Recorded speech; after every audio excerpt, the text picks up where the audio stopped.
The story began with heroes, the embodiment of perfection. The appearance of heroes made people happy.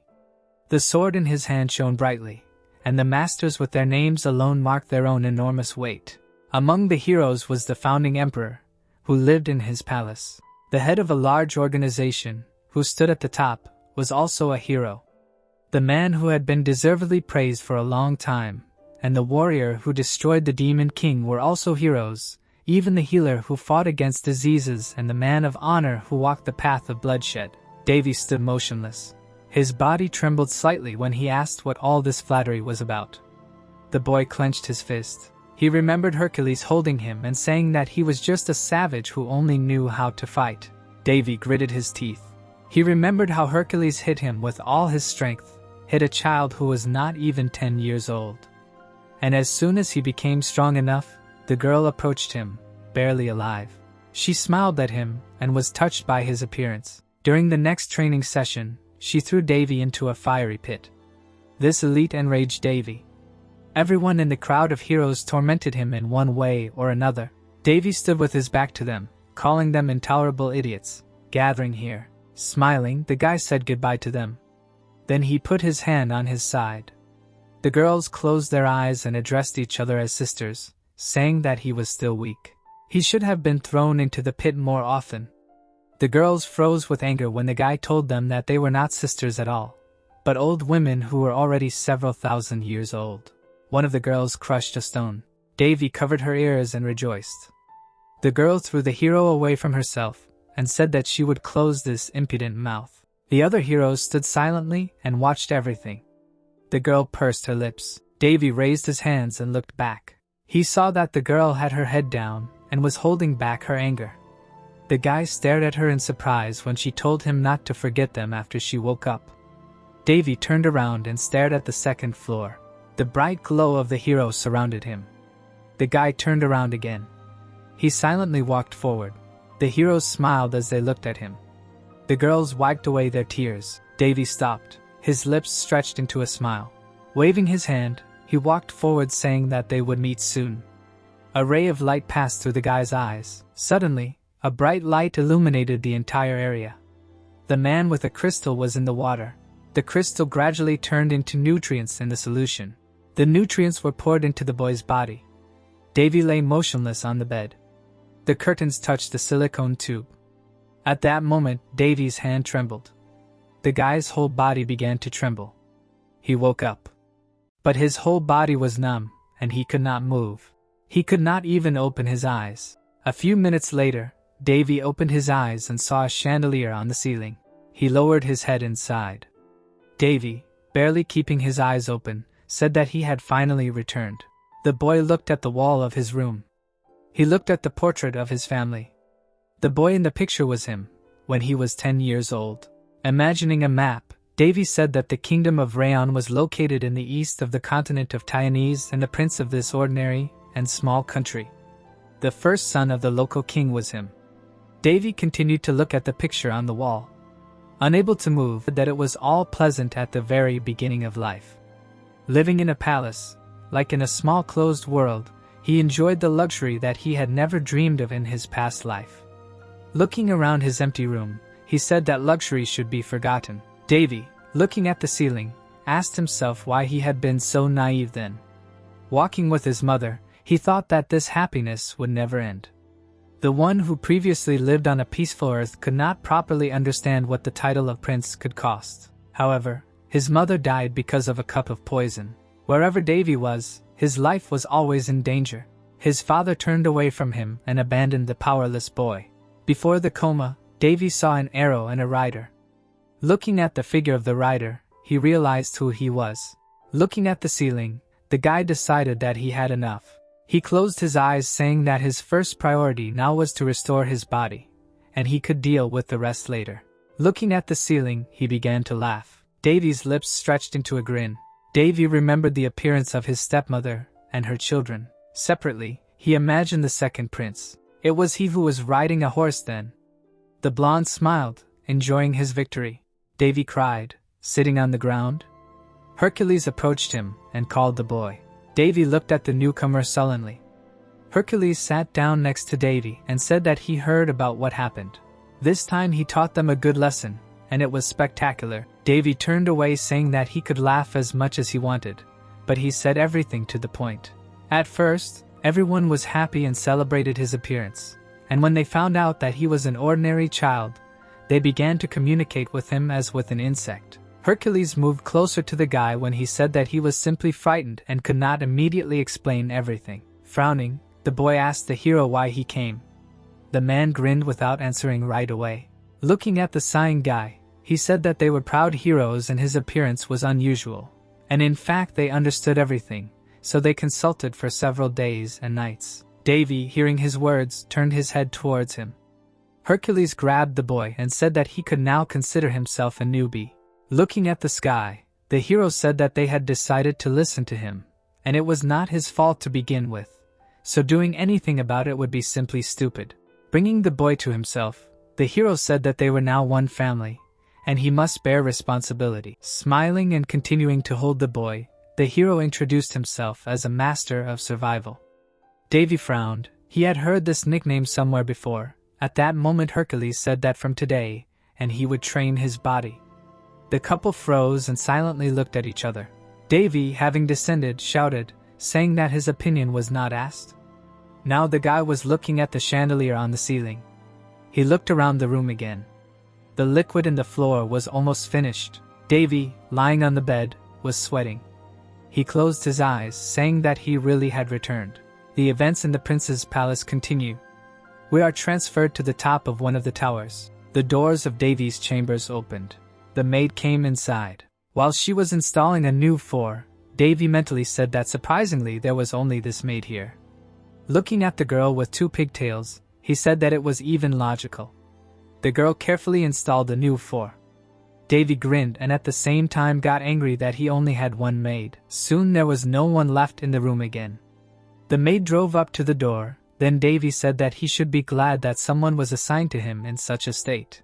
Davy opened one of his eyes. He carefully stood up. His hand was shaking from the load. He still could not move completely, but he was able to get up on his own. The guy looked at the nightstand, wanting to know something. Davy took the calendar in his hand. He stared at the calendar in his hand trying to figure out what year it was. From Baldy's round calendar, he realized that it was the year 270.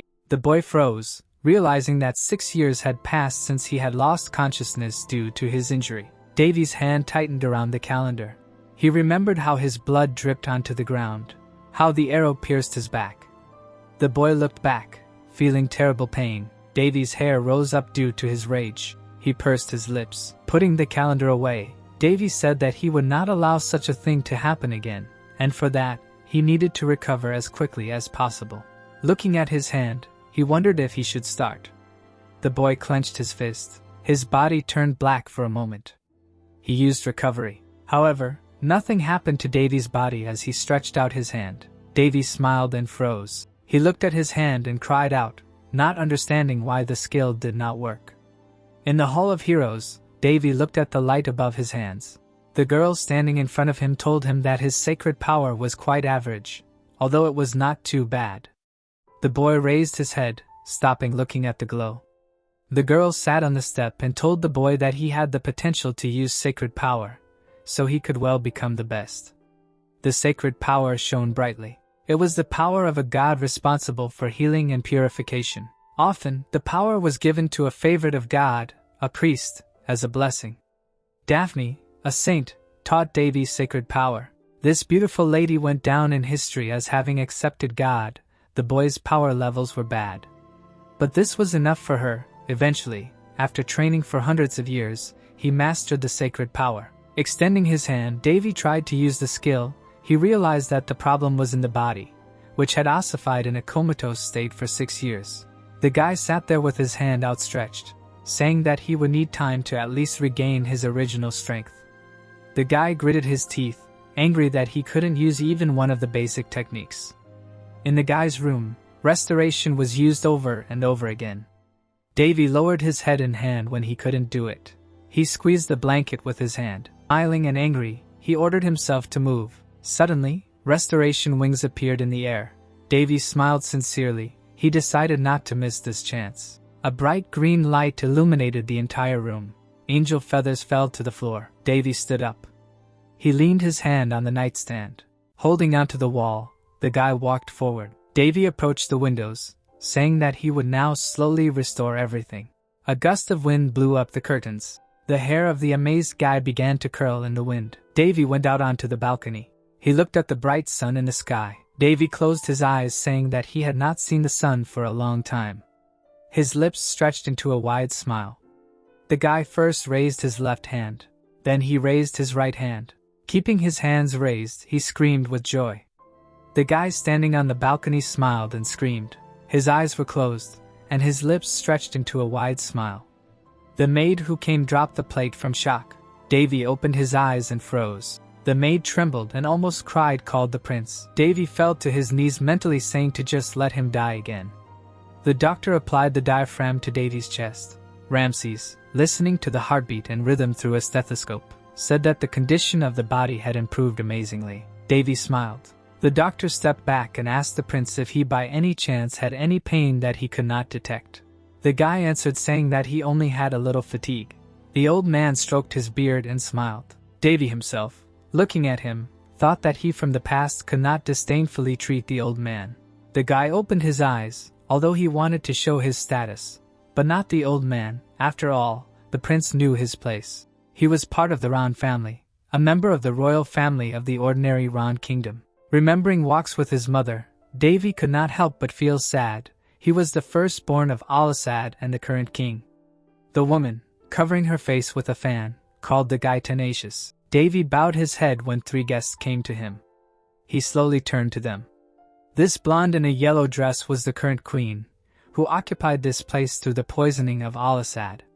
The guys next to her were her children, and they clearly looked more like their mother. Callus, who almost killed Davy, smiled. Davy, looking at the trio of guests, said that he himself did not expect such tenacity from himself. Covering her face with a fan, Barriot asked the boy if he had seen the man who had shot him. Davy turned away, saying that the arrow had come from out of nowhere, and it was impossible to see. Smiling, he asked if they had caught the killer.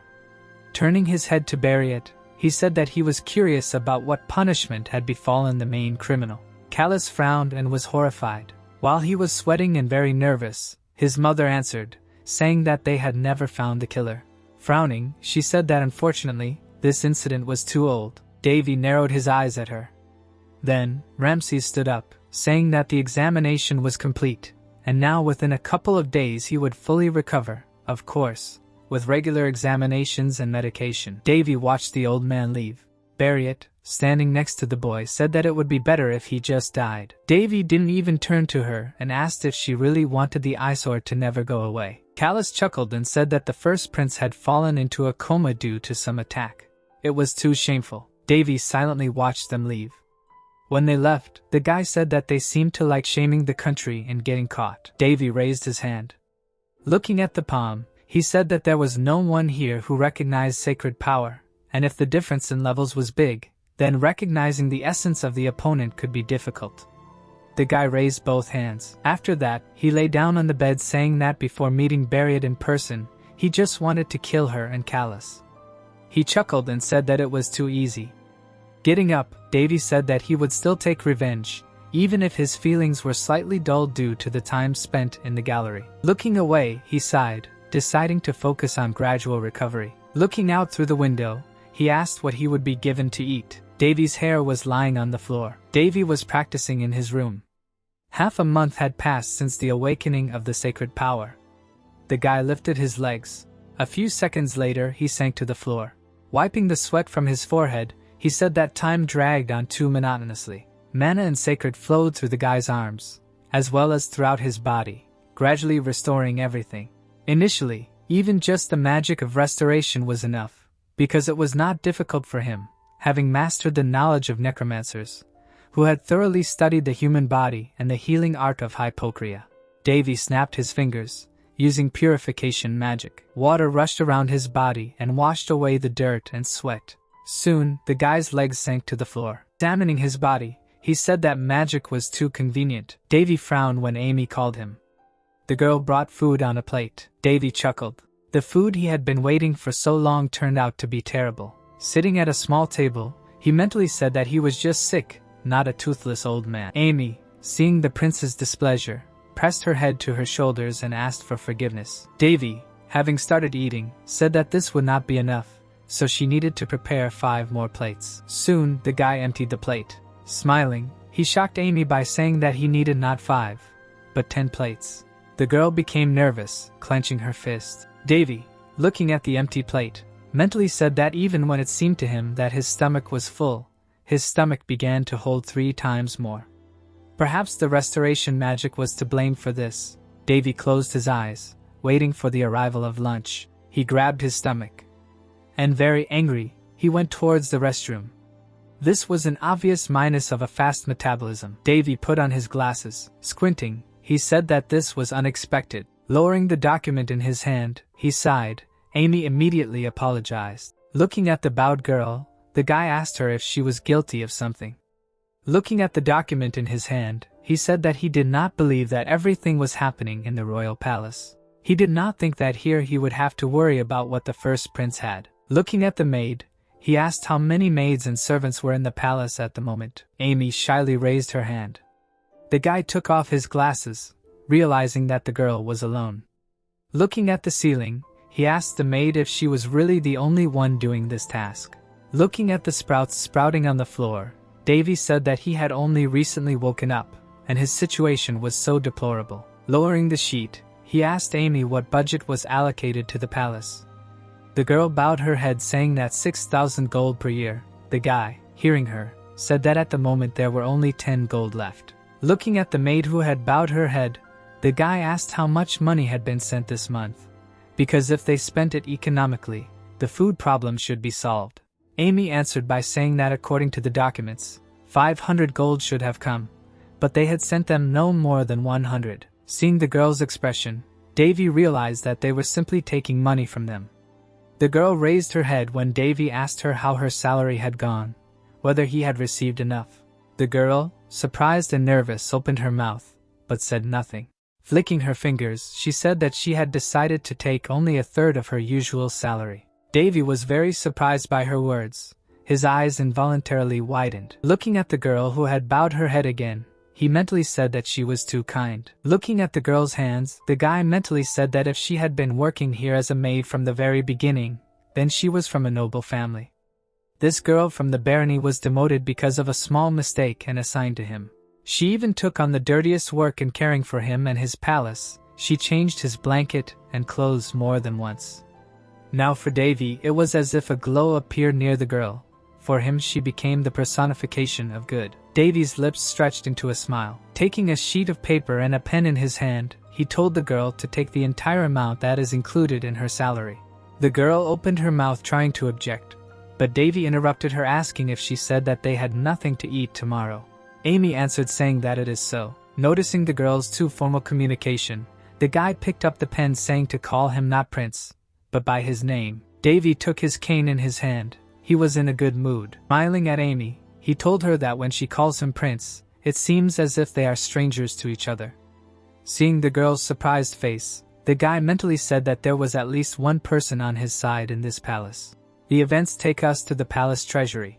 Davy, standing in front of the doors, said that the prince personally comes here because of financial problems, lest his ancestors rise up in rage. Lowering his head, Davy said that his father never even looked in. Amy opened her mouth and eyes wide. Seeing this, the guy assumed that he said something dangerous. Amy began to look around, realizing that the prince could have problems if his words were heard by one of the queen's supporters. Looking at the constantly looking back maid, Davy mentally asked her for forgiveness. Closing his eyes, he ordered Amy to stop turning her head and follow him. Walking forward, Davy mentally said that a man who did not lift a finger after the death of his wife was not his father.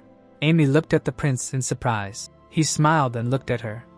The treasurer stroked his mustache and asked the prince for forgiveness. Raising his hand, he said that it was quite difficult to obtain funds in excess of those already allocated. Davy, seeing these rat-like mustaches and the treasurer's demeanor, was furious. He looked at the stack of books to the side. On the upper floor, he noticed other treasurers who clearly despised him.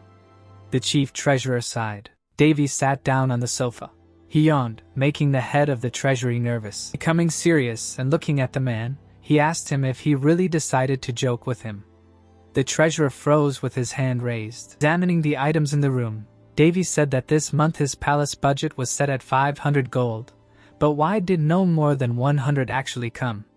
The treasurer spread his arms to the side, saying that this was the remainder of the amount after deducting the amount spent on repairs and maintenance of the palace. Davy closed his eyes, ordering the man not to anger him.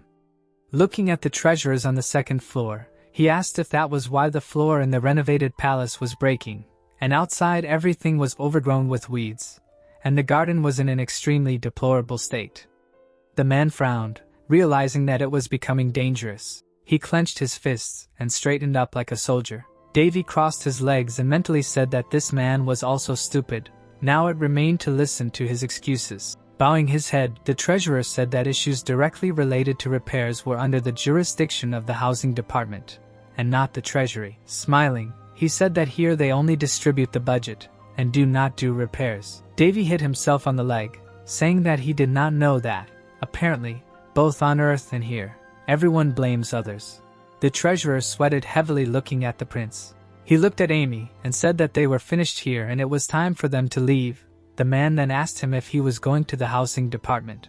The prince looked at him and asked why he should go there. Standing up and going to the door, he said that they would tell him exactly the same thing there, and he would only waste his time shifting blame. The man grabbed his mustache when Davy told him to buy something useful with the money he put in his pocket.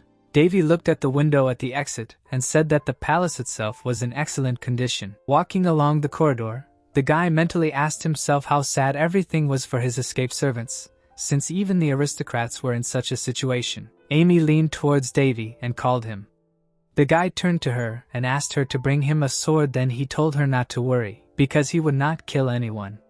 The girl's eyes widened, she froze. Davy laughed and closed his eyes and asked her if she was really scared. Davy followed the maid. The prince waved his cane, saying that he was not going to cut people. He slammed the cane on the floor. Smiling and holding the cane, he said that he would only chop into pieces those he did not consider human. The guy swung the blade, leaving a trail. Blood splashed on the prince's face as he asked himself what would happen if he, in his precarious position, began to cut up palace servants for no reason. The answer was simple. Everyone would point at him, saying that the prince had gone mad. Davy turned around. He was not so impatient. His hair swayed smoothly in the wind. Davy raised his head, looking at the sky. Blood dripped from his blade. He was not going to become a feeding trough for rotten aristocrats. A huge boar corpse was thrown to the ground. Amy, standing next to Davy, got excited asking what it was. The guy wiping his sweat said that he didn't even know what happened to him. He was lying nearby, so he just brought him. Crouching in front of the corpse, he asked Amy to go to the warehouse and bring water, herbs and food. The maid rushed to Davy, saying that it would be better if he killed her. Unable to hold back her tears, the girl said that the prince's hands should not be stained with animal blood, and even more so he should not personally cut up the carcass. One wrong move and he could get hurt. Davy smiled nervously looking at the servant. He took a knife in his hand, saying that since no one was looking, then everything was fine. The knife cut the boar's skin. Licking his lips, Davy mentally said that he wanted to get an audience with the king, but he was refused with the words that he had many state affairs. The animal's blood spilled onto the ground, while Burita planned an attack on Davy. But she did not know that this prince was a master of survival, trained personally by Hercules. Davy managed to change his clothes and stood in a photo stand, saying that it was actually a wild boar, but now it was his dinner. Soon night fell. Events take us to another section of the castle. Waving her fan, Burita asked what this prince was up to.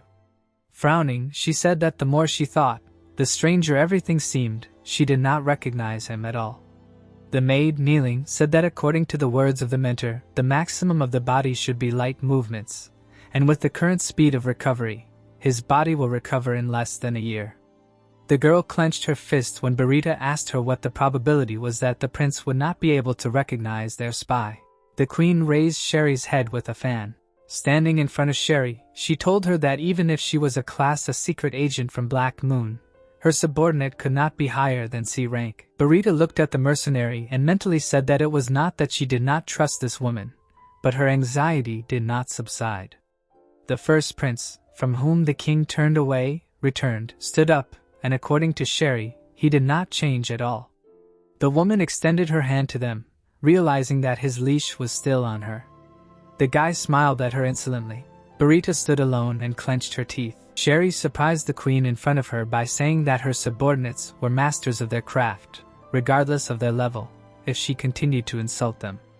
The queen covered her face with a fan and interrupted Shiro, saying that she was only expressing her concern.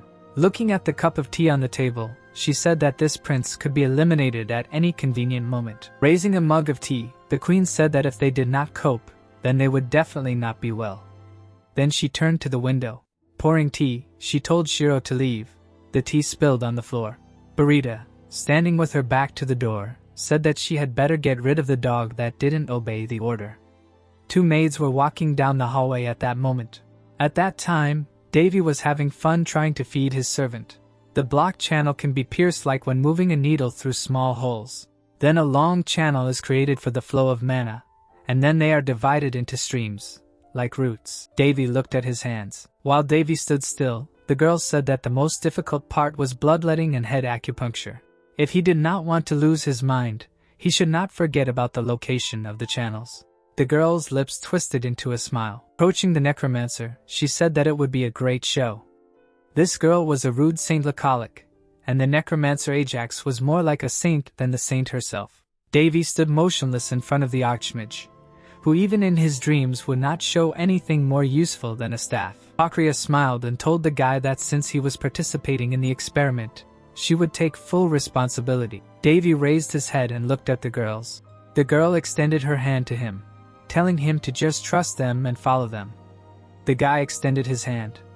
That day he agreed to a crazy experiment that he would not want to repeat even under threat of death. The sun shone brightly in the sky. The sun's rays illuminated the forest. Davy gathered a couple of branches into a pile. Amy, standing on the edge of the artificial forest, asked the prince if he was really going to search the garden again today. The guy stood up and said that now in their jungle instead of a garden it was so comfortable and calm. The girl looked at the prince with a smile on her face, who told her that she could go and work. But if suddenly someone would look for him, then it would be better for her to say that she did not know. The guy looked at the maid with a smile on his face, who at first reacted extremely violently to everything he did, but now everything is different. They even ate together now, though Amy mostly just stood there. Davy walked deeper into the forest and said goodbye to Amy. The sun's rays passed through the tree canopy, creating the illusion of sparkling leaves. The guy sat down under one of the trees. An operating field formed around him. A barrier was erected. Streams of mana swirled around the entire barrier. Davy closed his eyes. Just like oxygen entering the lungs, Davy absorbed the mana floating in the environment. Opening his eyes, he said that this method was invented by an ancient hero called the god of magicians and a mischievous shorty, Odin. Putting his hand on his leg, he said that because mana volumes have a limit, careful control and thoughtful use are necessary to conserve them. The guy straightened his back and smiled, using a rather epical method of absorbing mana. If all the mages studying the ancient books used this method, the damage could be colossal. The guy's necklace rose, then he said that this method is not so easy to use. A weak wind swayed the grass behind the guy. Someone appeared on the tree behind Davy. Davy grinned, wanting to know who came to visit him. He looked at the crowns of the trees behind him. Standing up, Davy mentally said that this spy was assigned to him a long time ago, and this is definitely the work of the queen. Passing through the bushes, the guy said that surveillance was even beneficial for him, because Wait can consider him weak. Looking at the leaves of the bush, the guy said that due to the fact that the field of view was distorted by the mana of the spirits, nothing interfered with his training. Smiling, Davy decided to take on the assassin. He formed a magic circle. Entering the gazebo, Davy said that a mage cannot use holy power, and a saint cannot use mana. Touching the wall of the structure, he said that necromancy was counteracting for both sides. But thanks to the three girls, Davy owned all three powers. Thanks to two crazy girls, the archmage and the drunkard, he owned magic and holy power. Ajax, closing her eyes, helped study necromancy. The last was a scientist. Davy rubbed his chin.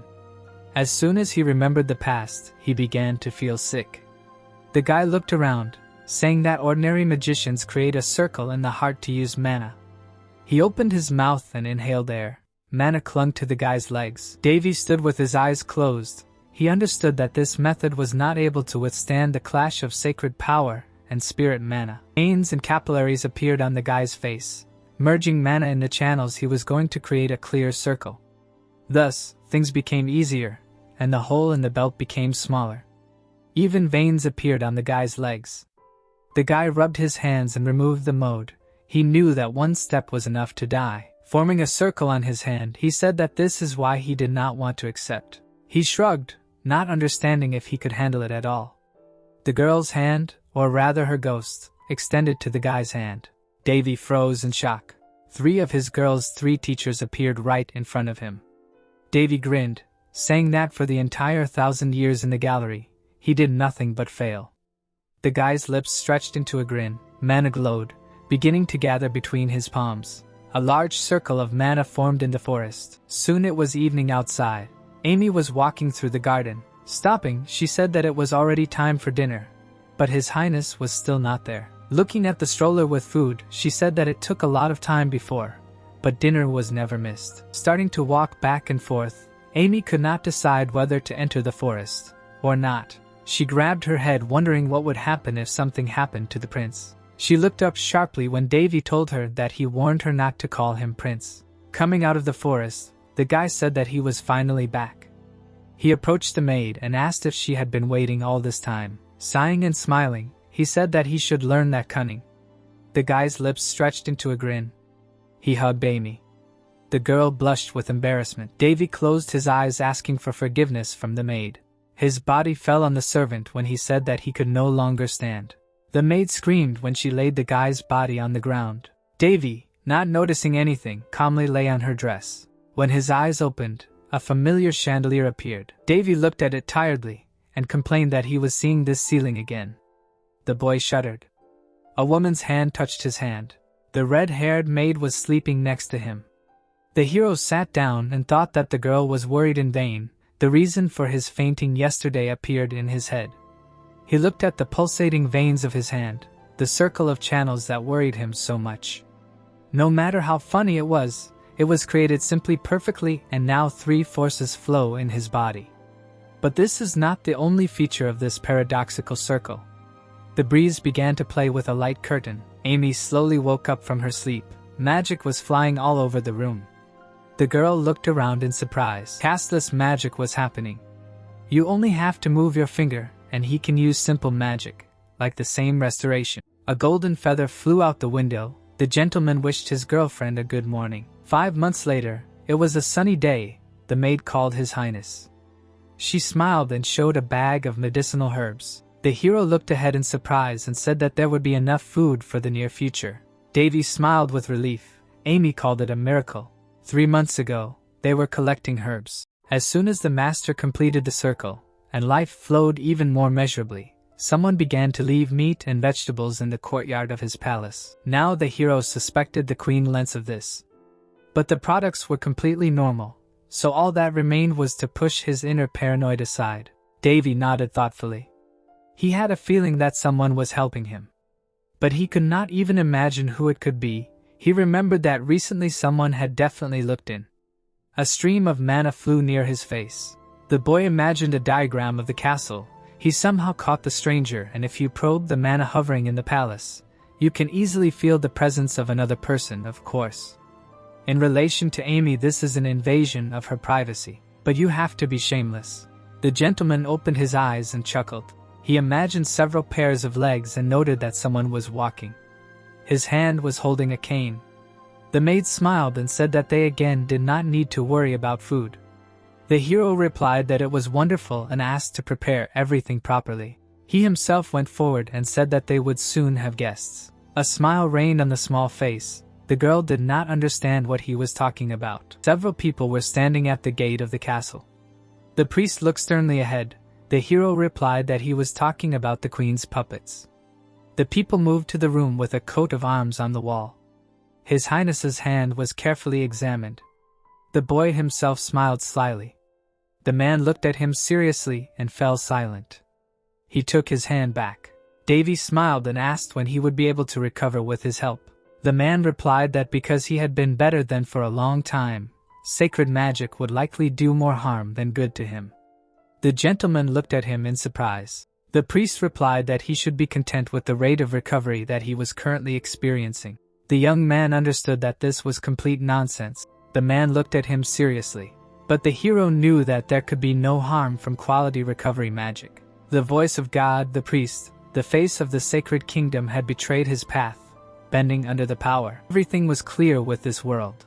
Davy smiled slyly and leaned on his fist, and mentally said that it would have been better if they had told him right away that it was not he who could not recover, but that they were not going to work. The boy continued to smile and replied that he thought that such elements could be instantly cured by the power of the blessing of Odin's wife, the goddess Priya, and this despite the fact that he had almost completely recovered without his help. The priest made a displeased face and asked if he was saying this because he did not understand. He asked again, and the minister firmly stated that he did. He spread his hands in front of the bed and said that knowledge of how sacred power works is the responsibility of the priest. But even though he is a prince, he should also be well versed in such matters. He smiled and slyly rubbed his beard. Amy burst into the room and called Bort while he was talking about the difference between the smart and extraordinary Mr. Callus and the hero. The girl asked how he dared to say this right in front of His Highness. The minister angrily looked at the maid. He slapped her and asked how some servant dared to lecture him. Meanwhile, the clock continued its ticking. Amy turned away in fear, and the master addressed the offender. Bort smiled insolently and said that His Highness should not allow the maid to so unceremoniously interfere in the conversation because it would affect his authority. The girl trembled with pain and fear. The priest assumed that such a thing would not happen again. The master leaned over and took her by the chin and moaned. The pervert smiled sweetly. The hero clutched the blanket in anger. The man called his friend a beauty.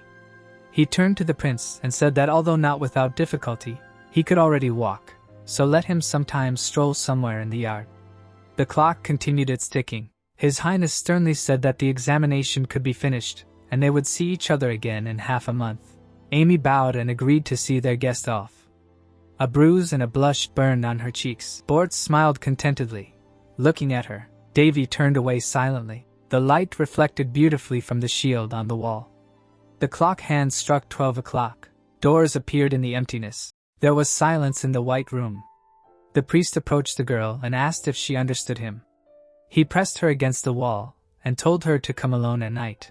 Green eyes opened wide. The villain asked not to forget that the prince's life was in his hands. He smiled evilly and asked ahead of time if he was really threatening the life of a member of the royal family, after which he called the maid a fool. Amy backed away in fear. The man said that the hero was just a little prince. The sword handle wobbled. The room was a mess. Davy had a strange feeling, as if he was completely growing cold. The walls in the corridor were covered with cracks. The hero could not understand what word to express this. A new crack appeared on the floor. Was this anger? Cold light fell on the boy's hair. He stood near the window. He could not simply admit it. The gallery had too much influence on him, and the saint said that if he did not learn to suppress anger, he would no longer be a man, but rather a dog or a pig. The boot hit the floor. The prince himself was of a different opinion. In his hands lay a long sword. The servants looked at him with fear. The master walked slowly towards them. He believed that anger could become a source of energy and a pointer. A smile stuck out from under his hair. The boy thought that if irritation is the basis of development, then anger is its engine. The servants remained lying dead on the floor. The chandelier hung from the ceiling. Under it the phrase, "Do not forget," had already sounded. Bort pressed the maid against the wall and said that the prince's life was in his hands. He smiled and said that the boy was just a narrow-minded prince, and the queen would rather even praise him. Amy pressed herself against the wall. An angry voice asked, "Does she really think that there is anyone in the kingdom who can support him?" The man spread his arms and said that whoever would dare to punish him, the one without whom Queen Linz is like without arms and without legs, the sacred Pastor Priya? Davy was sitting on the windowsill at this time and grinned. He said that everything coincided too well. The man turned around in fear. The boy said that he just needed a suitable reason. A blade flew past Sport's face. Davy blocked the girl with his body, and the pastor fell to the floor. The hero smiled and turned to Amy. He asked what punishment is due for insulting the royal family. The man clenched his teeth and said that it was impossible. He jumped up and wanted to ask how the young man could move. The blade looked into his face. Davy said that this is exactly why he is only a low-level priest. He never needed his dirty magic. The girl looked at her friend in fear. He looked at her coldly and reminded her that he had ordered not to make him repeat himself. The maid began to sweat and began to think about the punishment for insulting the members of the royal family.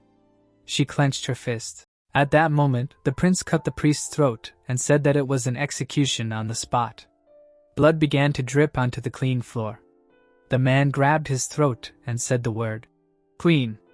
His Highness looked coldly at the dying traitor. He said that the queen would not leave this so easily, as well as the sacred kingdom. The boy only smiled in response. The setting sun began to illuminate the room. The master thanked him for the warning. He cut off the enemy's head and warned that their turn would soon come. The chandelier hung from the ceiling. The woman screamed that the boy had finally gone mad. Davy froze after the slap. The queen gritted her teeth and growled that the prince dared to kill the most holy father sent from the sacred kingdom. She waved her hand and said that the hero was mad. He calmly replied that the holy father Borth had threatened his life, and he was only following the laws. What was wrong? The lady waved her hand and ordered him to stop clowning around, but the young man asked her not to make fun of him. The queen waved to her fan. The boy said that even before that assassination attempt on him, no one in the castle cared about public order. Davy looked away and said that even His Majesty the King was silent about this trivial incident, while he, who executed a traitor who insulted the royal family, was suddenly insulted. He smiled mockingly and called it absurd. The lady recoiled. The prince asked since when did they allow some lowly priest servants to tarnish the name of their family? The queen clenched her fist and said that the gentleman was questioning the authority of His Majesty and the royal family. She waved her hands and screamed that he had no evidence. For what reason did he cut off his head? How would he, with his worthless mind, resolve the future conflict? Because soon a protest would come from the sacred kingdom. Davy gloomily lowered his head. The lady said that he knew from the very beginning that he would be like his mother, so he grew up a fool. The hero replied that being like his mother was completely natural. The maiden opened her fan, hid her face behind it, and called the prince a plebeian, both he and his mother. Suddenly an ominous aura began to emanate from the young man. He addressed His Majesty in a menacing voice. He looked gloomily from under his brows and said that insulting parents right in front of their children is very bad. The woman froze in shock. She fell to the floor. The boy took out a dagger. A chain appeared in his hand. The fan fell out of his hands. The maids blocked the way to the queen with weapons in their hands. The chain wrapped around the boy's body, and they approached him from behind. His eyes turned red, and he turned and grinned. Behind him stood a blindfolded girl, and the boy said that it was a great joy for his eyes to see such devotion. The woman looked at the descendant with indignation, and he said that it would have been much more interesting if they had gone further. Davy sighed. He sat down on a chair and said that haste only brings the inevitable closer, be it the queen or anyone else. He smiled sweetly and said that an attempt on the lives of such members of the royal family should be punished. The queen shuddered. A bead of sweat ran down her face, and she asked if the hero knew that Callus had done it. The boy smiled. He looked at the queen and mentally said that he knew, because he was not so stupid as to continue to keep the trump card that she herself thrust into his hands. Behind the scenes and trees were not his style. He yawned and said that he was already tired, so he suggested that the queen leave.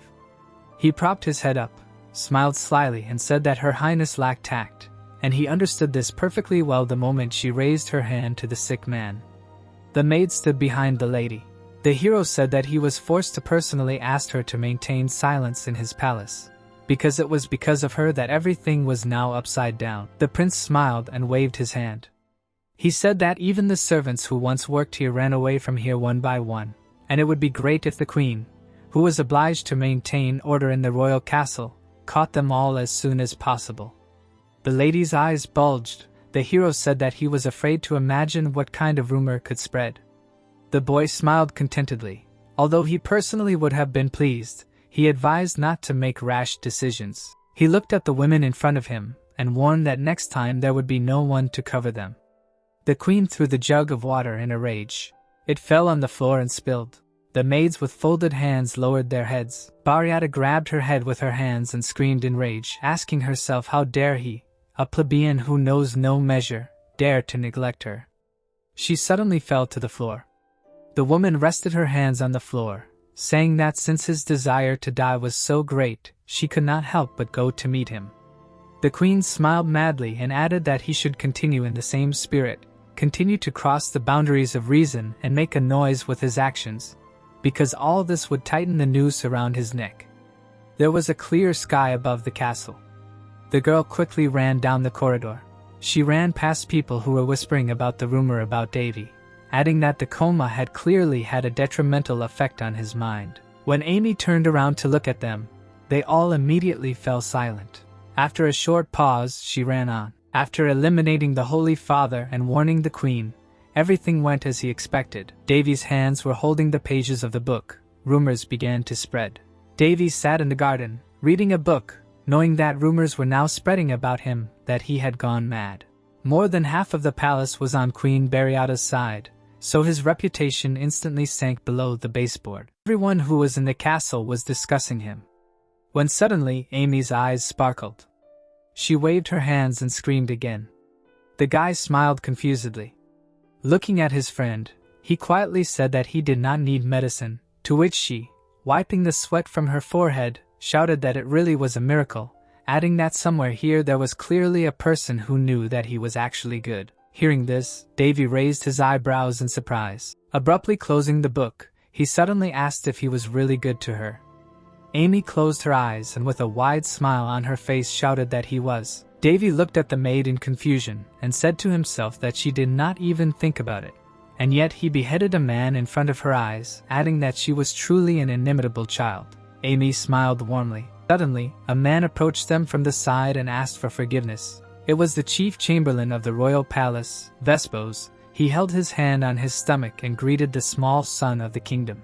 The old man looked at Davy and reported that by order of the queen he had gathered the culprits, all of whom had illegally appropriated the budget of his palace and fled, forgetting about their official duties. Davy turned his gaze to the 5 people kneeling and said that he saw that there were familiar faces there. Rising from his seat, he folded his arms across his chest and asked what punishment was prescribed in such cases, to which Vespos bowed his head and replied that everything depended on his will, mainly beheading, even in cases of blood relationship.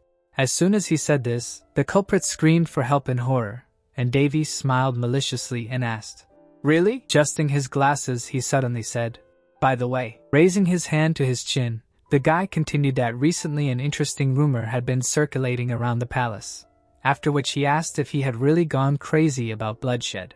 The culprits raised their heads in fear at what they heard, and Davy answered his own question. "Yes, something like that." Having said this, he smiled widely and waved his finger, adding that it was necessary to live up to this. With his arms folded across his chest, Davy listened to the people's cries for mercy. Falling to their knees, they began to beg the guy. Without turning around, Davy called Vespos. The man turned to the people and shouted loudly, ordering them to be locked in the dungeon and not given a drop of water, while Davy put his palm on the railing, thinking that he was not very happy that this was all by order of the queen. Smiling, he thought, since such a funny situation had developed, why not play along, while Vespos shouted that in 4 days they would be executed.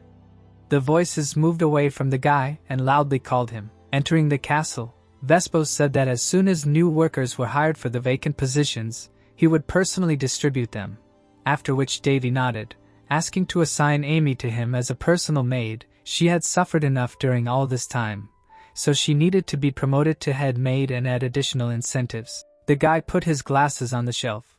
Turning to the old man, he asked if an audience with his father was still impossible. Closing his eyes, Vespos asked him to excuse him, when suddenly Davy asked if this was an order from his father or the queen. Davy turned his head to the side in displeasure, hearing that his faithful servant was only passing on orders to the old man. Clenching his hands into fists, Vespos asked him to be patient, after which Davy interrupted him, saying that he knew where he was leading. The man exhaled heavily. Bowing, he said that in that case he would go, when suddenly Davy loudly exclaimed, smiling. The guy said that he was eating well. Vespos's face changed, after which Davy added, however, he was quite satisfied with the medicines he was already taking, and there was no need for others. However, his situation had changed somewhat, so the rest would now be superfluous too. The old man drew his eyebrows together with a grin.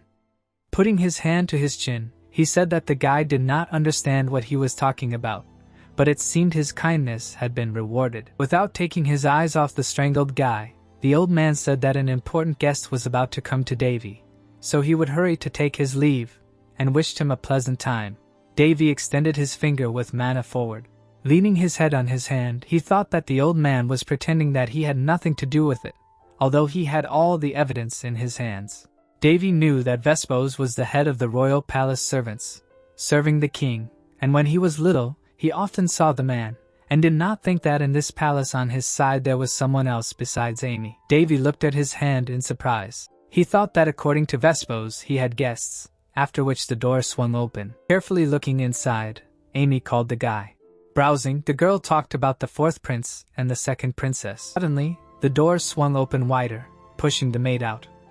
With loud screams, the girl jumped towards Davy. The book and glasses of the guy flew up. Winry smiled happily, screaming that she had come. In horror, she covered her mouth with her hand. His sister screamed and rushed to the guy, who was lying on the floor thinking that he could not immediately determine who it was, since Winry was with Amy. Suddenly, someone lifted the girl by the collar, asking her if there was a need to rush. Putting his hand on his hip, the green-haired guy was holding Winry.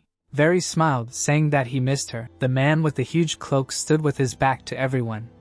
This is the current King Ronacrians. In addition to the current Queen Barietta, he had two more wives, Ellis and Anisha. While Ellis was a follower of the Queen, Anisha maintained neutrality and was always at a distance from them, which is why she became an outcast for both of them. Her children, Varys and Winry, are the half-brother and sister of Davy. The guy held his sister and apologized with a smile on his face for raising a fuss. The girl suddenly looked up with a displeased look. At the same second, she jumped behind her brother. Winry carried out a powerful attack with her leg, but Varys easily dodged. The girl let out a disgruntled tsk when she missed, and her brother screamed, asking what she was doing. Her feet slid across the floor, and she exclaimed that he was shamelessly pretending to be noble. Winry waved her hand, asking if he had forgotten how he bragged that he would see his brother before her. They clashed in a fierce squabble, and Davy looked at them with a smile on his face, saying to himself that they had not changed at all. He saw how they shouted at each other, and added that it seemed that people were not exaggerating when they said that they had somehow destroyed an entire gang of bandits on the border. Unlike the children of Barietta, these guys did not even try to act like members of the royal family, however. The brother and sister suddenly turned sharply to him and shouted his name, and Davy finished that they were still good guys, very attached to him and completely trusting him. He laughed, which made the boys raise their hands and asked him not to do that. After a while, there were cups of tea on the table. Varys was sitting on the couch and saying that when he lost consciousness, they were sent to the outskirts, to which Davy, sitting next to him in a chair, replied that he had heard about it in general terms. The boys were sitting with their eyes downcast in sadness, because when Davy fell into a coma, they were only 8 years old, and then they could not do anything, being little children. Davy imagined Anisha kneeling and said to himself that by that time she had already sent her first daughter Tanya to another country by the trick of Queen Barietta, so she should at least protect her remaining children. After these thoughts, he told them that everything was fine and there was no need to worry, which made the boys enthusiastically raise their heads. Davy raised his cup of tea. He smiled broadly and suddenly asked if they had seen their father and how he was, to which Varys replied that yes, they had seen him before coming here. He raised his hand to his chin and added that he looked a little tired, but before he could finish speaking, his sister frowned and screamed, asking if he hadn't seen his father yet. When Davy coldly replied that he would see him someday, the girl frowned pitifully. While she sat with her head down, her brother informed her that on the way here, he couldn't help but notice the state of his palace. Everything in his room was covered in cracks. Then Davy spread his hand to the side and replied that they had people here stealing money from the treasury, and he had just dealt with all the culprits, so everything would soon return to normal. Receiving such an answer, Varys slammed his hand on the table and screamed anyway. His hand was shaking from the tension, and he asked how dare they do such a thing. Clenching his fist tightly, the guy continued to shout, asking when he was in such a deplorable state, adding that they would go to their father right away, but Davy, having sipped some tea, asked not to interfere in vain. But Varys shouted in shock, frowning angrily. How suddenly he calmed down abruptly. He looked at his brother smiling warmly, who said that he would deal with his problems himself.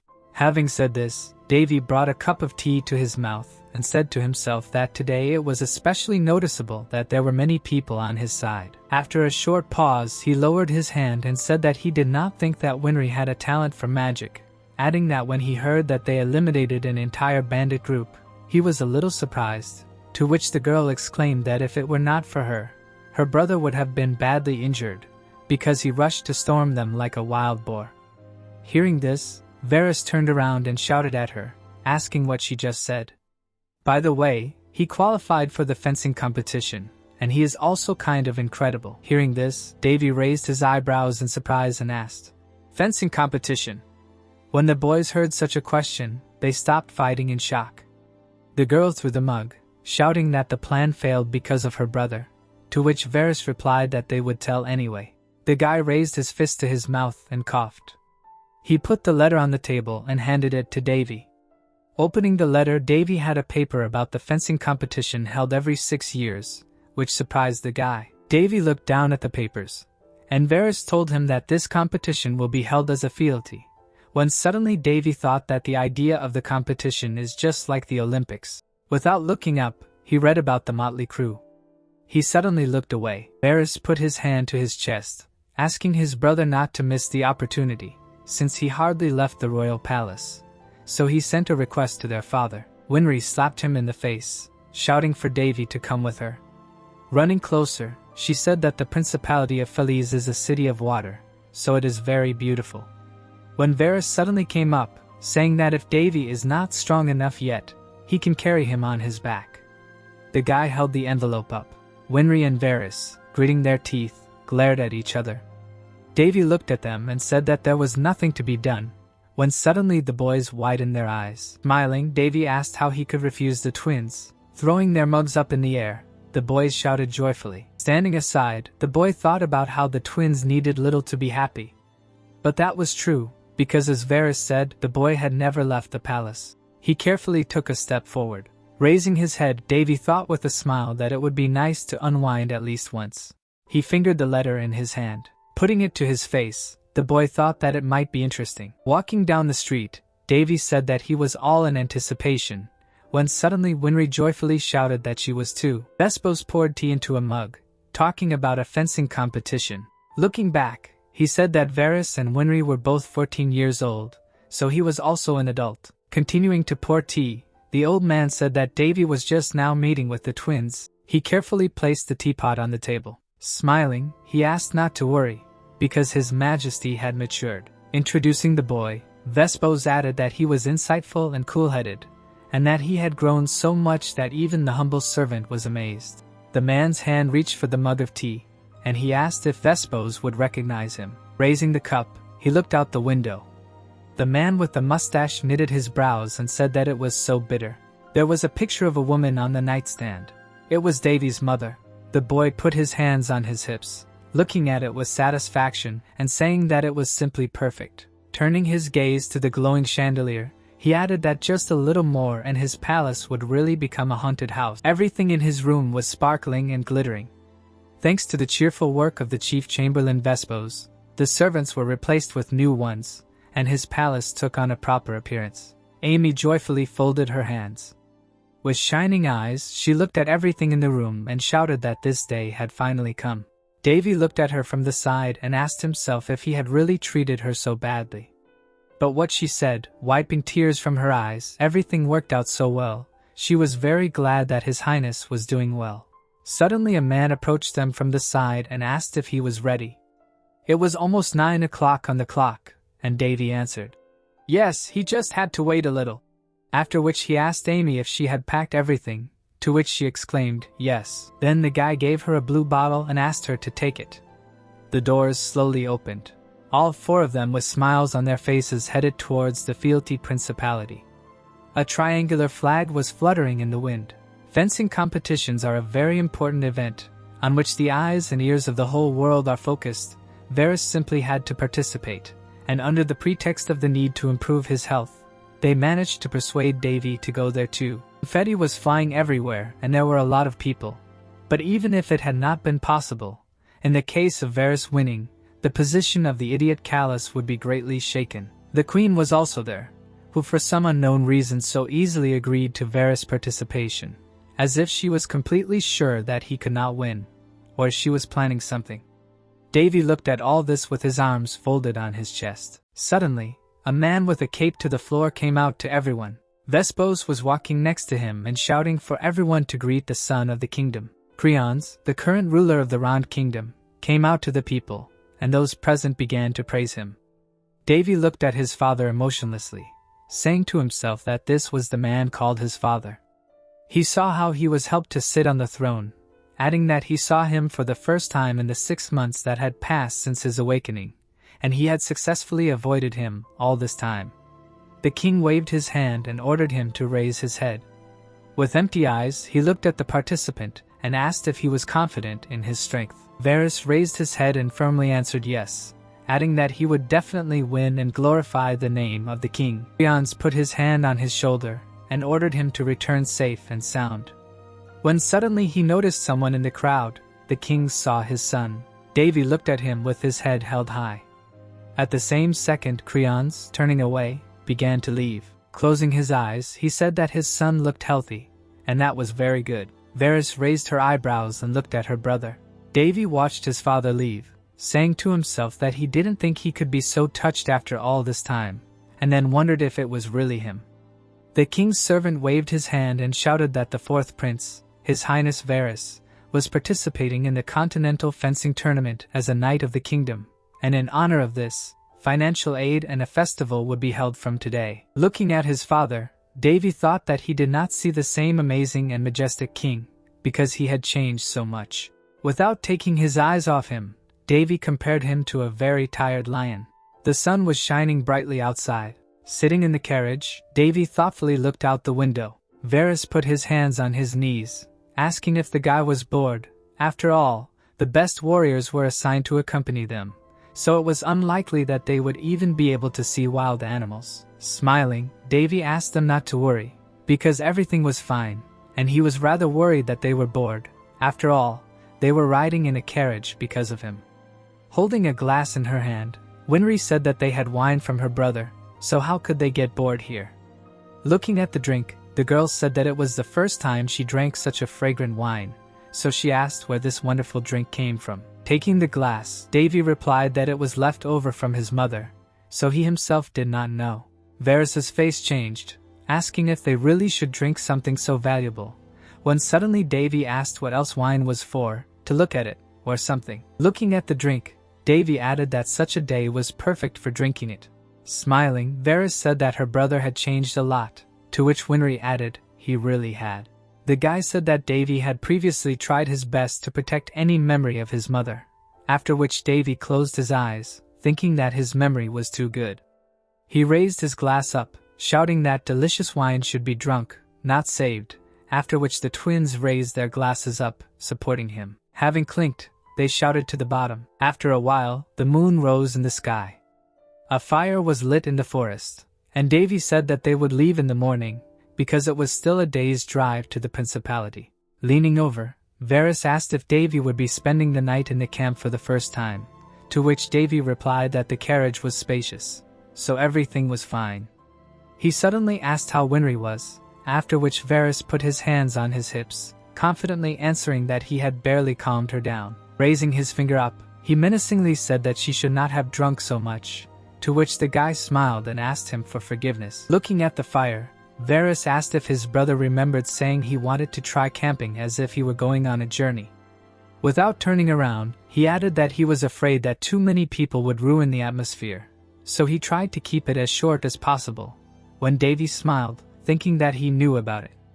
Looking up at the moon, he thought that the boys were forced to travel in a carriage, although usually they went on horseback, and all because of concern for his health. Remembering Creams, the boy thought that some things had changed. Imagining the twins' sincere smile, he thought that some things had remained the same, and then said that he liked everything. Raising his hand up, he waved to Varys one last time. Amy came up behind Davy, and asked if it was time for him to sleep too. Folding his hands behind his head, Davy replied that the moon was unusually beautiful tonight. He suddenly broke off a stick from a branch. Swinging it, Davy left a magical trace in the air. Looking at the stick, he said that rehabilitation was going well. Looking at the beautiful sky, Davy asked if Amy thought the same. Raising his hand and stretching out his finger, the man said that the scarlet was Cyros, and the blue was Kriya's. The guard looked at the sky and added that, as they say, Cyros illuminates the beginning, and Kriya's reflects the end, when suddenly the man from the shadows said that he was very smart. Hearing this, the man laughed and said that everyone knows about it, even a snotty child. His erudition will be, adding that such things should be told to women. 2 bright moons were burning in the sky. Suddenly, his partner came out of the bushes to him and asked if he was really talking to himself here. Hearing this, the guard turned around in shock and asked if it was not him, and there was a sly smile on the face of Davy. While they were shouting, asking if it was really a ghost, the guy put his hand on his hip, using an illusion, and said to himself, "No, it was him." Waving his stick in different directions, he said to himself that the twins took 5 guards with them. 4 of them were high-ranking sword masters, so that was enough. Raising the stick to the sky, he added that until a serious disaster happens, for example. Davy saw black silhouettes running in the shadows through his fingers and finished an organized attack of mercenaries. He was sitting on a tree, saying that there were about 20 of them. People in black robes and masks quickly ran towards them.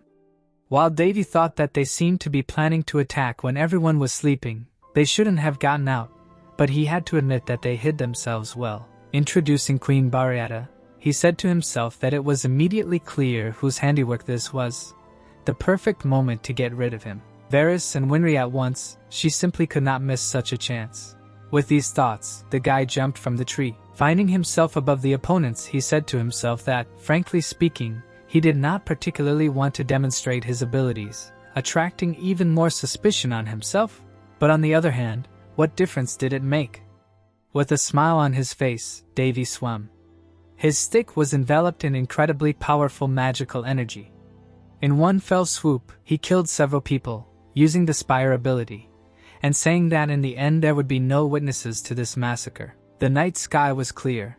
Landing on the ground, Davy said to himself, "No teeth, no with gums," so said the devil Dakajan who taught him fencing.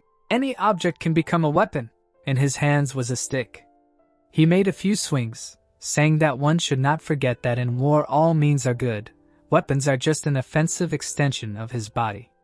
The tree branch left a bright magical trail behind it, while its owner said to himself that depending on his own imagery, thousands of trinkets could become glorious swords. With these thoughts, he made a powerful lunge. His weapon pierced his opponent. Seeing this, Davy grinned and asked if this was all, adding that they were not fit to hold a candle to the one who taught him to kill. The mercenary fell to his knees, and Davy said that all this was melancholy. Turning around, he added with a wide smile on his face that he just wanted to make sure, after which he asked if Queen Bariata had really sent them. The mercenaries, shaking with fear, backed away. Seeing this, Davy stepped towards them, asking what kind of sea was this that was getting excited, adding that they were frozen, and with such serious faces. Waving his stick, he said that if they didn't want to answer, then there was no need. After these words, the guy stood on his toes. At that very moment, he appeared behind the mercenary, saying that their answer would not change anything anyway. His eyes were full of contempt, with which he asked what she wanted to achieve by this, while saying in his head that 3 members of the royal family at once, the entire royal palace would rise to its ears, even though she was the queen. But for such an act she would definitely not be patted on the head. Where did she get so much confidence and impunity from? At this time, the maid was sitting in front of the lit candles. Splashes of blood suddenly flew in different directions. Davy carefully rose to his feet. Smiling, he asked if they were still here or hoped to cope with him. Looking at the guys in masks, Davy said that they should go and tell Bariata that he would not make unnecessary noise if she stopped organizing concerts. The guys looked ahead with wide eyes. Fixing her gaze on Davy, she made a dash forward. Davy kept his hand on his shoulder and looked ahead. A crazy smile suddenly appeared on his face. He jumped up and asked if they really ran. A strong blow flew in front of the masked guy's face, and Davy shouted that it was a trick. Davy brandished his weapon and made a chaotic pestle, and then a loud explosion was heard. The guy was trembling on the ground while Davy walked up to him and said that they were so stupid to fall for it. Smiling, the guy said that the key to a successful assassination is patience, when suddenly the opponent asked with a trembling voice what kind of assassination. Davy hit him and answered the one that no one would know about. Turning around, he added an old wise saying, and they should remember it. 2 more guys with weapons were approaching him. Someone quickly jumped into the bushes while Davy continued to look up. Noticing the escape, he said that even in a secret murder, one cannot allow someone to escape while others are violating. In front of his face were opponents. At that very second, Davy waved his hand, striking down 2 guys. Raising his hand, he said that with them, he did not even need a branch. With a smirk on his face, he turned back. Pointing his finger at the target, the guy said that he had prepared for their meeting in advance. Noticing the silhouette, Davy added that they would be able to get out only by miraculously ending up on the other side of the continent. The guy snapped his fingers sharply. The enemy's body immediately felt numbness, suppression, and an explosion of the soul. Looking at the fallen body, Davy thought, "Spirit magic, exploding the soul, which has no shape, color, or smell, instant death." And although this is not the most noble method, everything ended well, in the end. This is how he was raised in the gallery. Davy put his hand on his hip and thought that he had learned his lesson personally, that there should be no mercy for those who attempted to take someone's life. The boy took a step forward. Putting his hands behind his head, he said that it was the perfect secret murder, thinking that if no one could find out about what happened, it was the perfect secret murder. The queen sat in a chair and asked how it went. The blindfolded servant was kneeling and answered that the candle flames connected to the hearts of her subordinates had gone out on every candle. Not even a small flame was visible on the melted candles. Hearing this, Bariat, without turning around, calmly said, "So they were eliminated?" To which the servant replied, "Yes." The queen put her cup of tea on a saucer and asked, "Anise?" To which the servant replied that they should have arrived in the Principality of Felsey by now. The carriages with Davy and his relatives left the forest. Having received such an answer, Bariat hit the servant in the face with all her might. Everything flew from side to side, and she screamed, asking what she was going to do. Because these were some unfortunate 3 teenagers and 5 knights and all 20 assassins were destroyed, the Black Moon Guild was worth nothing. Having shouted this, she calmed down, breathing heavily. Kneeling again, the servant answered that they were trying to find out the detailed circumstances of what happened, but what was known for sure was that Prince Davy had powerful support. The queen sat down in her place and asked discontentedly, "What support did this idiot have?" She bit her thumb in rage. Turning to the servant, she ordered to find out everything about this support, adding that it was necessary to demonstrate well what happens if you dare to interfere with her. She glared at the girl, telling her not to forget it, because she had contacted the guild and was not covering for them to watch them fail. Frowning, the woman added that if it happened this time, she could forget about their contract. The blindfolded servant nodded quickly, and the queen added that even if she had to use all the power of this country and the duchy, the Black Moon Guild would be destroyed. 2 bright moons floated across the night sky, and the servants replied that they understood. It was morning, the sun was shining brightly in the sky. Winry pointed her finger out the window and shouted for Davy to look there, because this was the Principality of Felsey. While Davy was looking out the window with a smile on his face, saying to himself that they had finally arrived, Varys was yelling at his sister, asking if she could behave like a lady, but she was telling him to watch herself. Davy presented a map and said to himself that the Felsey Principality was a city of water, a small city-state, something like Singapore on land. Due to the fact that there were ancient ruins on its territory, the principality was among the most beautiful and interesting places on the entire continent. Everything in the city was sparkling and glittering. Davy, with his hands on his hips, looked at the beautiful buildings. Varus suddenly approached him and said that his brother looked pleased, but what he exclaimed was true. All three were standing near the huge Colosseum, and the guy was saying to himself that this was where the Continental Fencing Tournament was opening. Flags were waving at the very top of the stadium. It was usually used as an arena. There were cuts and cracks everywhere on the walls. It is famous for competitions where the lives of fighters are at stake, battles with monsters and gladiators, senseless savagery. The Davy walked ahead of his relatives and asked what about the competition. The number of participants is already known, to which his brother replied that only 8 countries will participate in this tournament. The organizing country, the Palan Empire, the Kingdom of Flip, the Kingdom of Shorten and so on, from each country a talented representative. Hearing this, Davy folded his arms across his chest and said to himself, "So they just want to make peace with their merits." They slowly continued to walk further, and Varus continued to say that only those under 20 are accepted as participants. Because this tournament is for the younger generation, no one is going to look for experienced masters here. Suddenly, Winry pointed her hands at her brother and shouted that Ron, that fool, was representing them. But he shouted in displeasure, asking if she came to support him or drink his blood, after which the girl replied that, of course, she came to meet Davy. What other support? Davy looked at them with a warm smile on his face. He saw the strength of his brother, saying to himself that Varus' abilities were definitely at the average expert level and at the lower level of the sword master. For his age this is an incredible level, and this is promising. Suddenly, Winry put her hand to her chin and, looking up, said that the famous sword princess would represent the Palan Empire. When Davy asked what kind of sword princess, Winry shouted that there was no one in the entire kingdom who had not heard of her, after which the guy looked away, saying to himself that he was firmly convinced that he had a good memory. But apparently during his stay in a coma, new celebrities appeared. The girl with long hair held a two-handed sword in her hands. Her name was Alina. She is the only princess among the 9 offspring of the emperor, and, most importantly, his pride. Varus put up his index finger and said, of course, the Palan Empire is a great power, and Alina is its only princess. But in fact, these are not all the reasons for such popularity. The greatest fame was brought to her by the fact that she is the owner of the divine sword. Hearing this, Davy raised his eyebrows in surprise and asked for the divine sword. Then his sister put up her index finger and exclaimed, yes, adding that the favorite sword of the ancient hero, the god of the sword hairs, the divine sword Calderus, one of the masterpieces of the 1001 Nights. When Davy heard about this, he imagined the sword in his head, saying that he had not heard its name for a long time. Remembering Hairs himself, the god of the sword, the guy said to himself that he was his first fencing teacher. He was still lazy, but his skills were very good. The man held the sword on his shoulder. Because he had used this sword all his life, he talked about it so much that Davy's ears drooped.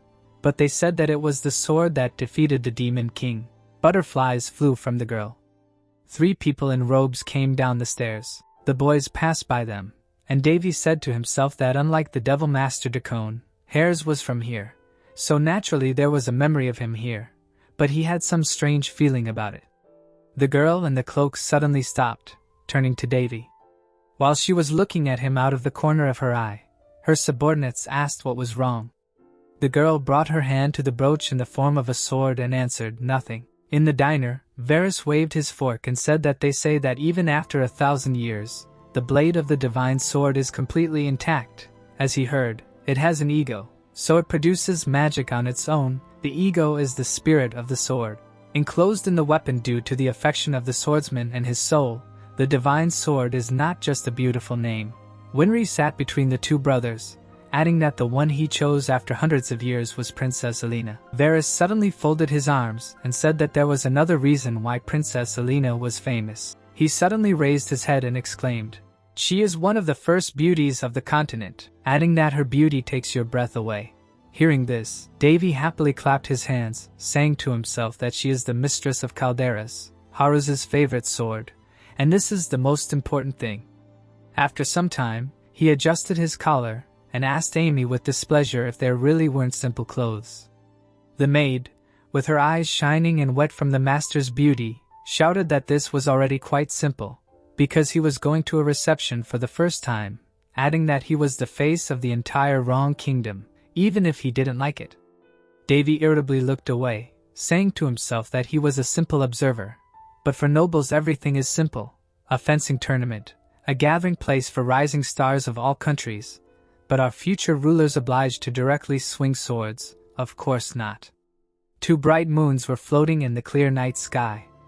The government had arranged a pre-holiday eve. Everything in the city was shining and sparkling. His brother and sister were walking towards Davy. Seeing them, the guy smiled broadly and told Winry that he mistook her for a fairy, to which she, leaning towards him, shouted that he was also very handsome, and Varys asked not to overpraise her, because she. But before he could finish speaking, the girl hit him hard on the leg, after which she asked Davy if he would accept the honor of being her escort. Davy took his sister by the hand and, leaving, asked if she had mixed up the roles. Having recovered, Varys rushed after them, and at that time the man took the girl's hand, saying that it was an honor for him to accompany her.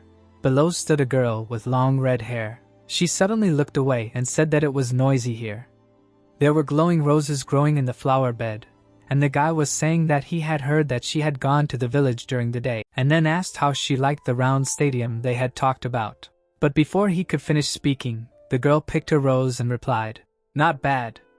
She brought it to her face and finished, for such senseless savagery. There was a ball held before the tournament. Everything in the hall was glittering and sparkling, and people were dancing. Some were talking to each other, some were getting to know other noble people. Davy was holding a glass of alcohol and talking to himself. Here are the participants in this competition. He looked at everyone from the side, adding that, in fact, as is proper for a competition with an age limit, everyone here was quite young, of course, among the escorts. Like him and Winry, there were adults, but it still seemed that most of those present were young men and women. The guy was looking at the beautifully dressed participants of the ball. Everything was beautifully decorated. There were flowers, and the most popular among them was Varys, with beads of cold sweat on his face, listening to the girls say that they were very glad to meet him. He was surrounded by noble ladies who wanted to talk to him.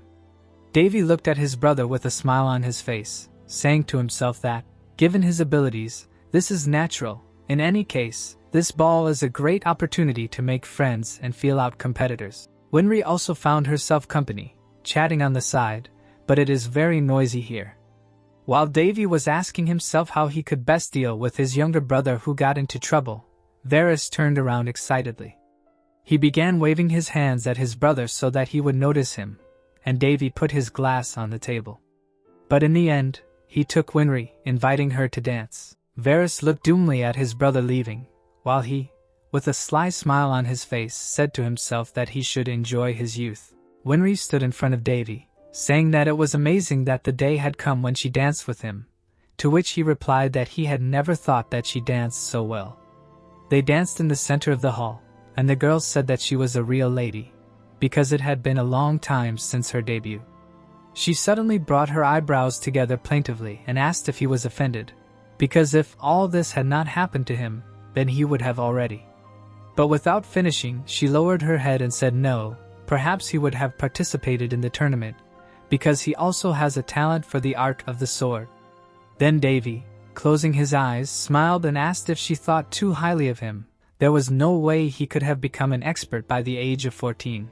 Looking at his brother, surrounded by girls, he added that in fact, talent is just an illusion. Heights cannot be reached if you do not work hard. For example, it took him 1,000 years. Having said this, he opened his eyes and calmly added that he was not interested in all this anyway. Throwing his hand out to the side, the guy exclaimed that all he wanted was a peaceful life in abundance, to which Winry, laughing, said that he was behaving like an old man. She smiled warmly. When suddenly a man approached them from the side, saying, "Wow, what a meeting!" The guy walked towards them, addressing Princess Winry. Davy looked at the guy who had approached and asked himself who the saccharine ghoul was, to which he bowed slightly and told the girl that he had been waiting for the opportunity to see her. Hearing this, Davy raised his eyebrows in surprise and wondered if this was really someone Winry knew. But the girl looked at the guy with hatred and contempt in her eyes, when suddenly the stranger nudged Davy with his elbow. At the same second, he grabbed Winry by the hands and asked if she would do him the honor of talking to him. The girl took his hands away and said that she was talking to her brother right now. Hearing this, the guide scat discontentedly. After a short pause, he spread his arms out to the sides and asked where his manners were. Balian turned to Davy and introduced himself. Davy proudly raised his head and coldly introduced himself in response. The guy extended his hand in his direction and asked himself discontentedly if that was all, to which the guy, folding his arms over his chest, asked himself what else he wanted.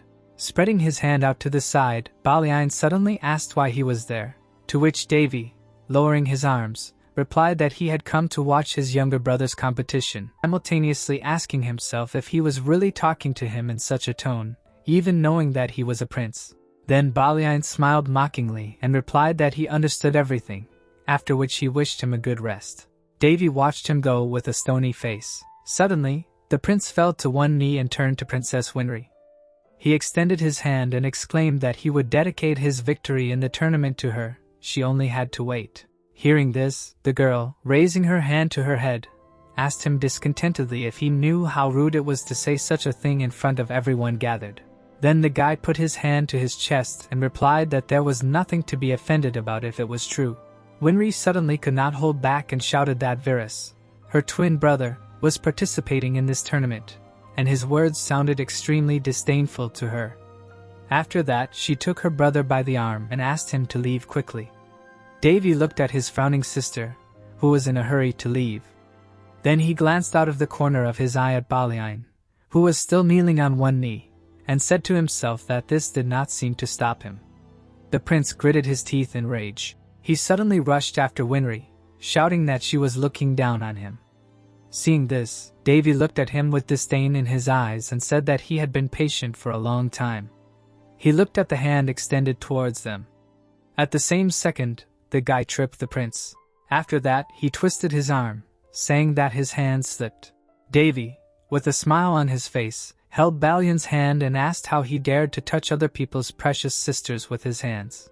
Letting go of the guy, he added that he was lucky that it did not come to a fracture. He just did not want to spoil Vera's competition because of someone like him, after which he asked where his disdainful arrogance went.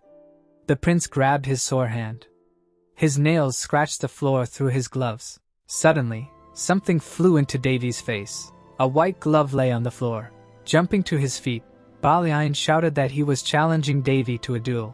Hearing this, Winry turned around and screamed in anger, asking what he was doing, to which he ordered her not to interfere. The prince continued to hold his injured arm, shouting that it was a question of his knightly honor.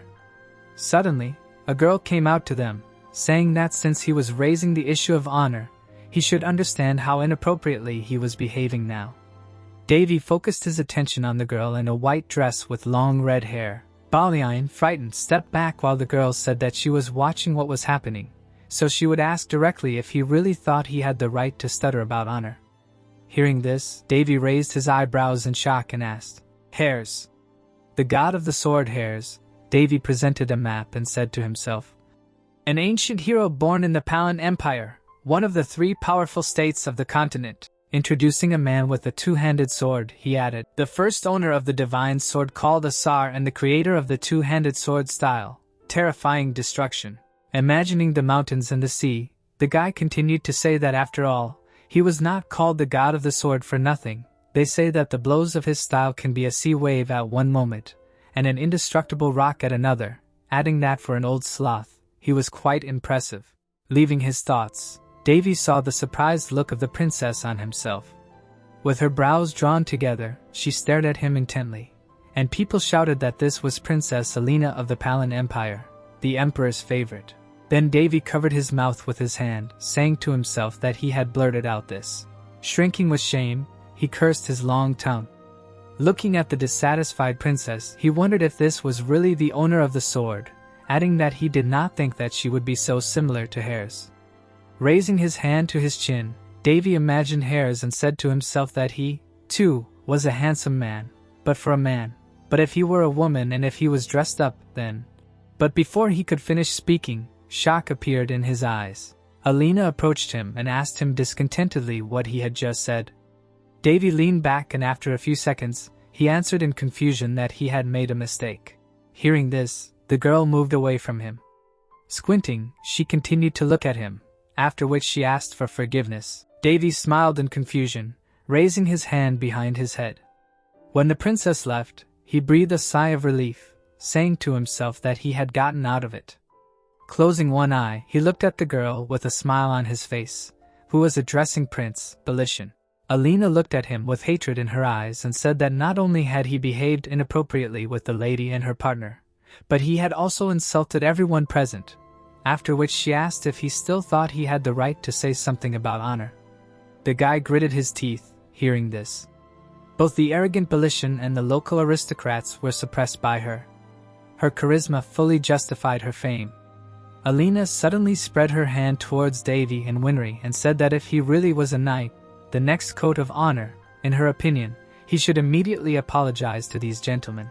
Belishan looked at Davy with hatred in his eyes. Davy, folding his arms over his chest, said to himself that whatever his intentions were, he would hardly humbly apologize. But unexpectedly for him, the prince turned around. Then Davy smiled slyly and said to himself, "Did he really do that?" After these thoughts, he said that he accepted his challenge, from which Belishan froze in shock. At the same second, he turned around sharply. He saw the arrogant look of Davy, who was wondering if he really thought he could run away so easily. Alina, hearing this, turned to the guy, saying that this was a pointless battle and that he did not need to accept the challenge, to which he replied that it was up to him to decide. Picking up the glove from the floor, Davy asked if the prince had challenged him, to which he, clenching his hand into a fist, exclaimed that he had. Smiling maliciously, the guy said that in that case he was obliged to accept it. The blade of a sword whistled through the air. Davy was holding a wooden sword in his hand and said to himself that he had not used one for a long time. Varys suddenly approached him from behind and said that although he had recovered, he was a participant in the competition, but that he answered with a smile on his face that he knew. Then he stroked his sister's head and told her not to worry about him. Belishan came out to meet him and mockingly said that the blockhead who swung the sword like a club was hardly a level higher than the beginners, so he should not make them worry about their relatives. It would be better to surrender. Putting his hand on his hip, he added with a malicious smile on his face that if he now fell to his knees and admitted defeat, he would mercifully close his eyes to what happened. Hearing this, Varys stepped forward and shouted furiously, but Davy closed his eyes and asked him to stop. Taking a step forward, he added that the duel would judge them. Alina, with her arms folded across her chest, looked at them from the side. Belishan smiled widely, exclaiming, "Okay, even though this will not happen, but if he loses, he will fall to his knees and apologize in public." Davy bowed his head and said okay, adding that he should not run away later. They stood opposite each other, and Alina shouted for them to begin. Davy glanced at his family out of the corner of his eye and wondered where he should start. People were looking at them from all sides, and he said to himself that after all, this was the body of a weak prince who had woken up from a coma no more than a year ago. He really didn't want to show off his true strength at this public show. He closed his eyes and bent his leg, wondering what to do, and the prince chuckled when he saw this, and then asked if he was really scared. Hearing this, Davy raised his eyebrows in surprise. Belishan spread his arms out to the sides, saying that since he was a newbie, he had given him a chance to attack first, but he hadn't even used it. It was a shame, not sparring. In response, he shouted in rage that he couldn't change the outcome of this duel anyway, and he shouldn't waste time, but should attack.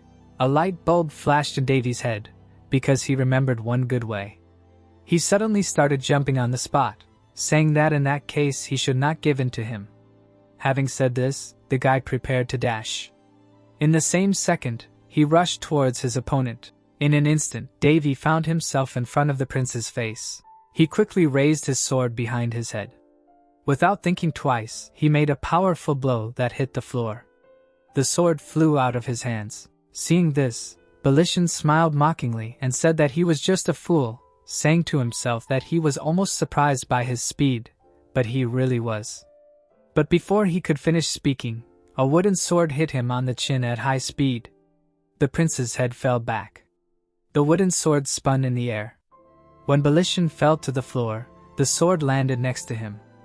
Davy raised his hand to his head and asked if he hadn't even dodged it. Then why did he let him attack first? The prince gritted his teeth, calling his opponent names. The people watching this fight whispered among themselves, saying that the difference in skills was incredibly big, and he was just a disgrace.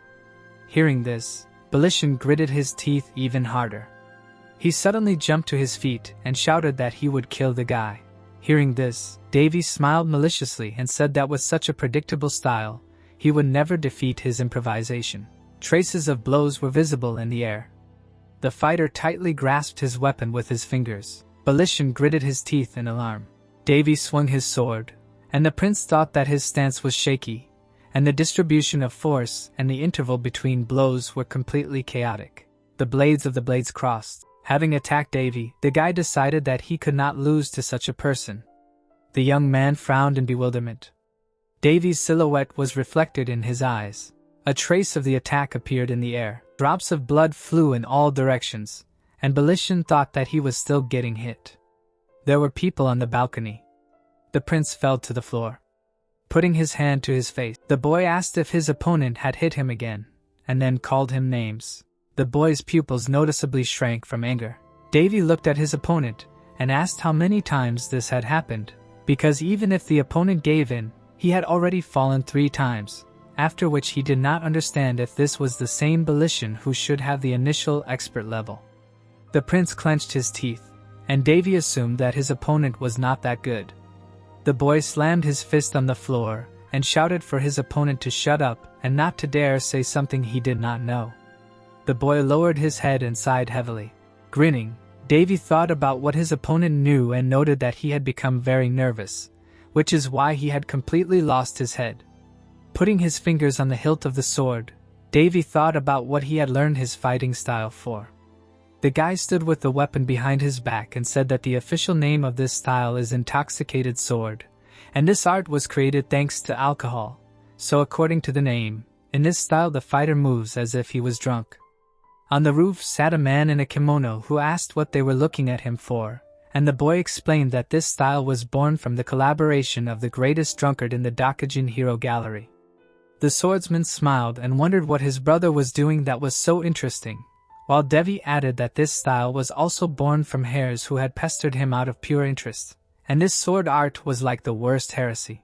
Davy stood in front of the teacher. The man smiled and said that he had created it, but it was truly the worst style. Davy closed his eyes and remained silent. The swordsman opened his mouth wide and exclaimed that the teacher was right, and unless he was a person who deserved public censure until death, he should never use this style. The man cried out that if the boy had a conscience, he would do so, to which the boy frowned and thought about the words of the interlocutor, and then told him that even the 2 creators, interrupting each other, said that this was a forbidden art of the sword, but did not understand why. Tree branches broke in the air, and Davy wondered if this was because it was hard and rough. A huge waterfall fell from a cliff, and Davy wondered if this was because it was invincible. Davy realized that this was not the case, when suddenly the blade of the sword slid along the floor. The opponents clashed in battle. Davy rested his foot on the ground. Davy missed the prince's blow and thought that every move of this style used deception and tricks that were worthy of a curse. Belishan put his hand to his chin, and his opponent thought about how this art is not for great deeds, and not for saving or killing, but the only purpose of this style is to make the opponent feel like a complete and significant person in front of all these people, so it is quite worthy of being called a demonic style. Smiling, the boy decided that if you make the opponent lower his guard, avoid or parry his attacks and follow it all up with powerful blows, then this sword art is as magnificent as it is effective. Having blocked the opponent's attack, Devi thought about how the course of the fight is extremely simple, because first you need to suppress the enemy's morale, and then defeat him. The tips of the blade crossed, Belishan collapsed on the floor, and Davy decided that the more eyes watching such a fight, the greater the effect. Davy smirked and realized that this is just like now. Scratching his head, the boy admitted that he couldn't figure out if he was just that lucky or if his opponent was stupid, and then asked if the prince was okay, since the blow had been so loud this time, to which he remained silent. The boy wrapped his fingers around the hilt of the sword, thinking that it was funny, and yet he liked this style of fighting better in the sense that it was simply more fun. Alina stood with her arms folded. The wooden sword was enveloped in magical currents. The boy from the kingdom widened his eyes in fear. Spreading his arms out to the sides, the boy shouted that he would finish off his opponent. Varys opened his mouth wide and cried out that the prince had channeled mana into the sword, and then asked if he was in his right mind. Belishon grinned angrily, and Davy exclaimed that there should be no deaths in this duel. Jumping up, the prince shouted that it was too late for regrets now. Davy lowered the corners of his lips and thought that if he accidentally hit it now, the audience would suspect something was wrong. The princess was standing behind him, and the guy noticed that her cold gaze had been burning the back of his head for some time now. The young man took a step forward. The prince's legs were enveloped in energy flows. The prince's eyes widened and he exclaimed that the enemy was caught. Suddenly, the tip of the sword approached Davy's face. A moment later, Davy disappeared. The blade of the blade was enveloped in flows of mana. Belishon's eyes bulged in bewilderment. Davy crouched down, and his opponent did not understand where this boy was. The guy smiled and remained silent. The prince looked down and thought about what his opponent had said. The young man grinned maliciously. The swordsman hit his opponent on the leg, to which he cried out in displeasure. A member of the royal family saw the audience upside down. Looking at the elegant ceiling, Belishon sighed heavily. Davy crouched over his opponent, while he called him pathetic. Suddenly, the guy's lips turned down in fear. The young man's eyes widened in alarm and he remained silent. Leaning on his hands, Davy complained about his lower back. Closing his eyes, the young man said that he almost fell and then began to laugh. People in elegant clothes were walking around the room, and the guy asked why Belishon was lying there. A wooden sword was lying on the floor. Turning around, Davy assumed that he had won. An empty space appeared, and Davy shouted joyfully. Large chandeliers hung from the ceiling, and Varys admitted that he did not think that Belishon would be such a mediocre fighter, and this was a disappointment. Members of the kingdom were walking around the hall, and the prince noted that Davy surprised him, although he had been in a coma several months ago. Winry hugged Davy, and her brother said that this guy couldn't even hold a sword, but it worked in his favor. Davy closed his eyes, and Varys muttered that he couldn't spend all the luck that was supposed to be given to him for his life now, and then laughed. Belishon sat on the floor. Alina put her hand on the sleeve of her dress, and someone exclaimed that this was an amazing performance. The girl frowned in alarm. The princess closed her eyes. The emperor's daughter turned around and said that it was petty, and then added that she had to go. The girls ran after her and asked Eileen to wait. Davy smirked and thought that this girl was very cold. The chariot stood on the ground, and Varys said that Davy was too reckless. The young man closed his eyes, and the interlocutors exclaimed that they tried not to show it in the hall, but the swordsman was taking a great risk. Davy spread his arms wide and asked why they were reacting so strongly, since he had won and everything was fine. Varys hung his head and said that he was just lucky, since Belishon had a terrible character, but he bragged for a reason. Putting his fist to his cheek, Davy asked how his brother knew about it, to which he replied that he had seen him at an event. The prince explained that the guy had been tirelessly trying to become Winry's suitor ever since, to which she lowered her eyebrows and noted that this always spoiled her mood. The chariot was moving in the dark, and Davy muttered that they should have broken it after all, to which he was asked again, and he replied that he was not talking about anything. Varys closed his eyes and explained that in any case, he was very lucky this time, but he should not do it again, and then continued speaking, but abruptly interrupted himself. The carriage began to turn over, to which the members of the royal family screamed loudly. The heroes did not understand where their brother got so much strength from, to which he smirked and asked not to overdo it, because he was not a child, and this should be remembered well. Davy explained that this was just advice for his younger brother, and it should be taken into account, to which he raised his eyebrows in alarm. Closing his eyes, the swordsman thought that what was done. Covering her mouth with her hand, the princess admitted that she was quite pleased, and her brother really was incredible. The guy smiled, and the girl said that the fact that he could not cope with the weight of the sword, on the contrary, allowed him to hit the enemy's weak points. Turning his head out the window, the young man sighed heavily and noted that his opponent did not even admit the thought that he could lose. Fireworks exploded over the kingdom. Suddenly, a saucer broke, and everyone began to scream loudly. Belishon swung the chair, and the servant asked His Highness to calm down. The prince scolded in anger and ordered them to let him go, shouting that it was very impudent. The boy opened his mouth wide and loudly complained about how they dared to disregard the next counter-prince of Bultais. The young man waved his hand at the people and thought about how he had a brilliant appearance, excellent skills, and almost everything in this world. The member of the kingdom smirked. Princess Ron was passing by the building. Winry closed her eyes, and the prince thought about how he liked her because of her cuteness. But he also chose her because with her he would also get a swordsman who had already reached the intermediate expert level. The queen covered her face with a fan, and Balashans realized that thanks to her, he was able to spread rumors about the upcoming marriage without hindrance. A white trail was visible in the air, and the prince did not understand why he had to endure such an insult. The doors to the room closed and the royal shouted that everyone had to disappear right now before he killed everyone. Suddenly the boy threw a chair towards the entrance. Leaning over, the boy began to sigh heavily. The shards of an elegant chandelier lay on the floor. Balashan clenched his fist, sighing and saying that he would kill him. At that moment, the prince clenched his teeth. Suddenly the space in front of him darkened, and someone asked if the boy wanted to kill him. The boy widened his eyes and asked who was there, when suddenly the question was repeated. The royal shouted that he was asking again who was there, when Sherry suddenly appeared. The magic flow transformed into a hand at the prince's face, and the girl said that she could let the child kill the enemy. The boy's eyes noticeably shrank from fear. A dark flower was visible, and a young man asked her again, to which she replied that she would help tear his flesh and rip out his bones. Sherry's silhouette loomed over Balashan, and he wondered what her name was. Her purple hair fluttered, and the girl said her name. The agent changed her appearance, and asked if the prince would remember her name. The boy's eyes widened in alarm.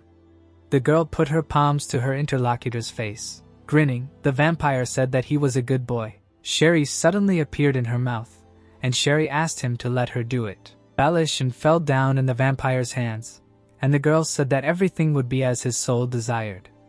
A huge arena appeared. There were some elaborate saucers on the shelf, and someone called out to His Highness. Davy was sitting in a chair, and was told that the competition of His Highness Varys would soon begin. Davy grinned and responded approvingly. An energy flow slid across Davy's palm. The guy humbly lowered his head. The young man noted that it was still far away, to which the maid widened her eyes and asked him again. The swordsman held his hand out to the side and explained that he was just thinking out loud, and then suggested that they go, since Winry was probably already waiting. The armed prince stood near the arena. His sister looked at him from the stands. In the middle of the battlefield stood a huge statue of a warrior. Balashan sat with his head lowered. At that very second, the prince grinned angrily. Suddenly, a wide arena appeared. The guy raised his hands. Davy, smiling, muttered that everyone was very energetic. Davy said that when the sparring was over, Varys would not watch the cute torture of those who could not do something, but would say that he felt bad and leave, and suddenly they waved to him. Davy, approaching Winry, asked if she had been waiting for a long time, and she asked if everything was okay, to which she received a positive answer. The guy bit his lips, hearing the question of whether he felt bad because he had overexerted himself yesterday, and said to himself that he would rather die than admit that he had indigestion. The young man, imagining a bright light in his hands, explained that thanks to the fact that he had previously created a mana circle, he had the power to deal with someone like hired killers or worthless aristocrats. But he was still not in the best condition, and this was a problem. Looking at his palm, the swordsman muttered that he was not the one who was in the gallery.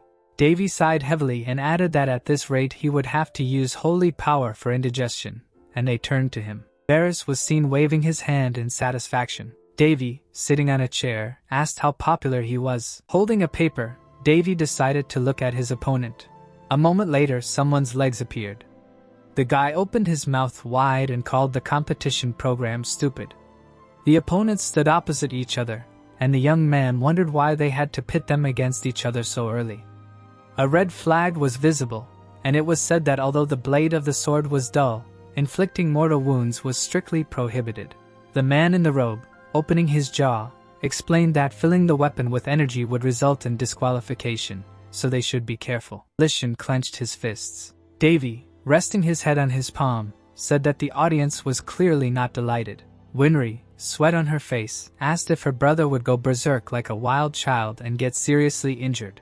Davy replied that Varys was an experienced fighter, so everything would be fine.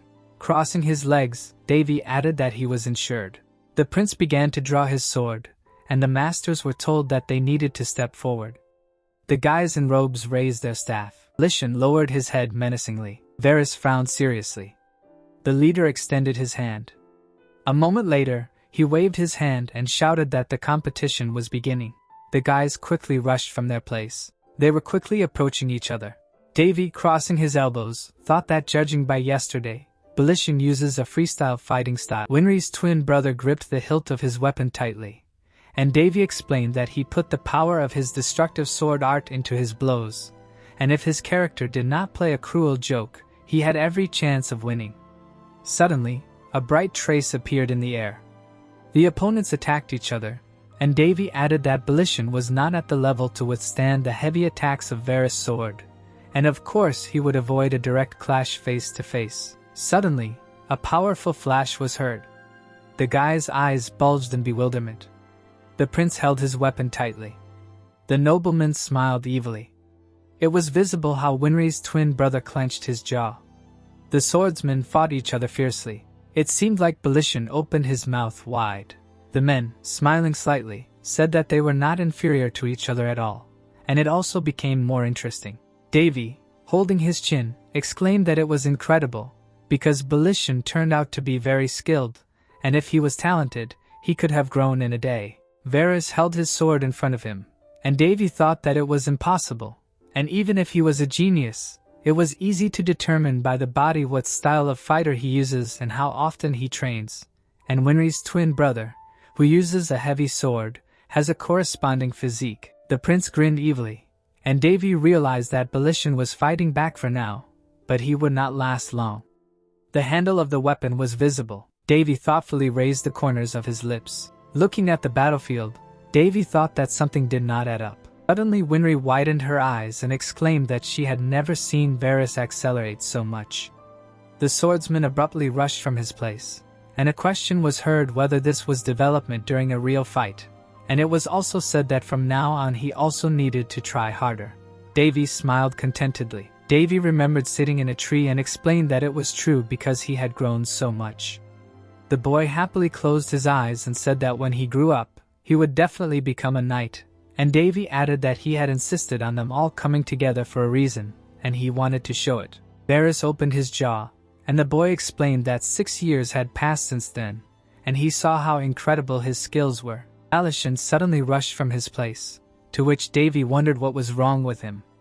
The swordsmen fought each other, and Davy explained that it was impossible to improve so much in such a short time, and added that he was completely different, as if he had been replaced. The red pupil reflected the battlefield, and Davy muttered that he had some strange feeling of déjà vu. Varys looked at him in bewilderment. A sharp sword appeared, and an appeal to his brother was heard. The boy pulled the weapon out in front of him. Winry sighed heavily and silently said that he did not expect Belishan to be able to resist a heavy sword. The prince waved his hand, and the swordsman realized that he had a good and stubborn opponent, and his movements were a little strange, but he could not let his guard down. His twin brother Varys, smiling slightly, muttered that it was time to finish. Raising his weapon, the young man wondered if he could parry this blow too. A second later, the guy rushed from his place, and decided that it was all or nothing. The opponent calmly looked forward. Winry jumped sharply. A powerful blow appeared near the opponent. Belishan grinned evilly. The swordsman, his eyes bulging, was very surprised. The guy turned around sharply and did not understand whether his opponent was going to die, and whether he had completely gone crazy.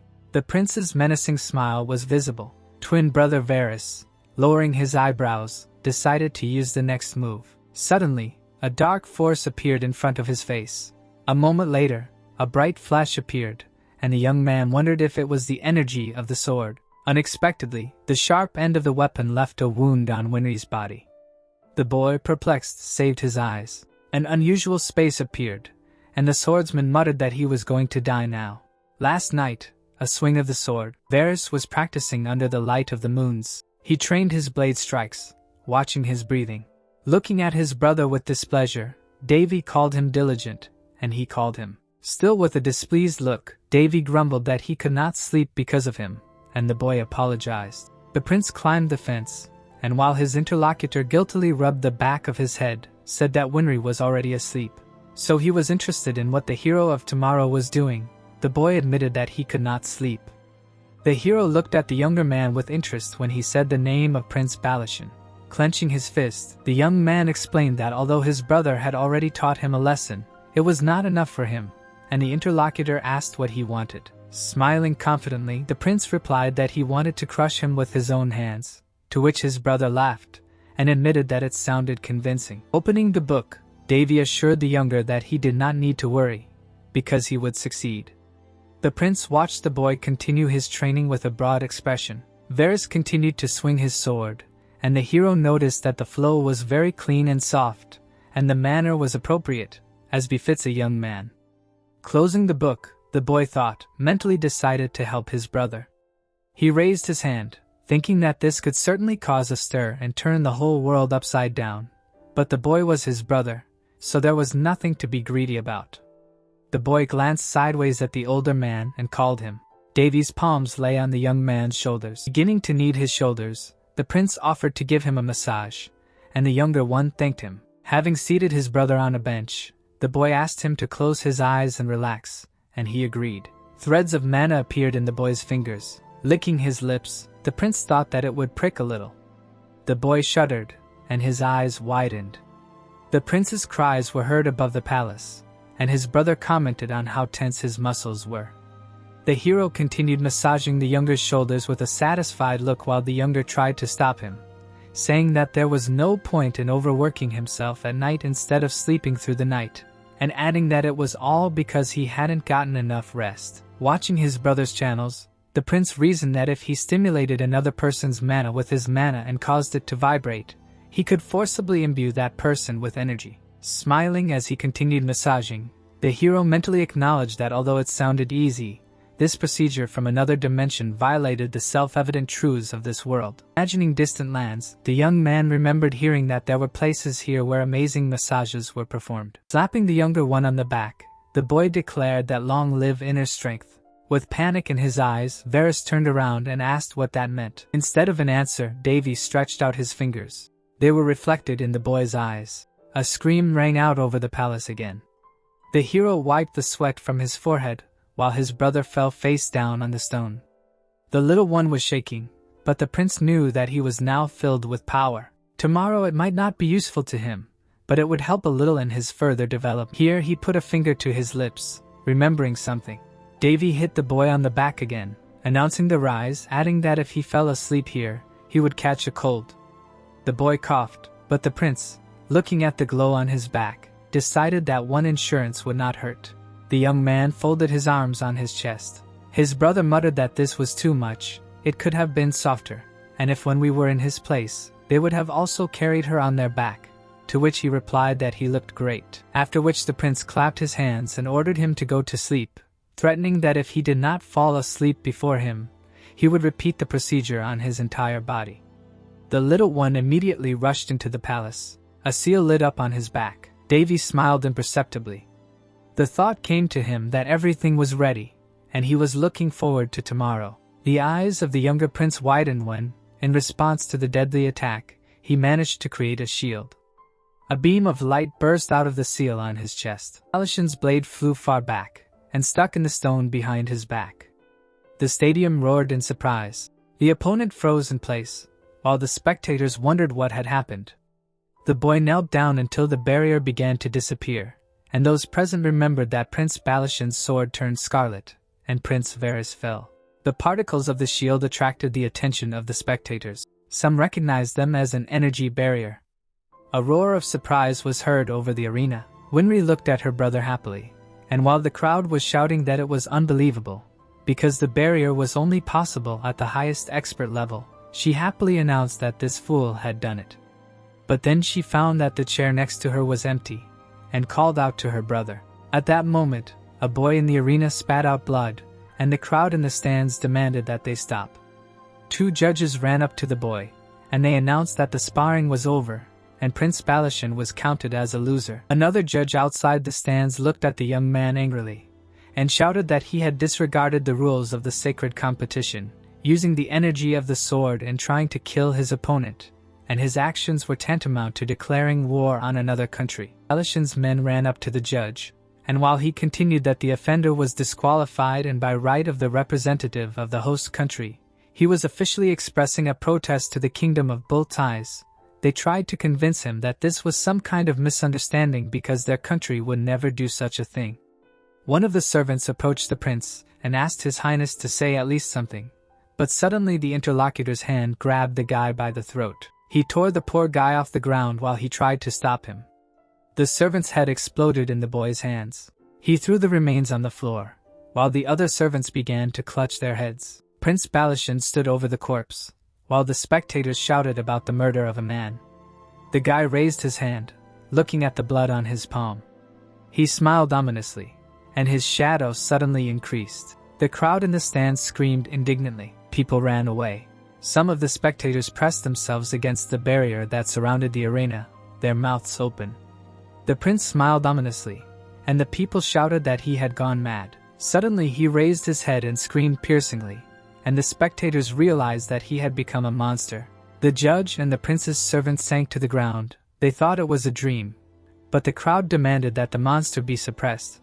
But the organizers realized that they could not defeat it with their own forces. They had to call for reinforcements. Davy smiled contentedly.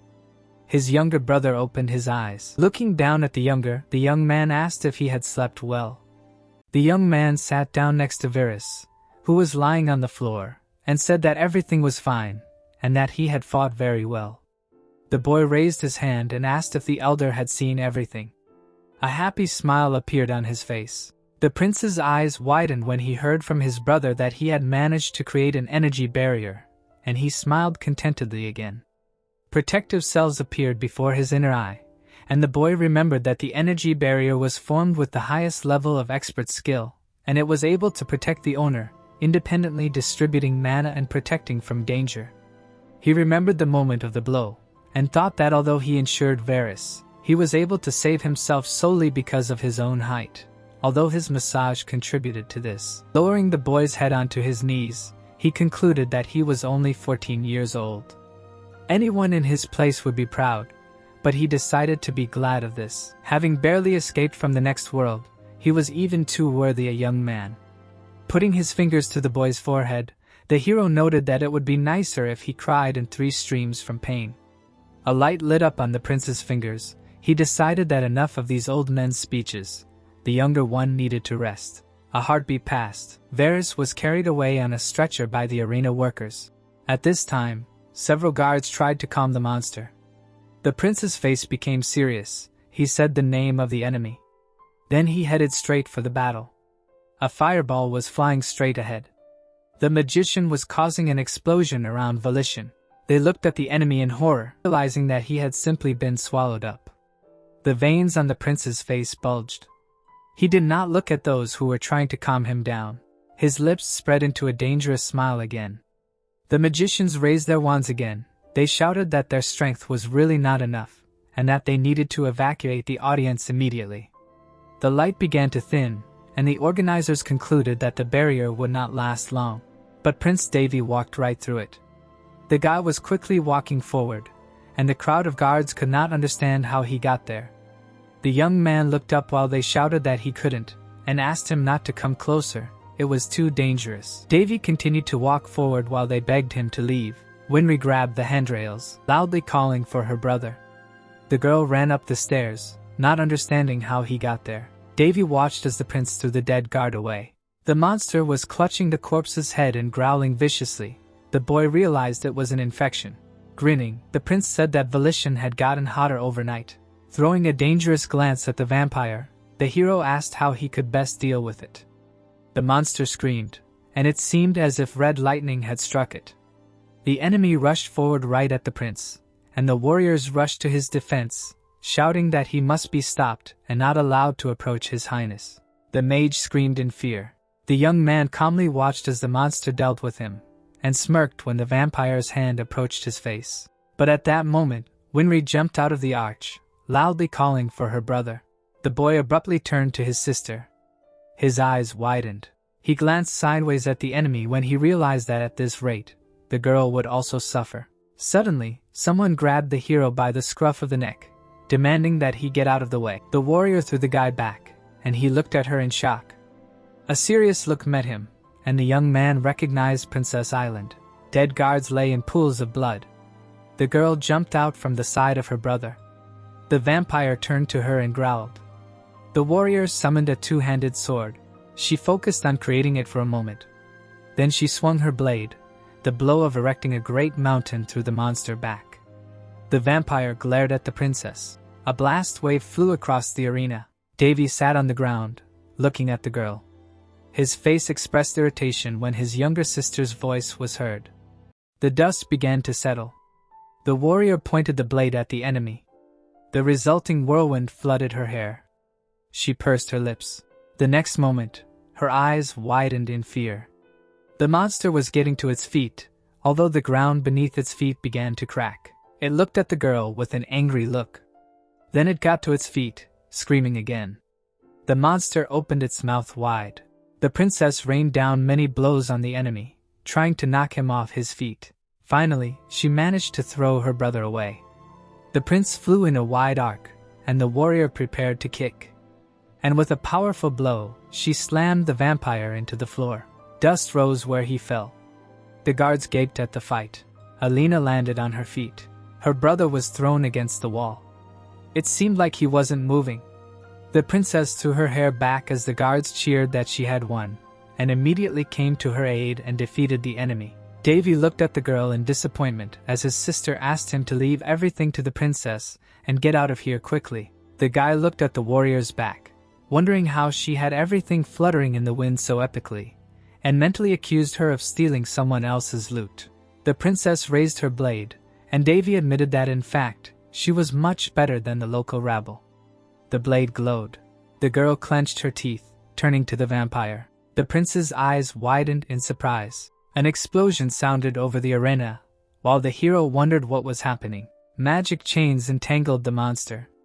It tried to break free. Suddenly, he aimed his claws at himself. The young man leaned forward, looking at what was happening in shock. Balatian dug his claws into his own chest. The princess also looked at it in surprise. The vampire grinned widely. A bright light flashed around him, and Davy realized that this was a bloody phallus. The guards who remained on their feet collapsed to the floor. The stadium was filled with a bloody fog. The haze darkened the sky. Davy hugged Winry. The girl clung to her brother and coughed. She opened her eyes slightly, and tried to call Davy. Stroking his sister's head, the young man assured her that everything was fine. Leaning over the girl, he added that there was nothing to worry about. The guy smiled tenderly at his sister. He put his hand on the princess's head and asked her to rest well. Placing the baby on his lap, the prince asked her to have good dreams for now, and when she opened her eyes, everything would be fine. The hero looked warmly at his younger sister, then he darkened. He squeezed his palm on the younger sister's head, and mentally ordered the sloth to work. Lighting a golden light in his palm, the guy realized that if he did nothing, all this would mix with his spirit magic. The prince pressed his palm to his face. How piercingly he screamed. Running his palm over his sister's face, the hero remembered that having reached a certain level, a person could connect himself with a certain mana, and his abilities acquire individuality. Davy himself had 3 powers, and each had irritating qualities. Spirit magic, for example, was almost psychopathic, but the most effective. Meanwhile, ordinary mana was like ice, very sharp, but with sufficient desire, it worked perfectly, pretending that it simply could not do anything with it. And the last power of the Sacred One was the most stubborn of all. Gritting his teeth, the hero thought that this damn power was deaf to orders. To make it work was already a feat. It was so lazy, he had already demanded that it wake up several times. Holding the glowing fingers on Winnie's head, the hero mentally added that even in such circumstances, the holy power would not work if it was not pressured. But finally, the shining patron activated, and the young man's face brightened. He realized that he had succeeded. The sunlight spread in all directions. The girl muttered something in her sleep, and the hero said out loud that now for some time he could not worry about his sister. Rising to his feet, he looked around, and noticed that no matter how much he looked at all this, it was creepy. Looking at the bodies lying around, the young man remembered that the bloody phallus was also called the City of Blood, the art of strengthening one's powers by drawing life energy from all living things. There were bodies lying on the stands. Davy remembered that he could only use the 4th level of sacred power, and with it he could not save everyone here. Jumping into the arena, the prince was glad out loud that Varys had been taken away from here. Volition had completely transformed into a monster when the hero headed towards him. Striking his fist into his palm, the young man concluded that they would not have spectators, which was lucky. But Ileana did not lose consciousness. Leaning on her sword, she rose to her feet. Breathing heavily, the warrior looked at the hero's back. Dave turned around in confusion and chuckled nervously. He thought that now he had a problem, because the guy did not expect that someone inside the Bloody Falls could not lose consciousness. When Ileana was standing behind him, barely standing on her feet and seeking support for her sword, Dave looked at the girl and was convinced that she did not wield the divine sword for nothing. Davy blushed with affection, despite the fact that she was exhausted and seemed about to die, and then he reproached himself for thinking about her appearance, and called himself a scoundrel. Ileana looked at him with a question. Dave came up to her and put his hand on her shoulder. She was embarrassed, and in a rage from his impudence, she threw his hand off her shoulder, surprising Dave, because he was misunderstood, and he immediately hurried to correct the situation by asking whether the girl had come to her senses. She, still frowning, retorted that they were still in danger. In the distance, the silhouette of the monster was visible. Dave, making sure that the girl felt better, casually asked her to move away, to which Ileana called out to him in confusion, asking what he was going to do. She grabbed the guy's hand, asking him to stop. Island was perplexed why Dave was okay, which she asked him directly. The prince's wrist was still in her hand when an awkward silence fell.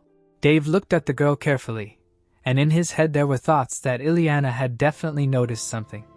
They were standing opposite each other, when Davy thought that he should look like an unhappy prince who had recently come out of a coma, but instead, in such circumstances, he was calmly moving, which looked strange. Dave decided to carefully avoid answering, saying that he himself had no idea. Ileana, not having received her due, looked at him angrily, to which the prince mentally justified himself that he was still helping her and the girl should not hate him so much. Ileana waved her hand. She turned away from him and ordered him to move away. The girl assured the prince that he could not cope alone. Dave, asking again, repeated her words, mentally calculating that the girl was shorter than him by a head and a half, to which she answered affirmatively, recalling yesterday's sparring, in which he became the winner, in her opinion, only due to luck. Ileana bowed her head in concentration, calling the opponents nobles of the night. The girl called the enemies demons of blood, with appropriate force, after which she remembered that they were described in ancient scriptures, and before her eyes there appeared the image of an open book and an overturned glass of wine when the princess asked her interlocutor if he had heard of vampires. Dave stood in nude confusion, while Ileana warned him that he should not rely on a happy accident. She held the sword in front of her and continued that the prince didn't have any mana, so the monster would tear him to shreds in the blink of an eye. But the fact that the boy was still fine bothered her greatly, and despite this, she ordered him to run away right now. But Dave stood with his arms crossed over his chest, slightly offended by her distrust. The boy objected that it didn't look like the monster would just let him go, to which Ileana assured that she would try to stop the monster, which was still visible in the distance. She concentrated on taking a fighting stance, raising her sword. Dave thought about how trustworthy Ileana was. A gust of wind ruffled her long braid, but the prince was confused by her excessive emotionality compared to yesterday. Ileana gritted her teeth when Dave assumed that she was nervous because she had met a mortal enemy. The girl looked forward resolutely, not lowering her sword and preparing for the fight. A drop fell, and from its circles appeared on the water. Strange sounds were heard not far from the windows. Someone was silently stepping barefoot on the floor. Two women were standing in the darkness. One was hugging the other with her arms. A voice called for her mother, and the second woman immediately threw her head back. It turned out to be a monster with red eyes and huge claws, and a drop of blood rolled down from the corner of her victim's lips. The little girl was terrified. She held a plush bunny to her chest. The little fingers unclenched, and the toy was at her feet. Another drop of blood fell, making circles. These were Island's memories that whirled through her head. A vampire stood before her. He growled, and the girl promised herself to tear everything out of him, down to the root. She decided not to stop until her death. The monster spread his paws and let out a guttural cry. Elena looked at him intently. Suddenly, pain pierced her neck, and an apology sounded behind her. A loud, strange sound was heard. She knelt down, asking what it was. Dave said that she should not interfere with his work, despite her obsession with vampires. He watched her confusion with a smile. Dave answered a question with a question and suggested that she just watch. He exhaled and threw his fist forward. The monster rushed to attack. The prince remembered that the last time it was a long time ago, hoping that his practice, when he fought in the Harley with hundreds and thousands, should be enough. The monster raised his paw to strike, when Dave thought that he was confident in himself, and that he definitely knew vampires better than anyone in this world. The paw of the monster approached him, and the thought flashed through the prince's head that this was an infected vampire, strengthened by the bloody phallus. Dave got into a fighting stance and unclenched his fist, saying out loud that he sent many such monsters to the next world, so he was pretty tired of them. His hand bent, as if lightly touching something. The monster was defeated when Dave mockingly noted that the vampire had been through a lot yesterday, but still did not learn anything. The monster howled, and his mad eyes filled with red light. Dave said that it was his turn to attack, and red lightning appeared from the middle of his poem. A bolt of lightning ran through the vampire's body as Dave's hand was close to the monster's heart. The prince cast the demonic blood rip spell, wishing the vampire to die quickly. A huge wave of light pierced the monster through and through. It literally shattered into pieces. Dave smiled, pleased with the result, and Ileana was greatly surprised by his success. She said that it was impossible, as the red fog around them cleared. Half of the statue's head fell off. Ileana looked forward in shock and asked what was happening. Davy stood in front of her, dust rising around him. Dave smiled and felt renewed. A stream of wind fell on the princess, her heart beating wildly. There were corpses of people lying on the ground. The girl looked at the statue and wondered how the plague that neither the local warriors nor her two-handed sword could defeat was defeated by an ordinary person who did not feel a drop of mana. The woman frowned and remembered that he had been in a coma just a few months ago. The boy was smiling happily. The boy extended his hand to his ally, causing her to flinch. The prince raised one eyebrow and was surprised, not understanding what kind of reaction this was. Davy continued to hold his hand in front of him. Ileana looked at her in amazement. She pursed her lips tensely. The princess extended her hand to her comrade. Her fingers trembled when Davy asked if he could borrow her sword. The girl lowered her head in disappointment. Her face turned red. Clutching the hilt in her hands, the woman said that her weapon had broken in a recent duel. The boy extended his hand to her chest and said that he meant the other sword. He clenched his fist and explained that he had spoken about this. The boy looked at his hand and said that he needed to be fully armed for the boss fight. In his palm lay the pendant from which the prince wanted to borrow some divine power. Surd stood at the undel. He was a hero who had created many weapons in his life, in addition to the blade that saved the world. Precious stones swirled around the sword. Even simple materials could become famous weapons in the hands of this blacksmith. His ability to forge a sword with mana was so famous that his weapons became family heirlooms. The blades glittered. Among them were 12 famous swords that were kept in different parts of the continent as national treasures. Calderas. One of these blades shone under the rays of the sun, and the ancient language of spirits this name meant Snow White Protector. Hares put it on his shoulder. This sword was considered special because it was created at the cost of Surd's life for his close friend. A bright flash flashed. This weapon was embedded with ego. Holding the pendant in his hands, the mage thought that a sword that has its own self and releases power on its own sounds simply incredible. Davy narrowed his eyes slyly and thought that he knew the truth about his identity. Davy looked away.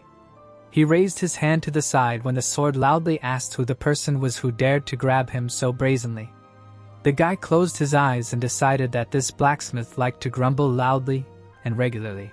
Frowning, the young man remembered that he had already heard all his lamentations and said that he heard him perfectly well. The prince clenched the pendant in his fist. The magician looked at him and said that a sword with a vibration function was very vulgar. Davy smiled and offered him cooperation. Elena extended her hand forward. She pounced on her comrade and asked him to return the pendant to her. Davy hugged her and said that otherwise his mistress would die first. The princess lowered her gaze. The guy was surprised that his ally was still conscious thanks to the power of the divine sword. The hero sat down on the ground. The young man thought that the boss was not her opponent, despite her talent, and that it was very important to be able to assess her own capabilities. The prince smirked when Calderas asked him not to even think about implementing his indecent thoughts. A flash appeared in his hand. The magician clenched it into a fist. A pillar of bright light fell on him. The blade of the sword shone. Davy raised it above his head. Davy stroked the blade and said that it was definitely good. A smile appeared on his face. The guy swung the sword, which did nothing but complain. The young man lowered the weapon and asked him to be quiet. The prince took a fighting stance and ordered the blade to lend him its power. Runes appeared on the blade. A huge amount of energy burst out of it. The magician united with the divine sword and cut the air with it. Lightning from the initial two-handed sword struck the center of the arena. Dust and black smoke rose around. Davy put his weapon on his shoulder and asked how long his enemy was going to hide. A rift appeared above his head. Blue mana sparkled inside. Davy looked at the bat and was surprised that a high-ranking vampire was in front of him. A cluster of dark energy appeared above the statues. The stranger folded her arms across her chest. It turned out to be Sherry, her hair fluttering in the wind. The girl narrowed her eyes. The guy said that they already knew her. Floating in the air, the woman explained that she thought someone was patronizing him, but it turned out that it was only his doing. Looking away, the young man called himself a good man and asked her to quickly come down. The secret agent frowned in displeasure when the prince complained that his neck was already stiff due to having to look up. Putting his hand to his eyes, the magician said that because of her outfit, he could see what was hiding underneath and praised her black underwear. The vampire narrowed her eyes furiously. Davy smirked and ordered her to come down. The gem on the sword guard sparkled. Davy cut the air in front of him. Sherry landed on the statue and explained that they would not be able to blame the queen for anything even if they got rid of the black moon. A red aura appeared around her. The girl explained that the relationship with Bull Ties would be shaken, but the country, which already had a bad reputation, would never go to war with Ron.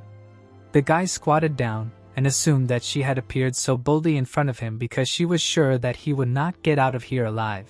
The young man leaned on his hand and wondered what he should do now. The woman waved her hand and asked what she was talking about. Bloody energy appeared in her hand. The secret agent sent its waves forward. The vampire swung her whip. A powerful blow cut off the head of the stone horse. The prince landed on the steel and concluded that his opponent was quite angry. The head of the statue fell to the ground. Many red sparks appeared on the ground. Their glow illuminated the room. Sharp fragments headed towards the magician. Davy jumped down and the fragments crashed into the pillar. Some of them went around it and approached Davy. He somersaulted in the air and dodged them. The guy bounced off the steel to land safely. Calderas flashed in his hand. The young man swung it to reflect the remaining projectiles. The prince frowned tensely. Looking at him, Sherry said that she expected something completely different from a pathetic man. The magician grinned and asked if she herself served a man. The girl clenched her teeth and asked him to shut up. The woman swung her whip. The column surrounded the tree. Someone told about how vampires are very strong because they come from the strongest creatures of their kind, and the most outstanding of them undergo the ceremony of inheritance and become a clan. The man raised his hand and explained that without the help of the elves, their natural enemies, it would not be so easy to kill them. Hares assumed that his student wanted to know how to defeat them. Davy nodded. The sword god licked his lips and said that they need to be unbalanced with anger, and then their actions will become predictable. The warrior crossed his legs and added that they are very proud creatures, so the more noble the vampire, the more likely he is to burn out in a fight with some newcomer. Alina lowered her head. Davy remembered that hares was highly revered in the Palan Empire, and wondered how they would react to his true nature. A whip flashed in the air. The guy jumped back. He pushed off the ground. The boy cut the air with his sword. Waves of energy were directed towards the enemy. Only Sherry protected herself with a force barrier. A bright flash illuminated the prince. The magician put the sword on his shoulder, and realized that it was a blood barrier. Calderas realized that she was of the count's level. The girl waved her hand. The divine sword concluded that if she was pure blood and a relative of someone very noble, then she could well lay claim to the place of the family. Davy smiled and said that he should finish her now, but Blade asked if he could do it. Davy looked at him and asked if the weapon doubted him. The guy jumped back when the whip hit the ground right in front of him.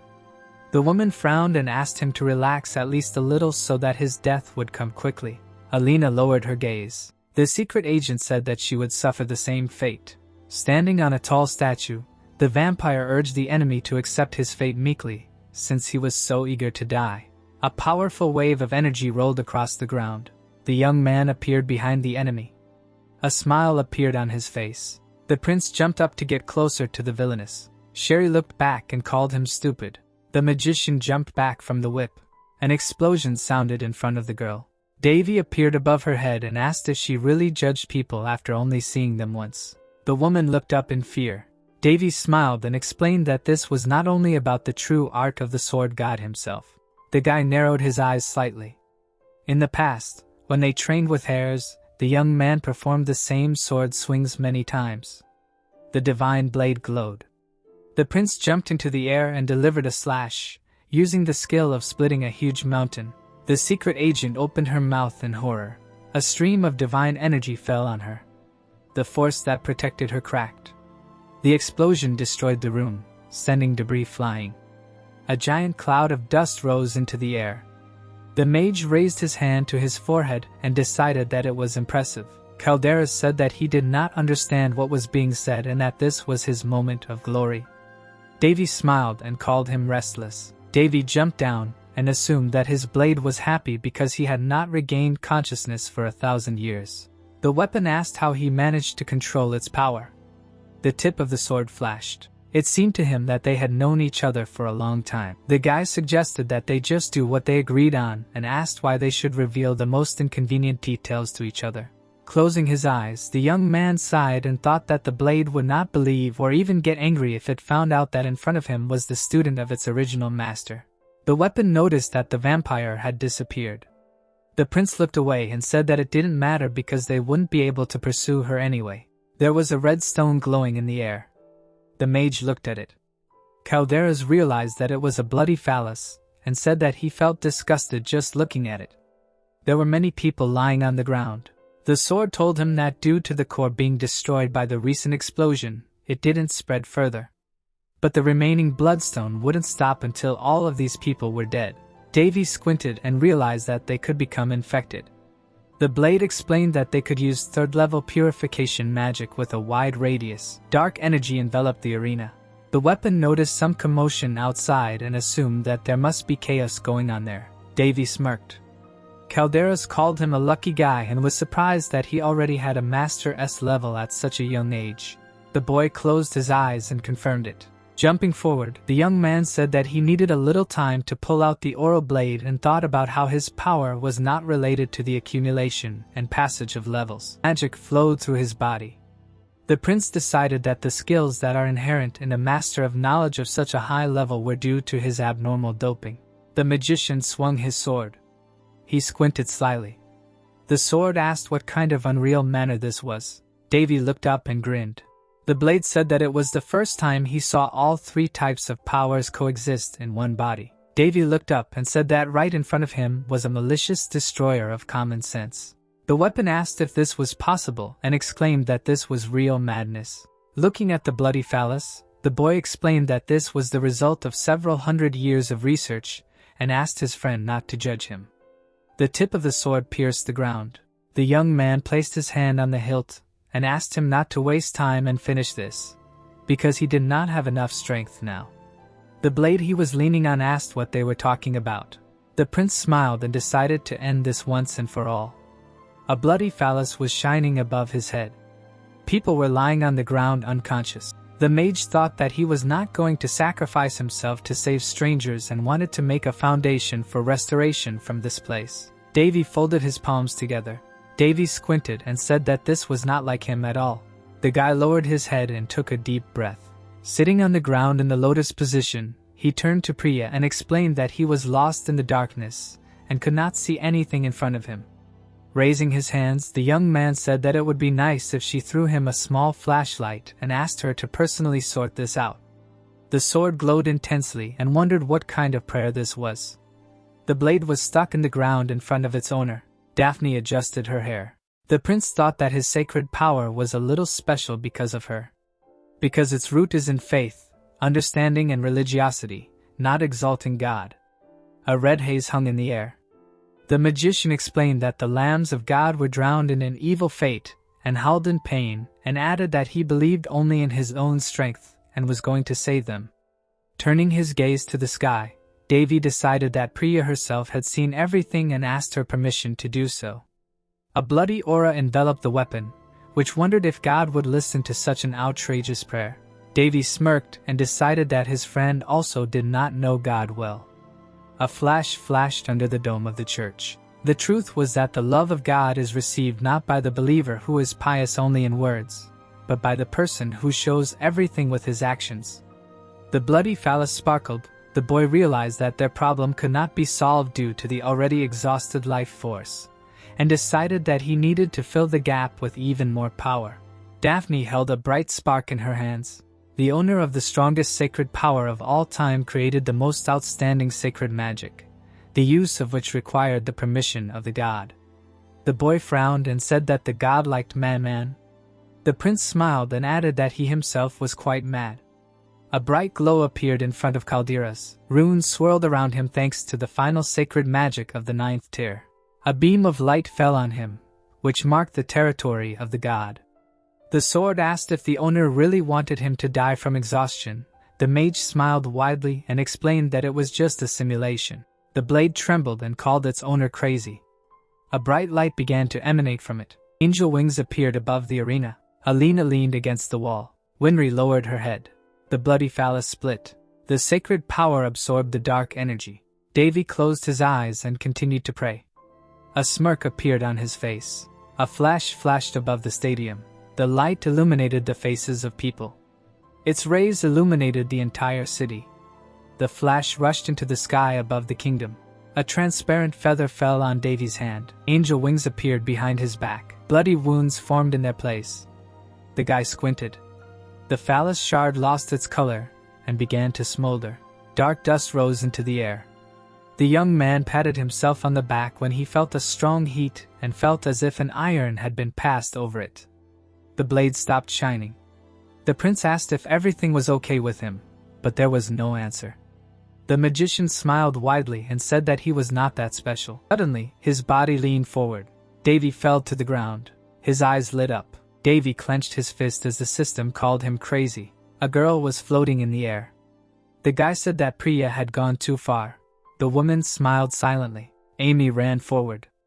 The young man wondered how long it had been since he had managed to sleep without any worries or concerns. People gathered in the corridor of the palace. The prince felt as if his head was so empty that it was hard to even call it a sweet sleep. Alina frowned menacingly. Winry opened her mouth wide and called out to her brother. The lights were on in the Feldstein Principality, and the girl asked if everything was okay. The mage put his hand to his face and asked how much time had passed. Hugging him, the girl replied that he had slept for 2 days and told him that she was very scared and even thought that she would never see him again. Davy hugged her and realized that he had only made her worry so much in vain. The princess wiped her tears and explained that she had a dream that day. In the dream, they were enveloped in a scarlet mist. Davy smiled and stroked his sister's head. There were beautiful plates on the shelves. Winry asked if the scarlet mist disappeared because of them. The boy looked at her in surprise. The girl said that she found something when she checked his body. There was a red mark on the boy's back. The girl assumed it was a stigmata. He raised his hand and assumed that the hot feeling was due to the burning of the stigmata. Sitting on the bed, the prince realized that this had not happened to him in the gallery, and wondered if this brand was too big. People were walking in the streets. It turned out that the mage was cured by a high-level priest, which is why the principality is now in an alarming state. People found him in the arena surrounded by sacred energy, and all the scarlet mist was cleared. Davy smiled and remembered that the stigmata was a mark indicating that God had shown his love first, so deeply religious priests could not have it. The princess looked down and suggested that he might have some kind of clue. Davy realized that no one had noticed anything except the stigmata. Frowning, the guy wondered what he should do and thought that he did not know whether he should hide his power or not. Lights were shining outside the window. The young man realized that those around him could get hurt if he made too much noise, and in such circumstances, it would definitely not lead to anything good. Looking at his sister, the prince apologized and said that he did not know anything because he lost consciousness. Winry said that she immediately thought so. The girl asked if he was sure that nothing was bothering him. The mage closed his eyes and confirmed it. He, with a smile on his face, could not believe that everything was going so well. Then, sitting in front of Caldeira's, Davy dealt with the blood phallus and stimulated the sacred power to develop it. A fire ignited in his chest, and his mana capacity increased significantly. Looking down, Davy noticed that his mana and spiritual mana responded to the sacred power and improved, and concluded that with this level, he would be able to take the sword Oro. Turning his head to the side, the boy was glad that the sacred power increased more than all the others, and wondered if this was also the power of the stigmata. Stars were visible through the stained glass. The sacred power only needed a reason to grow. The girl looked at her brother, and said that he did not see how chaotic it was because he was unconscious. The boy looked up and remembered how Amy ran to him. The princess frowned and told him that Ileana wanted to take him with her because she had an excellent magic circle for healing. Closing his eyes, the mage praised his sister and asked her to rest, because he also needed time to think. Heading towards the exit, Winry asked her brother not to worry about Varys, and told him he was safely hospitalized and that the competition was suspended. Davy waved at her when the girl asked him to try to rest despite the noise. Davy lowered his hand. The girl turned around and left. The guy opened her status window in front of him, and wondered where this thing came from. He scratched his chin and assumed that it appeared because of a prayer or because of the use of magic that he used in his immortal body. The young man closed his eyes and decided that it was too difficult. Someone said that this could be considered their acquaintance. The prince threw off the blanket in fear when a voice remarked that he liked the ability to see through the feelings and state of another person. A rustling sound was heard from behind the window in the corner of the room. The magician's eyes widened in amazement, and he wondered where the voice was coming from. Waves of dark energy enveloped the room. Davy wondered who had managed to brazenly deceive his perception and decided to catch them. Davy froze in place. A stranger appeared on the bed in front of him. Smiling, the girl assumed that her friend was shocked that the seal had suddenly fallen off and said that this was God's will, which he would have to accept. A tree grew inside the columns arranged in a circle. The brush touched the canvas, and someone was surprised that he had a talent for drawing. Hares was painting a portrait. The guy asked who it was. Scratching his chin, the young man noticed two ergonomic handles on the woman's head and asked if it was a demon. The man smiled broadly and said that only his student could call horns handles. Fireworks burst in the sky. The sword god confirmed the guess that this was a demon. The prince asked why the mentor decided to paint her and suggested that her image was firmly embedded in his memory. The teacher smiled and said that this girl was much crazier than any of the crazy girls who were feasting nearby.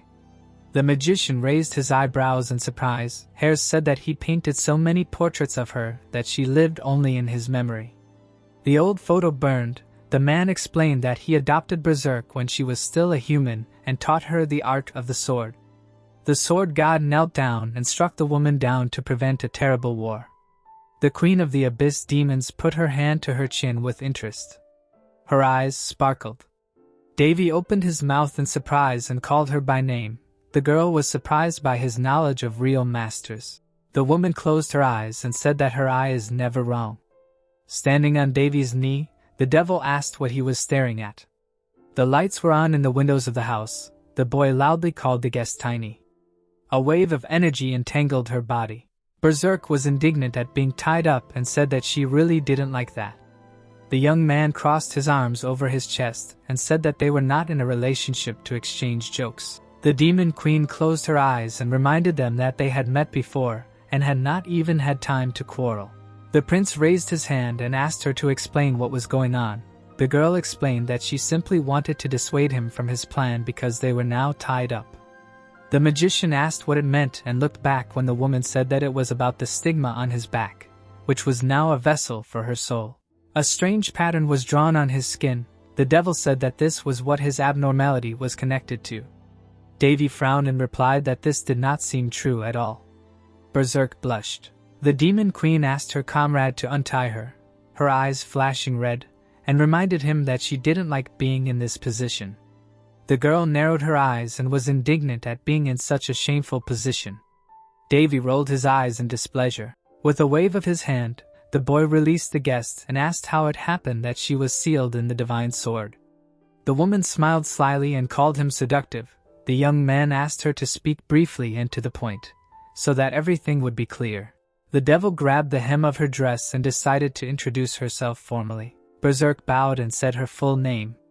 A smile appeared on her face. The prince thought that this creature was the living embodiment of the abyss. An image of the instigator of the great war between the interworld and the demons appeared before his eyes, standing on a mountain of bones. The divine sword shone. Legend said that Hears put an end to the war when he defeated the villainous with the help of Calderas. But no one knew until now that her soul was sealed in the same sword. The demon queen closed her eyes and asked if her friend was happy. The mage thought that she was not like the other demon kings. The girl asked what puzzled him so much. Davy closed his eyes and explained that he thought that her consciousness was asleep. The woman smirked and said that Calderas would not shackle the soul of a close friend. There was a candlestick on the nightstand. The Devilas said that they did not even say goodbye because they did not know that everything would happen exactly like this. She put her hands on her belt and decided to say everything directly, because there was no point in detail. Berserk put her hand to her chest and explained that she was given to him by the will of the god. Davy asked what it meant. The boy crossed his arms and asked if there was no better reason. The demon queen asked if he thought she herself wasn't offended that she had to settle for this. The boy puffed out his cheeks in displeasure when the girl said that he would have to answer for her because of his sacred magic. Covering her grin with her hand, the woman called him quite interesting and called him the second person who kept the legacy of the sword god. The prince asked if they were talking about the sword art of hairs. The devil noticed that he spoke as if he was familiar with it. Scratching the back of his head, the mage confirmed this and said that the sword god spoke of her at every opportunity. Berserk lowered her head in embarrassment. A joyful smile appeared on her face. The demon queen placed her hands on her waist and thanked her friend for these words. Davy asked if there was any need for him to hide anything from her, as she had the ability to see through her opponents. The girl raised her index finger and decided to correct something. The woman raised her hands in front of her and explained that she could not see through her opponents, but she could borrow a high-ranking will. The system windows flickered. The devil remembered that they were called the status bar and said that the information displayed there did not come from her. Berserk looked at her comrade and assumed that people called it a god. Davy looked out the window and was surprised that this high-ranking will use expressions like half-man or the hope of a serious brother. The stars were shining outside the window. The guy decided that this was to be expected from a god who gave him sacred power. The demon queen extended her hand and suggested that this be considered a move and a change of scenery, stating that she would finally be able to see the big world. The lights of the city were flickering. The girl explained that people her age liked to travel. The boy asked what he would get for it. The woman pointed at him and asked if he hadn't already received her abilities. The lights were shining in the windows of the city. The devil suggested that here, like in the game from his past life, the concept of skills would be quite applicable. The prince looked away and realized that she already knew about his past life. Berserk spread her wings and asked if he didn't think this was a mutually beneficial symbiosis. The demon queen extended her hand to him and said that she was already looking forward to their future.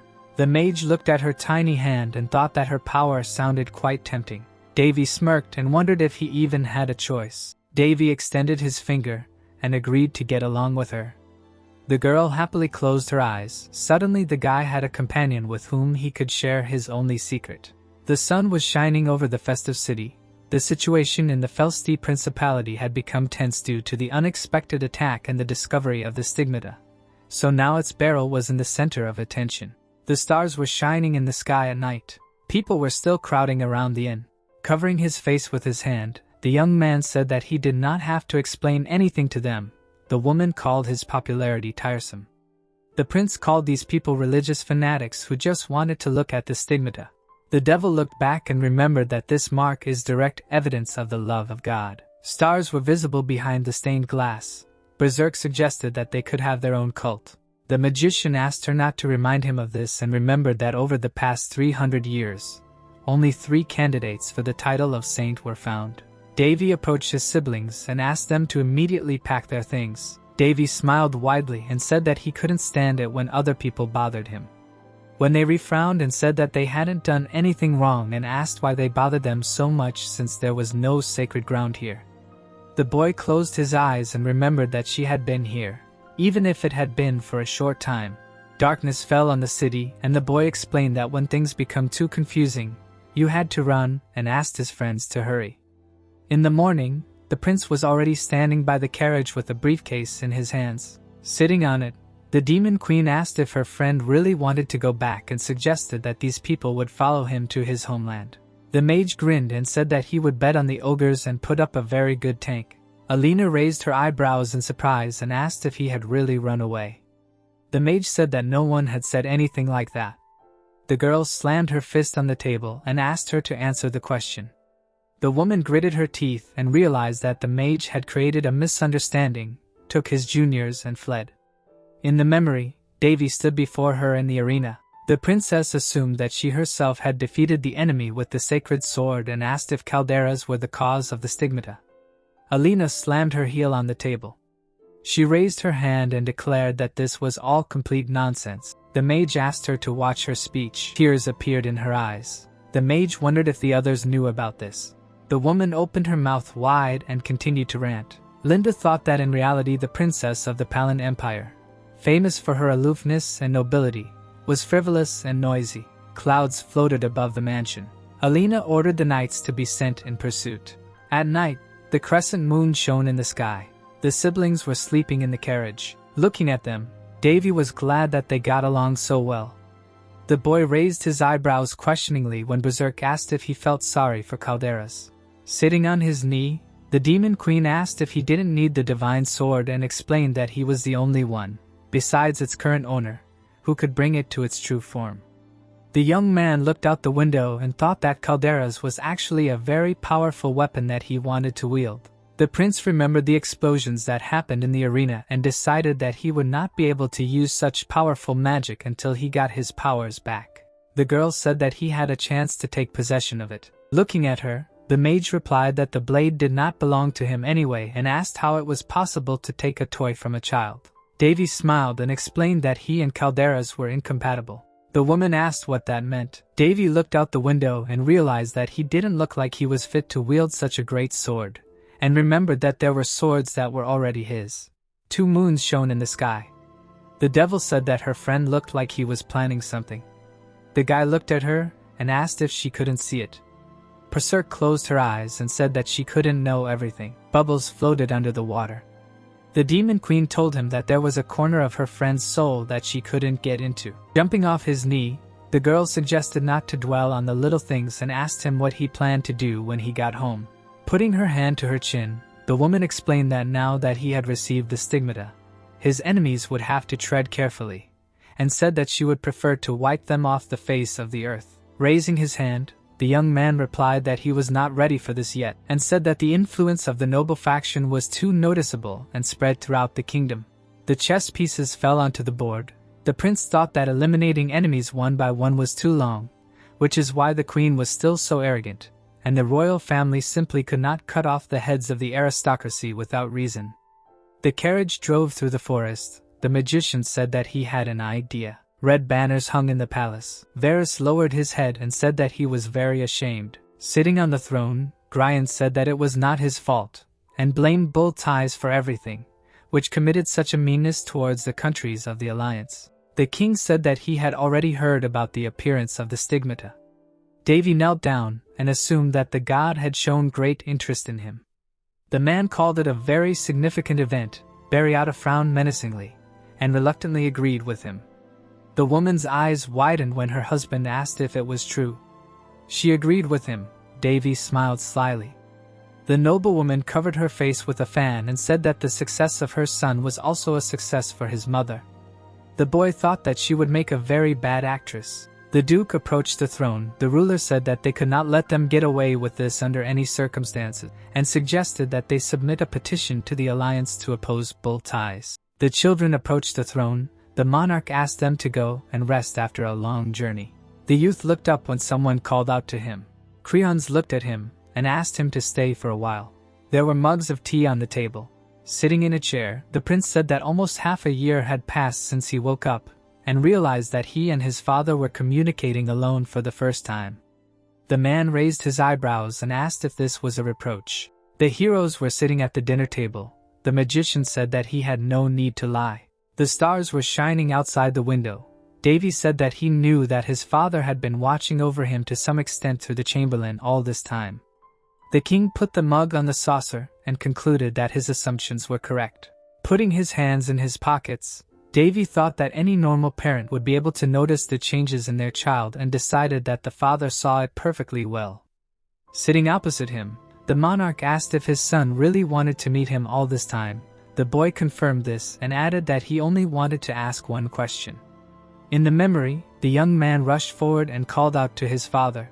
The prince knelt down and asked him to save his mother. With tears in his eyes, the magician explained that it was not a disease at all, and that it was more like poison. Davy grabbed his robe, and the ruler asked the servant to take him away immediately. Davy grabbed the floor with his hands and tried to shout at him. Drops of blood fell to the floor. The butler carried the boy out of the office. Sitting on the chair, the boy remembered that 4 years had passed since then and realized that his father had referred only to his wife's chronic illnesses and had carefully avoided this conversation. There were still traces of nails on the steps. The young man asked what he felt when he threw out his mother. Creons clutched his robe. The prince said that he knew that his father had let go of his mother's hand and even married an enemy for the second time for the sake of the nation's well-being. The man asked his son not to blame this woman for all mortal sins. The magician scratched his head and said that he was not interested in his youthful romances. Putting his hands in his pockets, Davy thought that even after 1,000 years this did not give him peace and asked if his father really did not feel anything when Alisat called him on her deathbed. The girl died with tears in her eyes. Davy dreamed only of knowing the true feelings of this man. The king looked up and offered to take the throne. The boy sat silently opposite him. The monarch explained that he had failed to succeed because he lacked both knowledge and strength, adding that this title did not open all doors for a person.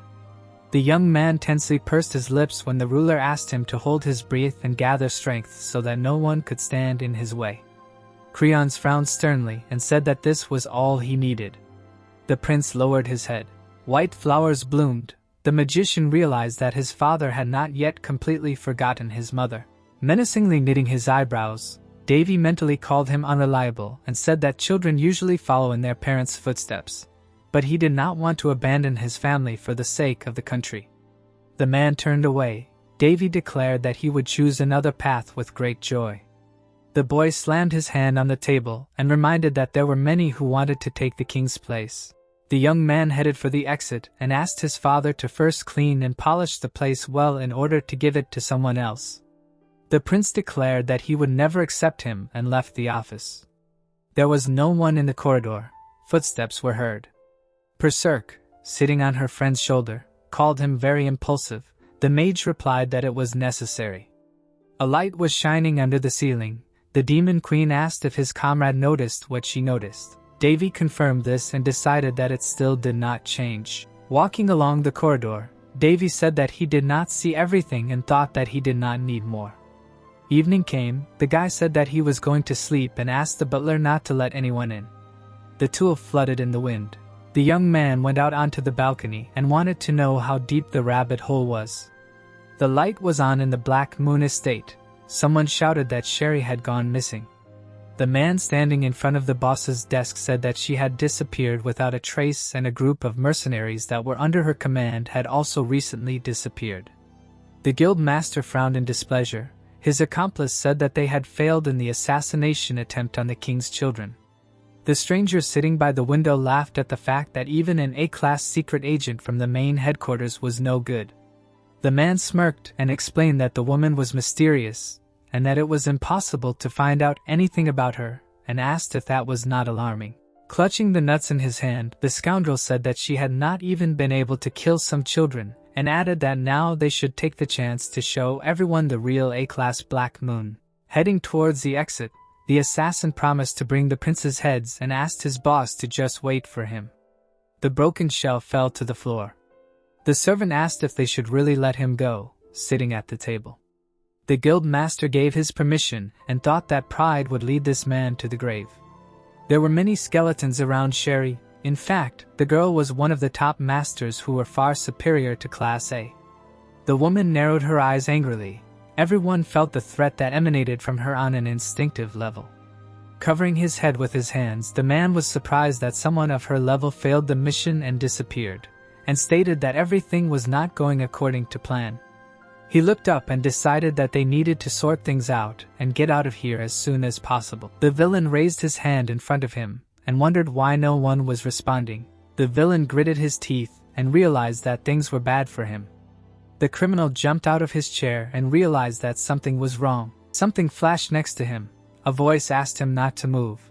His accomplice immediately collapsed to the floor. Someone pinned the guild leader to the table.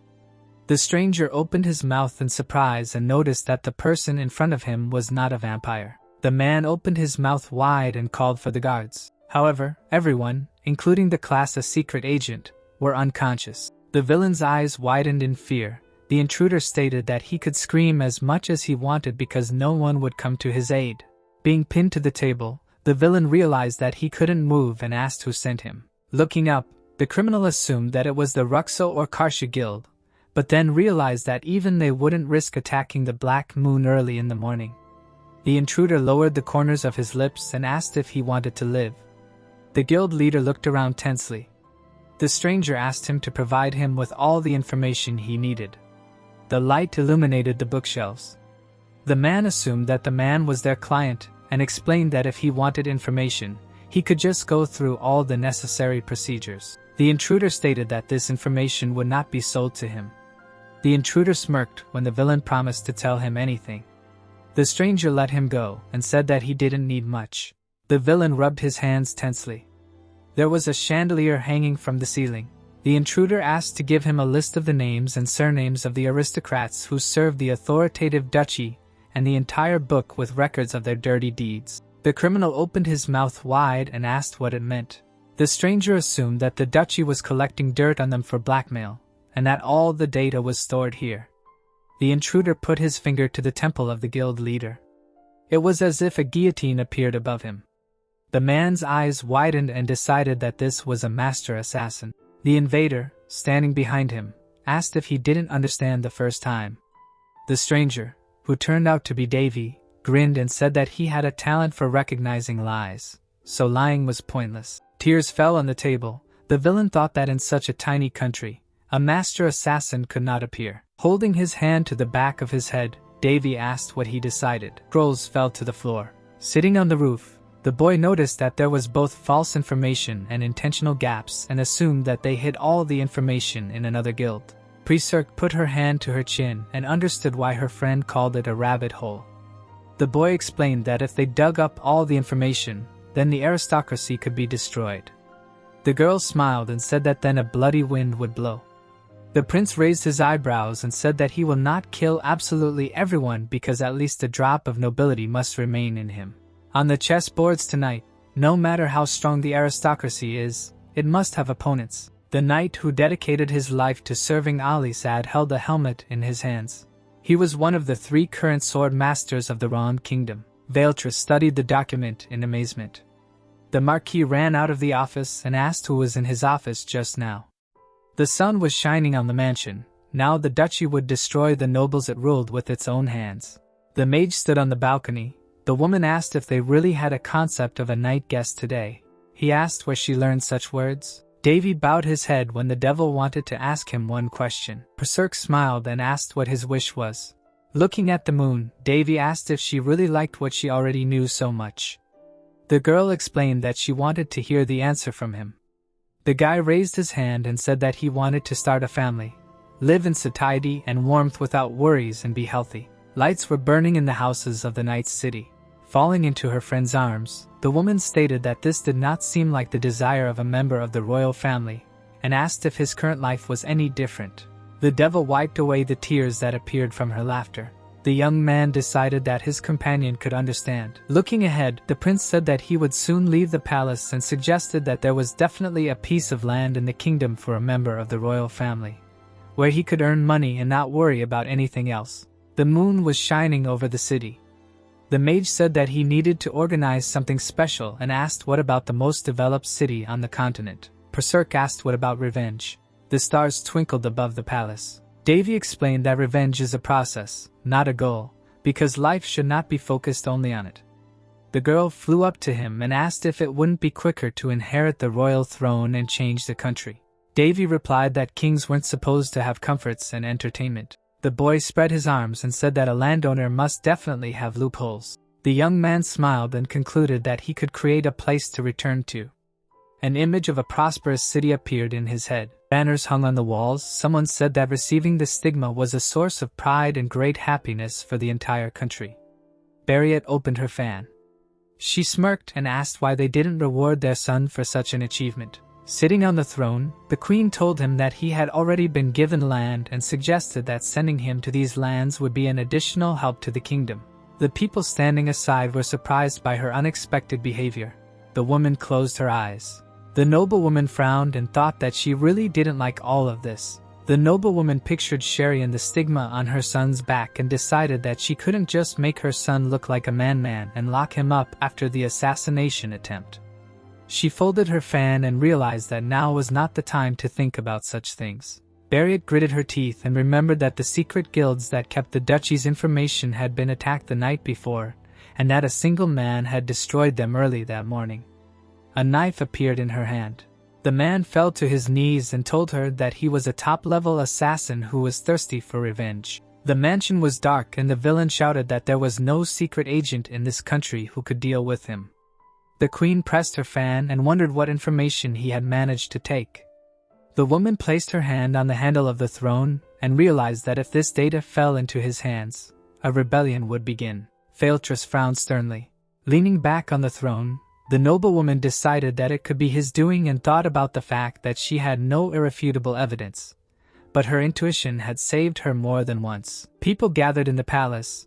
The noblewoman concluded that the princess protector and the person who had arranged all this were one and the same person and realized that she needed to get rid of extra eyes. Barriet frowned menacingly and realized that she needed to get rid of the prince legally since it would not be possible to organize murder and imprisonment. The queen looked at her husband. She smirked and thought about what to say if her husband did not agree to send their son to another land. The woman's eyes widened in shock when Creon agreed with her. Lowering his head, the king explained that the prince, who was not the heir to the throne, should not stay in the palace for too long and offered to resolve this issue immediately. The man raised his hand and asked the chief chamberlain to call him here. Sitting next to him, the noblewoman wondered what her husband was thinking. Davy entered the hall. Davy stopped in front of the throne and assumed that his father considered him a walking bomb and decided that he could no longer stay in the palace. The monarch looked down and asked him to develop the lands granted to him and make them proud of him. The boy closed his eyes and promised to fulfill his will. Berserk, sitting on his shoulder, realized that the ruler was afraid that his son would go too far. The boy thought that she did not need to remind him of this again. Looking ahead, the demon queen said that he did not notice anything anyway. The prince decided that he was planning to leave anyway even without his order, because there was nothing holding him here anymore. Creons and Barriet were sitting on the thrones. The mage assumed that they thought the same thing and realized that he already had them on the hook. Davy stated that he would leave as soon as he was ready. The girl looked up and warned him that because of his actions, a huge number of lives could go out. Frowning, Davy decided to leave if it would help the kingdom and realized that before the next succession to the throne, he needed to organize reforms. There were many people in the throne room. The guy did not want his brother to inherit all this dirt, and to prevent this from happening, he needed an opportunity to crush the enemy. The young man left the palace. The prince looked up when someone called out to him.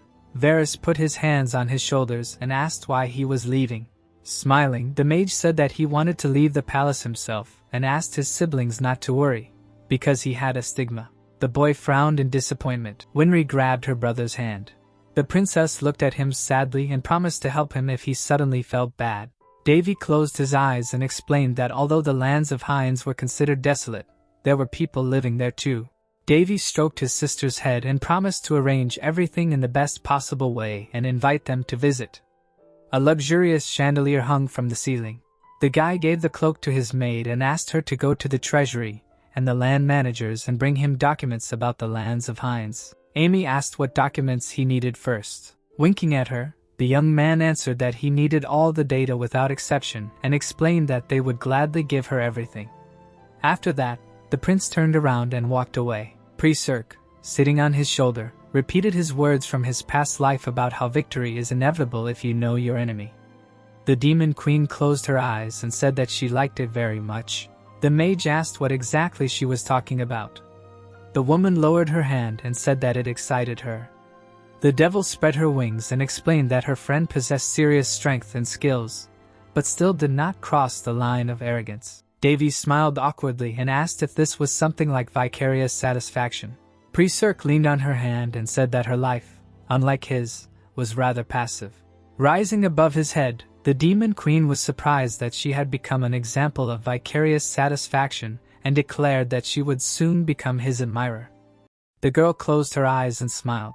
Davy smiled back and decided that this was an honor for his family. Folders with documents fell on the table. The guy was surprised that his assistant dealt with them so quickly. The young man pointed to the scrolls and asked if this was all. Amy answered that this was all the remaining information about the lands of Hines. The prince took the documents in his hand and realized that he should not expect anything else from such a remote place. The mage lowered his gaze. The woman flew up to the documents and asked where they should start. The she-devil put her hand to her chin and read that it was cursed land. Priest looked back and said that her friend was very lucky. Sitting at the table, Davy only laughed awkwardly. In front of the horse lay sacks and barrels. Amy was talking to the man who was helping to carry things. Davy put his hands on his belt and said that he had no knights or nobles who would swear allegiance to him. The guy narrowed his eyes and called himself a dervish. Failed trees knelt before him and greeted him. While the servants were busy packing, the Marquis said that he had heard rumors that His Highness was leaving. The young man explained that it was better for him to leave the palace, since he had no rights to the inheritance.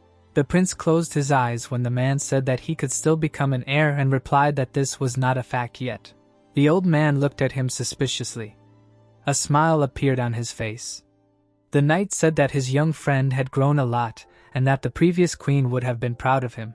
Clouds floated above the trees. Standing next to his comrade, the magician explained that he was only an irreverent son to the mother. The sword master said that, based on his words, the one person who could not protect Her Majesty, the place is in the ground. Davy gave him a sly look and said that this was not true at all. Failed Trees looked ahead confidently. Davy learned that all this time he had been quietly collecting evidence of the guilt of the one who was behind the murder of his mother. Marquis turned to him and promised to help if he suddenly had any difficulties. The guy smiled and explained that real chaos would begin if the person who remained neutral suddenly began to help him. The man closed his eyes and said that his oath could be considered an empty sound if he did not do at least this. The young man smiled and promised to make those lands habitable. The old man silently watched him go. The prince asked him to do what was necessary, because he wanted to finally deal with the aristocrats who were eating away at their country. The magician grinned, thinking that he would be able to hammer the last nail into their coffin, and said that they had a lot of work ahead. The device with many rims flickered. The carriage drove through the forest. Davy remembered that the lands of Hines were not that far from the capital, so they did not even have time to get bored. Priest was sleeping peacefully on his knee. Looking at her, Davy decided that she could be called a sleeping beauty, and realized that they had been together for quite a long time. The Demon Queen closed her eyes and asked him not to move. Drowsiness was one of her traits. The guy assumed that the whole thing was because the power of her immortal body was still too weak. The young man smiled and asked what he would get in return. The girl promised to honor his thighs, which were hard and comfortable enough for a comfortable sleep. The prince covered her, and said that she was very lucky. The driver looked out the window and said that they would soon arrive at the destination. The carriage and carts were driving through the desert. There were only sand dunes ahead, there were no mines or rivers, and there were also monster habitats nearby. A map of the continent appeared. This territory was at a fork that led to the Holy Country, so it had the potential to become an important trade route. Stone mountains were visible outside the window. Hines was called the Cursed Land because there was an eternal drought. The magician raised his eyebrows and thought about the lands that were completely normal 10 years ago, had completely dried out over the past 5 years for an unknown reason.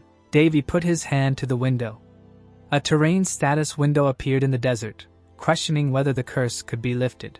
Davy smiled nervously and wondered why this godlike question marks so much.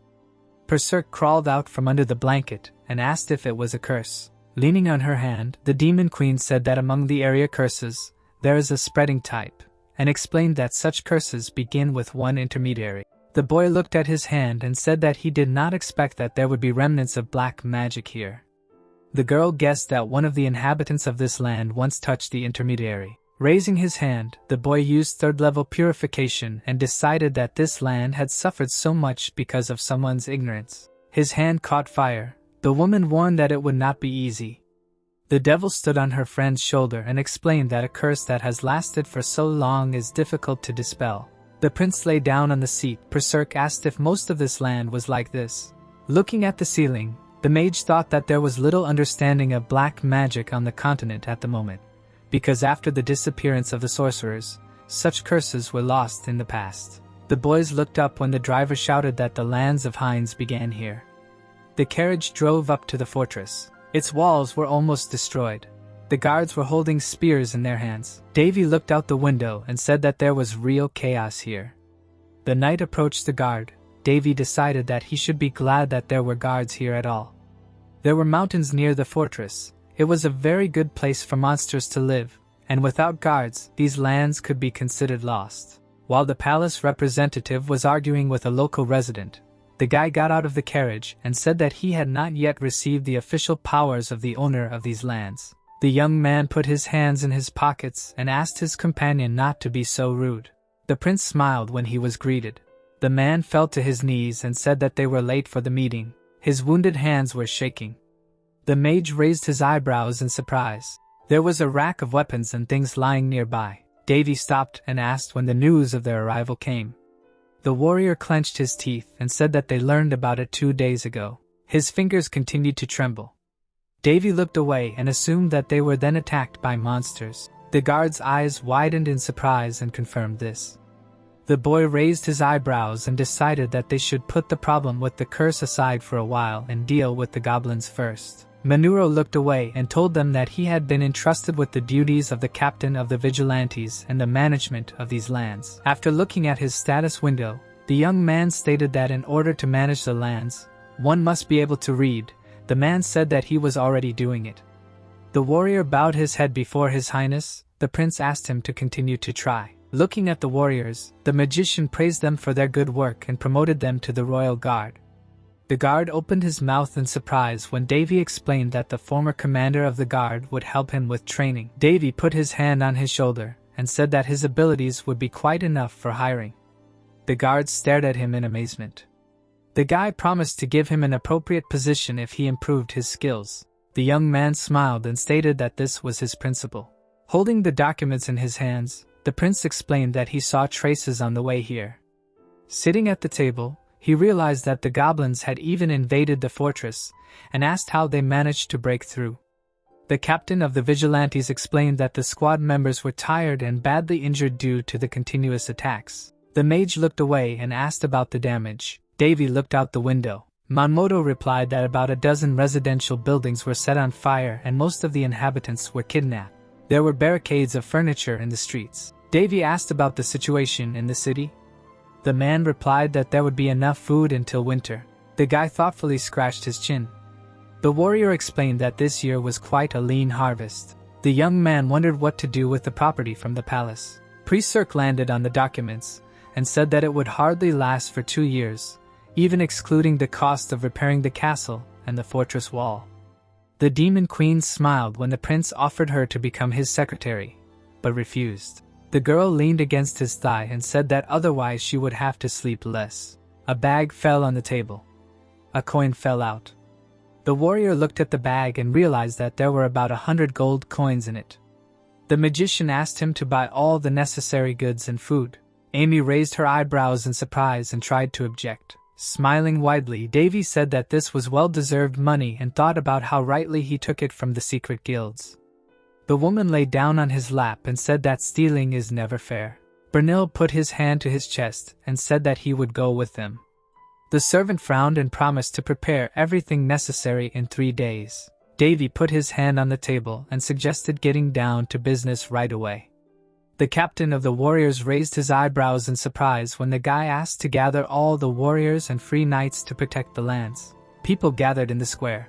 The young man explained that the faster they saved the residents, the better. The prince smiled and thanked everyone for gathering here.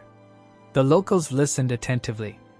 The magician reported that there had been a goblin attack the previous night and explained that there were brave men willing to go after them, and there were those who were afraid and wanted to hide. Standing behind the lectern, Davy declared that they could not allow the monsters to continue coming here, and promised not to leave a single invader alive. The man raised his hand and shouted that fighting them with the remaining number of people was suicide. Davy looked around and asked if they really wanted to allow the monsters to continue to invade the fortress. The locals said that this was the last squad of vigilantes on this land. The guy smiled broadly and said that they had a chance to win, because he would also take part. The people gritted their teeth in displeasure.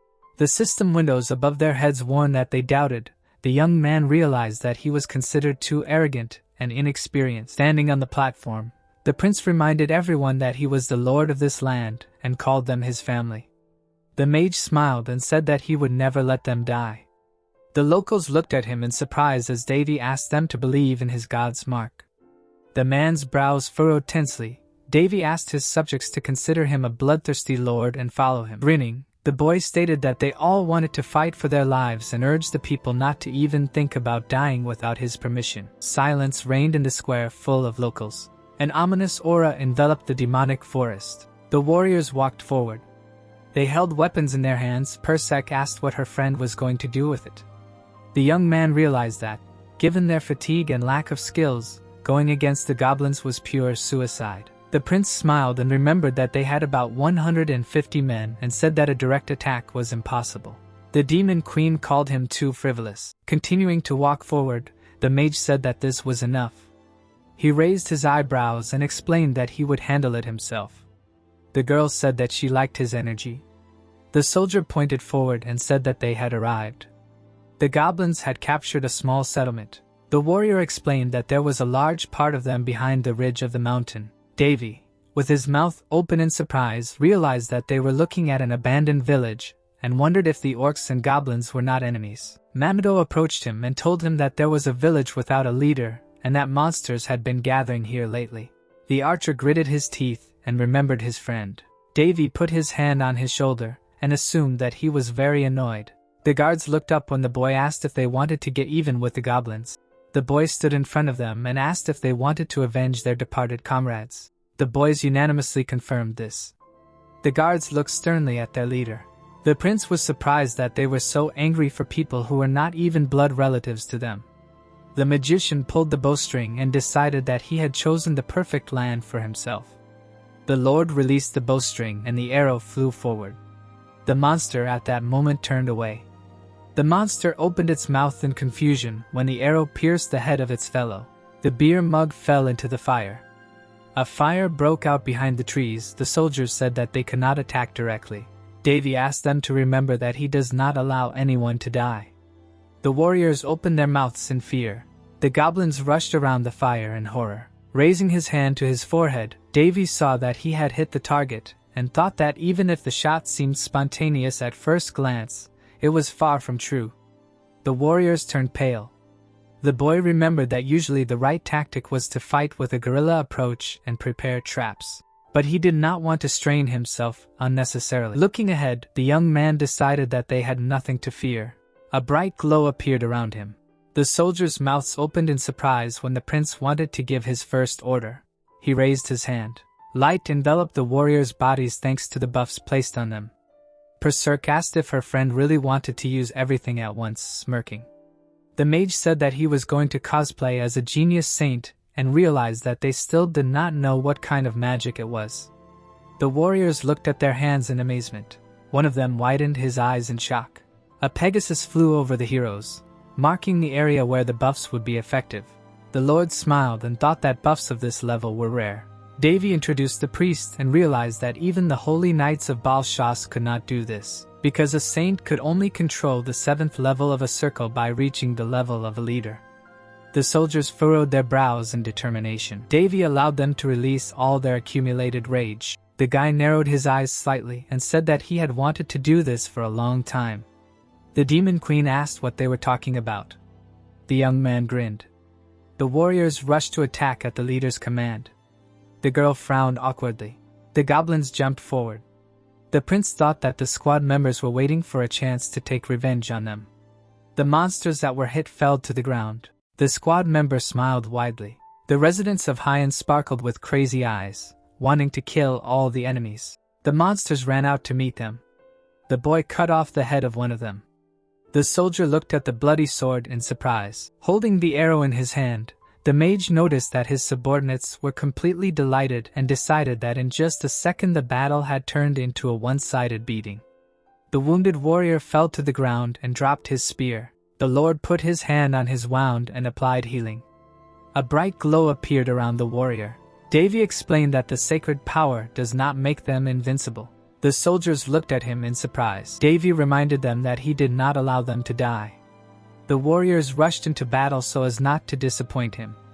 The boy promised to personally take care of the wounded when they returned. Smiling, the young man realized that this was the madness of the berserker and noted that the goblins looked like pathetic victims. The warrior cut the air with his sword. The boys began to rejoice when all the monsters were dead. The prince climbed onto the roof and asked if it was all over. The mage smiled awkwardly when his subordinates began to praise him. Berserk said that he was completely unable to control his facial expression. Standing on the roof, the Lord asked if his hands were okay. The demon queen confirmed it. Davy clapped his hands and asked his comrades not to rejoice too soon. Davy frowned and ordered them to find the captured villagers. The soldiers came forward.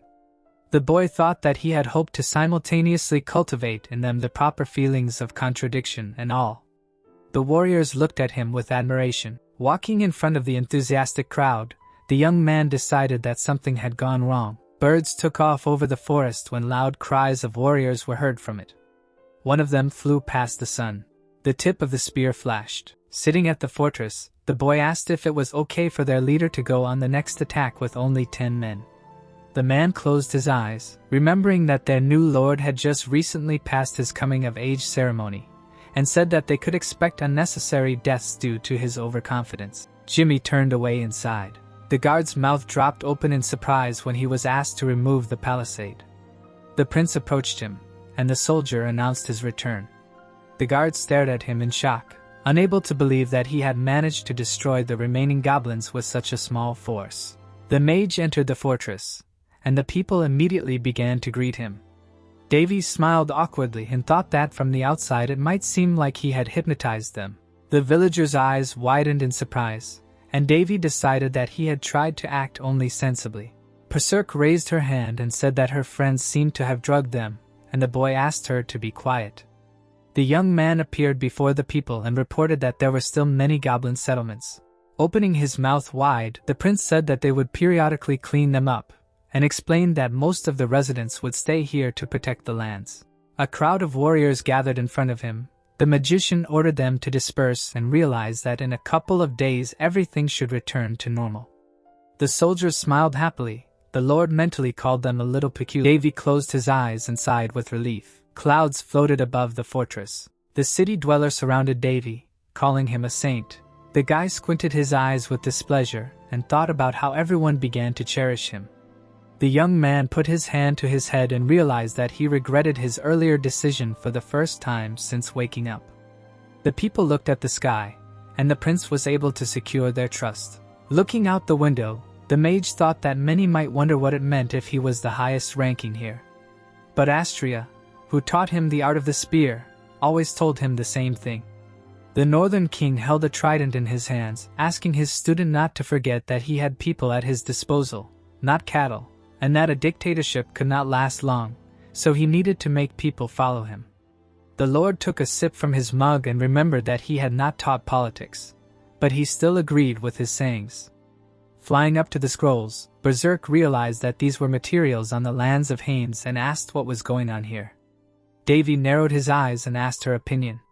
The demon queen called it nothing but sadness. The sun was shining over the city. The girl assumed that if the curse was removed, the place could be brought to a tolerable state in 5 years, and then it would take another 20 years to bring everything to perfection. Sitting at the table, Davy asked if her prediction was related to her abilities. The woman denied it. The devil put her hand to her chest and asked if her friend wanted to hear her own opinion on the situation. The guy closed his eyes and said that he was listening to her carefully. Holding a book in her hand, Berserk explained that there was no shipping channel in these lands, so they could not count on supplies, and that due to crop failure, food supplies were almost exhausted, and livestock farming was in clear decline. Coins rained down from the sky. The demon queen added that the gold they received from the secret guilds was only a temporary remedy, so the most serious problem now was capital. After looking at the book, the young man said that there would be no profit from this land and asked how long ago his companion had this power. The girl answered that lifting light objects into the air was her maximum. Her eyes sparkled when the prince said that there were a couple of ways to deal with money, and the woman asked him to tell her about them. The mage smiled awkwardly as she flew up to him. Remembering the joyful warriors, the lord explained that there were many young people among them, and suggested that they could focus on this and survive by hunting monsters. The devil called it the worst solution. Introducing fruits and root vegetables, Davy added that the second way is to breed special products, and said that with the current state of the lands, this will not be easy to do. Davy imagined how people exchange a diamond for corn, and said that another way is foreign trade. Berserk bowed her head, asking who needs to trade with them, and reminded them that they do not even have any goods. The guy said that they do not necessarily have to trade with people. Standing by the window, the young man decided to first explore the lands. The prince smiled and thought that he should start with this. Ahead was an endless desert. The mage squinted and said that he had dreamed of becoming a landowner for many years, but now all he had at his disposal was a wasteland. Walking through the desert, the lord remembered that there used to be agriculture here. But then the original owners of the land gave up their ownership and left the city. There were rocks ahead. Davy decided that somewhere here there might be a middleman who cast the curse, and was upset that he could not use the Holy Land again. Squinting, Davy realized that there could not be a caldera's level of sacred power storage that could replenish it, and wondered if he should ask the island for help. The girl frowned sternly. The guy remembered that she seemed very self-confident when it came to the art of the hare's sword, and wondered what would happen if he asked her to borrow the divine sword. Flying behind him, the demon queen advised him not to do so. The young man stopped, and said that they had no other choice. The prince shrugged his shoulders and reminded that someone had been acting up lately, and begging to use him.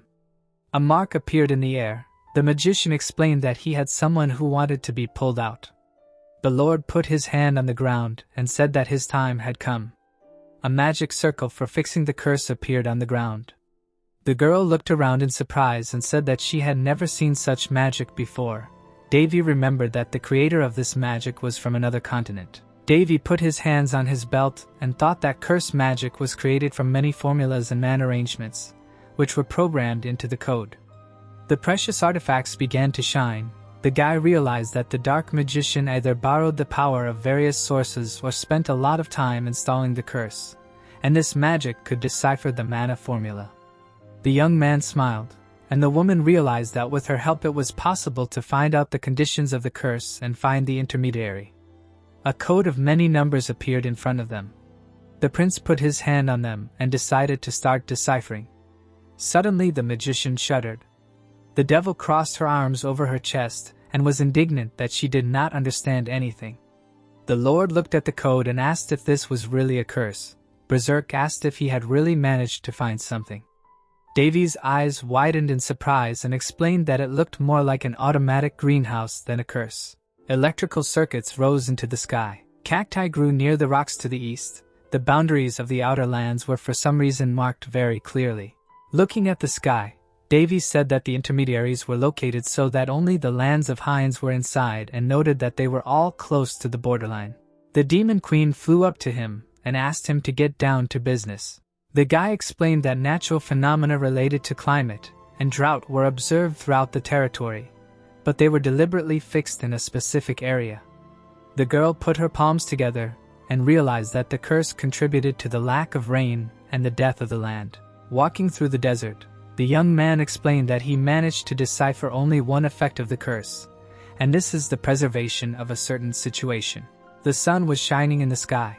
The prince thought that the curse becomes really dangerous if this effect lasts for a long time in a certain area.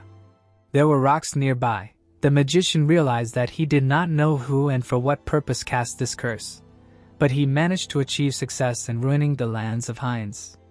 The Lord looked at the mountains and said that they had come.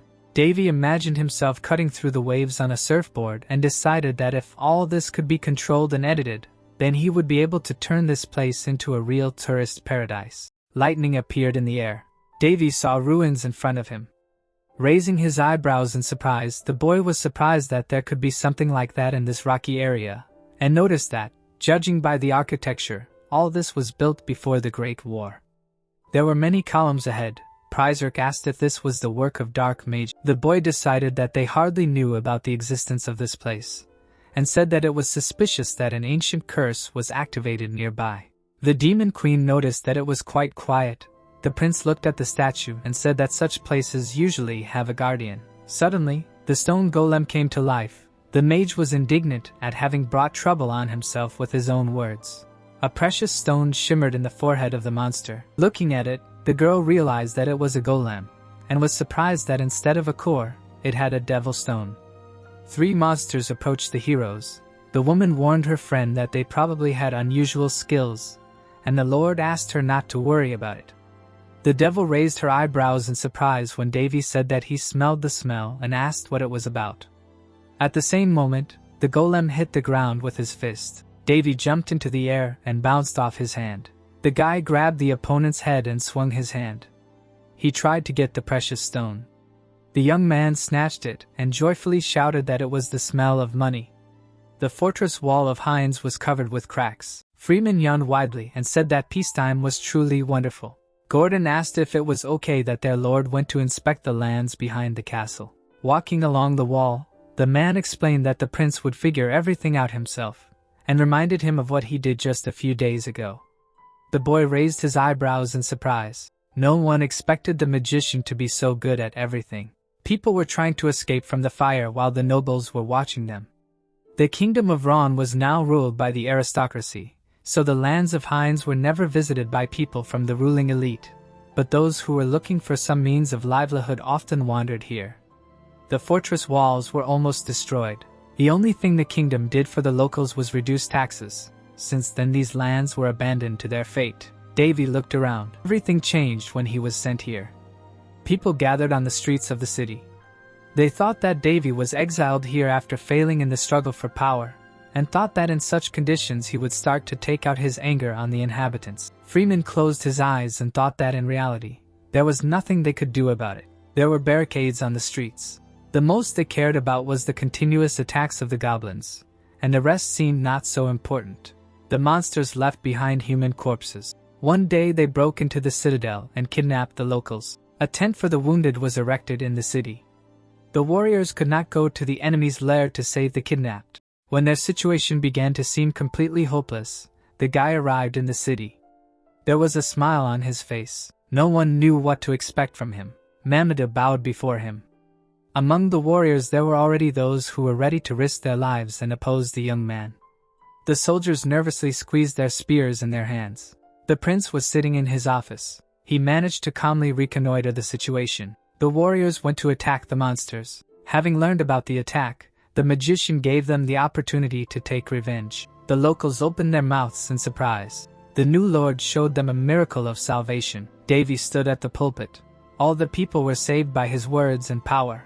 Davy narrowed his eyes in displeasure when people called him a saint. The townspeople gathered at the palace. The boy did not know that he had become above their god, although for such a thing one could easily be convicted of blasphemy. But this did not stop anyone. A clear sky hung over the city. People began to believe in their savior more than in their patron god. Sitting on a board hanging by the wall, Gordon said that it was wonderful that they had dealt with the goblins. The boy raised his eyebrows and asked if they could hope for a bright future for these lands. People were busy rebuilding the walls. Most of the land had long since weathered due to drought. The earth had cracked. This was reflected even on the outskirts of the citadel, where it only occasionally rained. Mages studied the city. Researchers who came here, priests and alchemists quickly left, having achieved nothing. In their opinion, the people were powerless. A sprout broke through the ground. Standing by the wall, Freeman explained that they could do nothing about it, since the heavens were already so angry that even rain did not fall.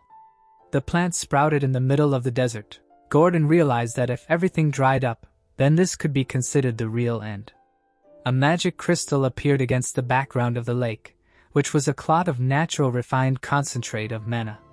Such a crystal outweighed the mana stone, even at the same size. Davy broke through the stone. Davy wiped his forehead and sighed in relief. The guy waved his hand and said that it was hard. Berserk asked him to review the meaning of the word hard in his dictionary. Standing in front of a pile of magic stones, the young man asked how much they were worth, and thought that this was only a small part of them and that the ruins must be full of such stones. The crystals shone. They can bring the owner several hundred platinum coins. The prince narrowed his eyes slightly. The demon queen advised him to think it through well first. A green glow was visible under the ceiling. The magician approached the giant magic crystal. Sparks were coming from it. The girl said that this was the core of the curse. Smiling nervously, the Lord realized that he should not go outside under any circumstances, and assumed that hundreds of countries would start a war to take possession of it. Davy looked at his reflection in the crystal in surprise. Davy put his hand on it, and said that if it were possible to use the mana concentrated in it, then it would be possible to use the magic of the ninth circle without problems. The guy summoned a magic circle in front of him. A binary circle appeared in front of him. He concluded that the encryption here was much more serious than the one outside. Standing on his head, the woman was surprised that someone spent so much effort to simply drain this land. The young man assumed that something special was hidden in it. Looking at the flickering numbers, the devil asked if it could be fixed. The prince looked up and explained that it would not be easy, but if they found the pattern, editing would be possible. The mage raised his hand and suggested that this was what they needed. Suddenly, a cluster of red energy appeared around him. Streams of mana began to rush along the ceiling. There was a flash, and the red light turned green. The heroes looked around. Standing in front of the magic crystal, the Lord concluded that they had succeeded. Berserk smiled and asked what he had changed. The stones were covered with a cloak. Davy explained that he had poured out some water to deal with the drought that had been going on here for several years. Davy lifted the cloak and said that too much water had accumulated. Drops of water hit the fortress wall. Freeman and Gordon looked up at the sky. It began to rain. The townspeople gazed in shock as the rain turned into a downpour. Drops fell on a sprout.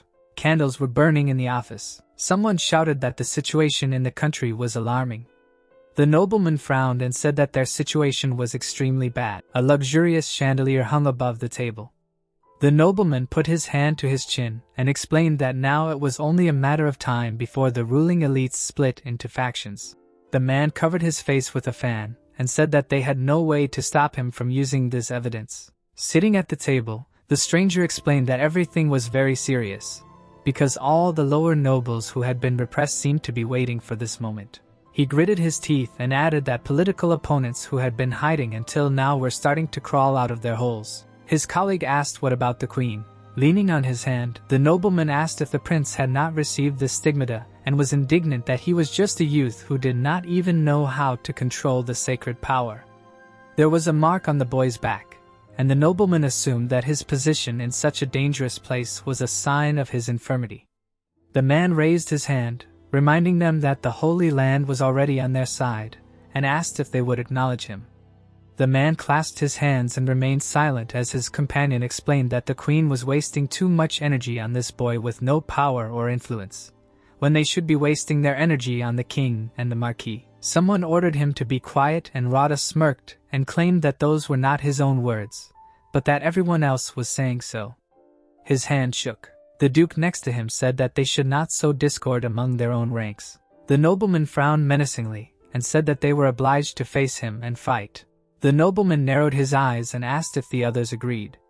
The man turned to him and confirmed his words. Holding a cup of tea, the scoundrel said that they needed to figure out how to get the secret information back. He took a sip and explained that by now they should be ready even for a civil war. The duke gave his colleague a stern look. The marquis said that they would begin preparations. The nobleman frowned and asked him to prepare quietly, so that not a single word about this would leak out. The people gathered in the study. The nobleman decided that they were treating the prince too frivolously. The man put his hands on the table and thought that his intuition, which had helped him for decades in his work as a chancellor, was simply screaming. Looking at the reflection in the tea, the scoundrel realized that this young man definitely had something. The duke headed for the carriage and decided that as soon as the prince had a strong support and influence, they would be in trouble. The nobleman climbed the steps. Sitting in the carriage, the nobleman assumed that the boy would not be able to do anything with the lands of Haines and asked the coachman to go to the estate. The villain imagined the endless deserts and thought that the situation worse than there had never been and would never be, and that even the soothsayers of the entire continent could not find out anything. The carriage drove through the forest. The duke wondered what a child could do in the wasteland, where it did not even rain. The clouds thickened in the sky. It was pouring rain over the city. The locals went outside to look at it. Mamadou opened his mouth in surprise and asked what happened here. Berserk smiled. Davy said that it took them an extremely long time to get to the last ruins. Holding a magic crystal in his hands, Davy asked how many more days were needed before he could start farming.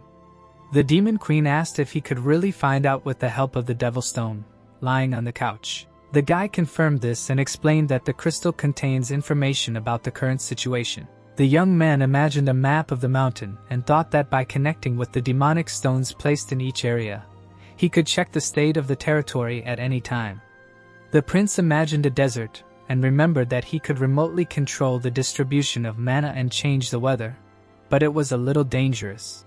The magician smiled broadly and concluded that laziness is the engine of progress. The girl called him crazy since he managed to do all this.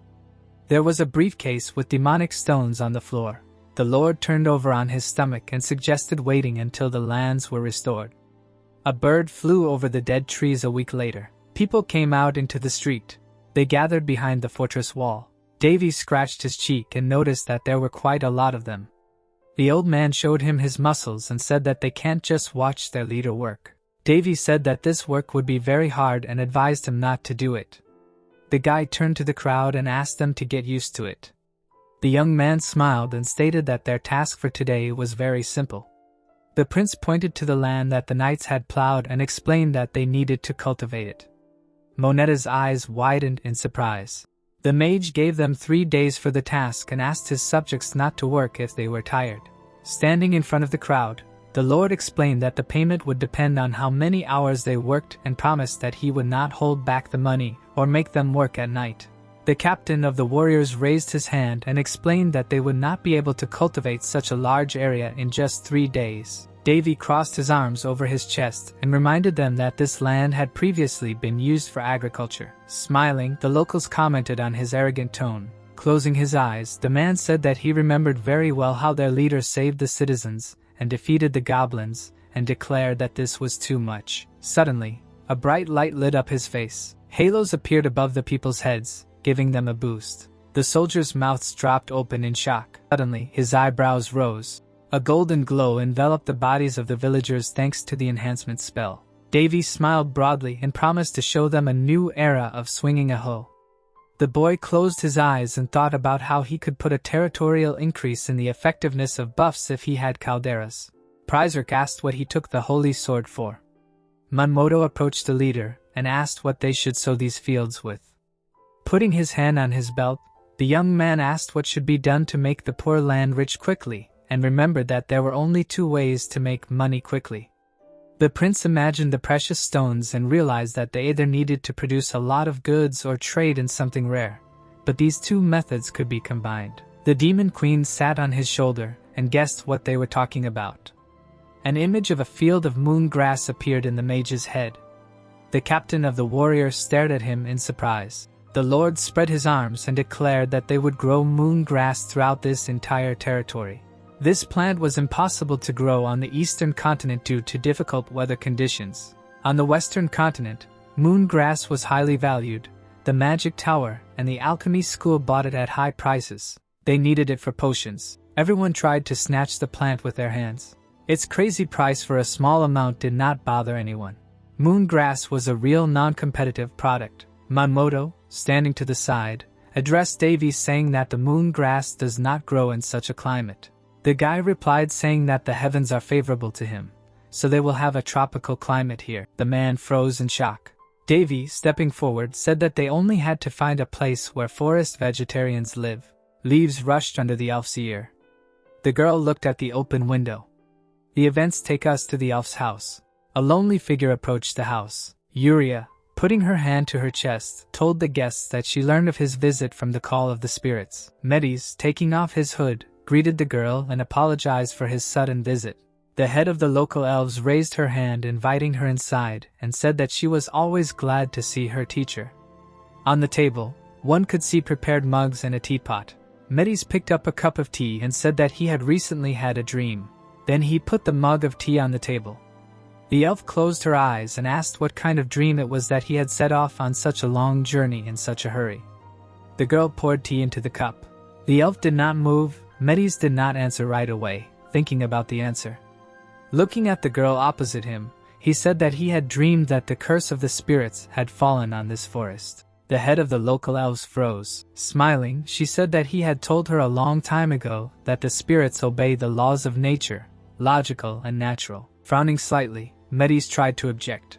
He closed his eyes, saying that the forest was drying out. Looking at the surrounding rocks, he said that this forest was wrong. Imagining the world tree, Medes invited the girl to return with him to their homeland. Yuria touched the teapot, saying that now her homeland was here, but for the tree she was now a stranger. The girl's teacher clenched his fists. Looking at the neighboring houses through the window, Yuria offered to take the rest of the elves with them, because they were not cursed by the spirits. Medes jumped up and screamed saying that she could die if she stayed here. The girl closed her eyes and said that this was just a law of nature. Then she opened her eyes. Yuria smiled looking at her teacher. Looking at the trees she said that you can never know everything for sure. Suddenly someone will save this place. When the breeze ruffled the girl's hair she said that the wind was very pleasant. Medes took a sip of tea. Then his student asked if he liked the tea. The man spat out all the tea when Yuria said that this time she tried some cricket wings. Medes closed his eyes and grabbed his head. Looking at the smiling girl, he mentally said that for a second he forgot why even among her fellow tribesmen she is considered an outcast and crazy. Yuria closed her eyes enjoying the breeze. Davy walked across a deserted field. Prizerk appeared on the guy's shoulder and said that it was simply amazing. Shaking her head and looking around, she said that she did not expect that elves would settle in this forest. Elves were an extremely small race. According to the annals, due to a terrible catastrophe, the elves began to hide. Because of this, many began to doubt that they even existed. Davy raised his hand and said that he was just damn lucky, because when they attacked the goblins, he noticed several spirit observers, and since a spirit similar to an elf appeared, then there must be an elf there. Flying next to Davy, Prizerk said that she would not like to meet elves. Her hands hung down when she said that she did not like these scrupulous long-haired boars. The guy smiled saying that he agreed with her. The god of bows, Apollon, was the elves' disgrace. One image from Davy's memories was enough for Prizerk not to have the slightest desire to approach him. Soon the pair approached the elven forest. The deer spirits immediately approached Davy. Davy stroked the spirit, saying that the local fauna was mostly very sensitive to spiritual closeness. Looking at the deer spirit, Davy said that he liked these spirits more than ordinary elves. The guy clenched his fist, remembering how he was thrown into a fiery pit for the sake of getting closer to the fire element. Uriana laughed all the time. She was the queen of spirits, a girl who made a contract with 13 people. She was also Davy's teacher in spirit control. Berserk crossed her arms over her chest, offended, saying that he had not even made a contract, and the spirit was already so friendly with him. She lowered her hands and said that he even had spirit mana, which was too much. Davy continued to admire the surroundings while Berserk asked him how they would find the moon grass. Davy opened his mouth in amazement. The small spirit placed the moon grass in the guy's hand, and the guy immediately thanked him. The girl became angry when she saw Davy caressing the spirit. She was angry at the absurdity of the situation. Soon, Davy saw a clearing of moon grass. He entered the garden of the moon goddess. Looking at the spirit in front of him, the guy thanked him. Berserk smiled and said that there was a lot of moon grass, enough to plant the entire field. She froze and was puzzled when she saw something. Davy raised his hand, standing in the middle of the field. Spirit mana accumulated above his hand, which was the basis for summoning spirits. Streams of mana began to swirl around the guy. He knew that the difference in damage of the summoners depended only on the degree of closeness with the spirits, so for him, the summoning should be easy. Davy grinned. He could summon almost any spirit. Of course, it would be difficult to summon the king of spirits, but he was an exception. Berserk flew up to the guy and asked him if he really wanted to make a contract with the spirit. Davy looked at the beautiful garden and said that the name of the garden made it clear that it was directly related to the spirits. Pointing to the moon grass, he said that if he took the flowers that restrained the power of the spirits without permission, he would have to face trouble. Closing his eyes, he told the girl not to say anything and just watch. Mana accumulated near the guy's mouth. He raised his head and spoke in the language of the spirits. A wave of mana spread throughout the garden, transmitting Davy's voice. Water shot up. Fire formed right in the air. Particles of the 4 elements formed near Davy. The guy smiled and spoke in the language of the spirits again. Davy waved his hand Berserk, saying that they were given permission to take the moon grass, so they better take some before the elves come. Flying up to Davy, the girl asked where he had lost all his courage. The guy answered saying that he preferred to avoid unnecessary stress. After Davy squatted down, Metis, meanwhile, froze with his eyes wide open. Uriah, who was sitting opposite him, saw how Davy had gained the trust of many spirits. He was even allowed into the garden, and the guy had not performed any ritual and did not promise anything in return. The elves saw how Davy was sitting in the garden. She saw a man, a young man. She grinned mentally, saying that the garden of the moon goddess is the sacred territory of the elves. But now a man and his spirit companion are there.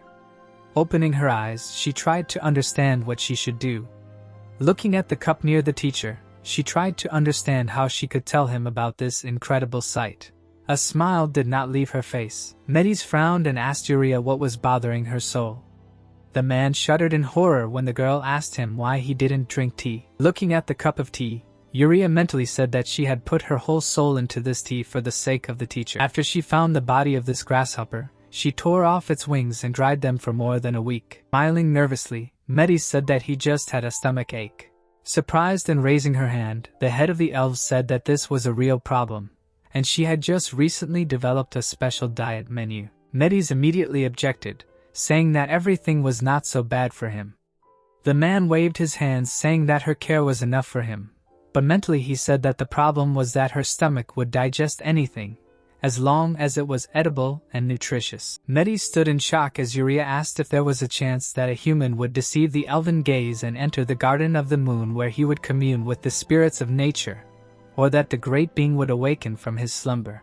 The girl became serious, and stopped smiling and began to wait for an answer. Metis, looking at her, realized that this was not a joke. He looked at the sky, saying that the second would probably happen, because a lot of time had passed since the disappearance of the dragons, and although now they are considered legends of the past, they definitely exist. Pointing to the mug of tea, the elf said that he could not say such a thing about a person capable of such a thing. Closing his eyes, he said that sometimes there are special cases in the human family, but not so much as to see the spirits of nature, because they, whose nature is closer to the primordial chaos, are much closer to nature. Uriah grinned. Looking at the sky, she said that she would soon need to leave the village for a short time. Medes widened his eyes in shock when the girl said that she seemed to have found him. Turning to the teacher, she said that she had found a way to save the village. At this time, Devi's workers worked with smiles on their faces. Devi asked Manhwa, who was standing nearby, to explain why the amount of work that should have taken 3 days was finished in a quarter of a day. The man answered by saying that they had become a little more determined after receiving his favor. Devi smiled mentally, saying that there was nothing to be done, and it was profitable in the long run. But now they had worked at a loss. Looking at the couple in the distance, he mentally said that when he mobilized the warriors and they began to plant moonflower seedlings, a strange rumor spread throughout the territory. People looked at the hill and tried to understand what the Lord was planting, whether it would grow. Devi was lying on the couch reading a book. He knew that moonflowers grow slowly, from 4 to 5 months. Manhwa, dejected and raising his eyebrows, asked the Lord, asking him if he was sure of this, because he did not have anything to cultivate moon grass. Remembering the appearance of the flower, he said that the leaves on it were already starting to dry out. Devi looked at the window and told him to wait because it would rain soon. A few days later, the servants' cries of alarm were heard in the castle. The sun was scorching much hotter that day, which worried everyone. Suddenly, clouds gathered in the sky and it began to rain. Devi, holding a crystal in his hand, made everyone remain in the dark about how everything turned out this way. The events take us to the hall of a luxurious mansion 4 months later. Many people in the hall were shocked and discussing how one of the cities in a small country was able to grow moon grass. The girl grinned when her interlocutor asked her which lord allowed such an absurd experiment on his land. The girl replied by saying that the Lord himself had organized this experiment. An old man with a cane in his hand entered the hall. Looking at the group of people at the table, he asked if scientists had been walking in a line in the land of Haines 5 years ago because of a curse. The guy raised his hand and said that news was slow to reach their tower, but it had been raining on this cursed land lately. The lady raised her teacup and said that a wasteland was still a wasteland, and it would take at least 10 years for the land to become suitable for farming. Many people in the hall agreed with her, saying that the prince had simply gone mad. The guy with glasses next to the old man turned to him, saying that the first prince was possible. The old man winked at the student and extended his finger, saying that news actually reached them much faster than they did. Elson walked forward and said that interesting things were happening in the east and a trip that would do him good. Jules froze with his eyes wide open. A delicate color lay on the petals. The entire land was strewn with flowers. In just an instant the wasteland, on which there was nothing, turned into a huge flower field surrounded by a palisade. Devi looked at the result of the work with love. There were few healthy plants that could be used for the next seedlings, so everything almost ended up going to zero, but there were many more leaves suitable for the market. Amy tiredly scratched her head and looked at the leaf. She reported that they currently have about 20,000 leaves in the warehouses, 10,000 of which will be selected. The guy looked at his friend and thought that based on the current quotation, the cost of 4 leaves is 100 gold. A rain of coins began to rain in his head. 10,000 leaves at cost will go for 250,000 gold, and this is about 5,000 platinum coins. The prince introduced the peasant family and added that to understand how much this is. On 1 gold a peasant family can live for half a month, modestly, but for 4 or 5 gold you can already live in luxury. The leaves hung over his head. The young man said that it was incredible. The demoness lay on his shoulder and noted that when all this was sold, life would become more interesting. The owner agreed. He runs moon grass growing businesses very openly, which cannot be said about the demonic stones that he hides. People gathered in the hall. As planned, rumors spread throughout the continent about the greenhorn who had accomplished the impossible, and in their eyes he had long been a rare idiot, not worth an ounce of attention. Thanks to this, everything went smoothly and without outside interference. The devil smiled and noted that people would not fall for such a trick twice, so it was necessary to prepare the initial capital. The master looked at the blooming garden, and the preparation was complete. Davy proudly looked at the plants. He offered to turn the continent upside down. He felt a pleasant smell, the smell of money. Ships arrived at the port. Moon grass would be delivered to the continent only twice a year. They had a large amount, but it was not enough to go equally to both the western and eastern continents. But this is the main raw material for magical and alchemical catalysts. And the herb is also used as an ingredient for potions by priests, so the appearance of a new supplier could not but please people. Large caravans arrived in the city. That was not all. Along with the news of the supply of moon grass, another rumor spread. People worriedly discussed the fact that the lord who pulled out the moon grass had fallen ill with fatigue. Davy was lying in bed and reading a book. He said that the ghost of wealth had stuck to him, so he needed to be more careful. The hero imagined a falling graph. It often happened at the price of a product. The demand for which exceeded the supply fell due to increasing supply. He imagined a pile of grass. He understood that if he just thoughtlessly distributed it in unlimited quantities, then, of course, even the moon grass would instantly become cheap. The young man smiled contentedly and read a book. He asked who needed it. He was certainly not going to exhaust his only body for the sake of such charity. Many people gathered at the gates of the mansion. Amy looked at the gentleman and told him that they wanted to see him. Davy said that these were the most agile buyers. After the news spread, the lands of Haynes had become so noisy in just a few days. People crowded at the iron gates. Only 200 people lived here, and trade guilds of neighboring countries and representatives of magic towers came here. From alchemists to priests, such a crowd that there was no room to swing an apple. What to do? The prince smiled carelessly and laid down on the bed. He said that he was sick and the servant should tell the people that he had not yet recovered and could not go out. The girl said that she did so, but they were wondering if they could at least inspect the goods. The boy smiled tiredly and complained about how stubborn the buyers were. Everyone gathered in his office. The hero sat down at the table and suggested sorting everything out in order. The mustachioed merchant wiped the sweat from his face with a handkerchief, and the gentleman asked how they were doing with public order. The man replied that everyone was very busy and there were not enough hands. Everyone looked at each other. The old man said that too many people had come and it was very difficult to keep track of everyone. The second man said that the picture was the same with paperwork. Clear instructions were still not written down. Many were confused and did not understand what to do in such chaos. The Lord looked at him and ordered to drive away everyone who seemed even slightly suspicious. The man asked if he was sure. The young man answered that it was better to do this than if something serious happened. He understood that he was still the main one here, and he was not obliged to enter into the position of every person he met. He looked at the sheet of paper with the report. The hero decided that everything should be done in a soft form, so as not to fall for their hostile provocations. He asked how they were doing with housing issues. Mamada presented the new houses and said that they had repaired them and had already settled everyone, but there was still not enough room for the guests. Davy smiled at Brunel and gave the order to take the previously purchased tents, bring them to a more or less bearable condition and sell them. The price could be made higher. The old man replied that he would do this right away. Everyone left the office. The captain stopped. He was asked to stay for a second. A bottle was placed on the table.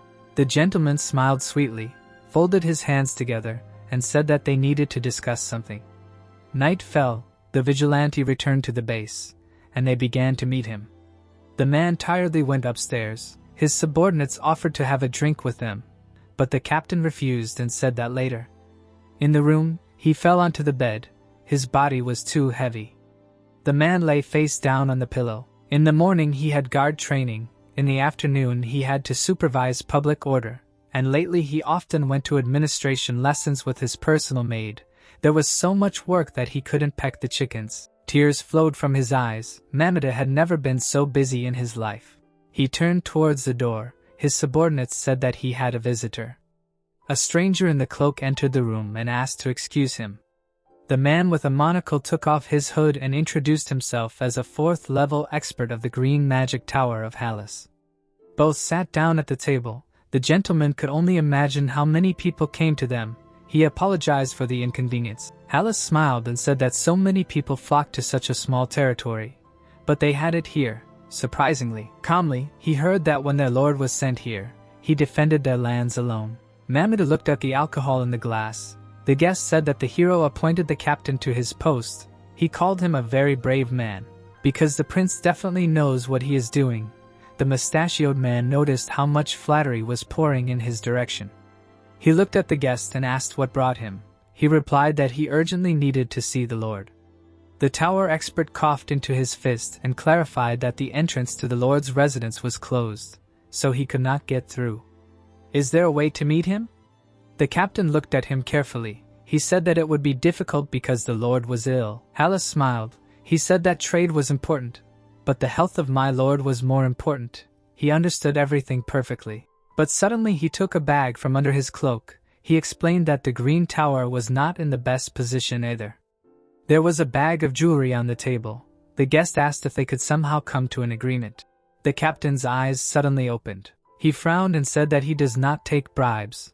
The tower expert laughed and said that it was just a small gift, nothing more. He assured that he could be trusted. The warrior froze. Hallis said that he just wanted to get along with the commander of the guard. Mamada pulled the bag towards himself and said that he was not one to accept such things. The alien replied that he knew this very well. But how could he ignore such a knight? The mustachioed man bent over the wealth. Gold coins and stones glittered in the candlelight. The man frowned. He remembered Davy, who pointed to his bottle. Daylight illuminated the room. Davy said that their opponents were various organizations. He looked at the man and said that they were all probably very annoyed that they could not meet with him, so the next target would be him, as his most accessible subordinate. The hero smiled and said that they would offer him a bribe or start intimidating him. The blonde listened intently as his boss said that he was to pick out the authoritarians and write down their names and take all the bribes. He raised his eyebrows in surprise when Davy told him to pretend he couldn't help himself and show them this. The bottle sparkled when the guy said it was treated with magic, 100 gold for one case. The brunette folded his arms and said that he wasn't giving it to him to trade with, but just showed it to him unobtrusively so that rumors would spread. The subordinate looked at him in shock when the hero said that their goal was to increase the price of the product and make them stick around on their land for as long as possible. The merchant looked at the bottle in shock. The mustached man leaned over and said that it was a fully finished product and would soon go on sale. The man looked at it in surprise and thought that without a doubt this was a first-class product. He extended his hand and thought that if judged by efficiency alone, it would undoubtedly surpass the product from the Western continent by several times. The brunette smiled and said that excellent quality is immediately visible.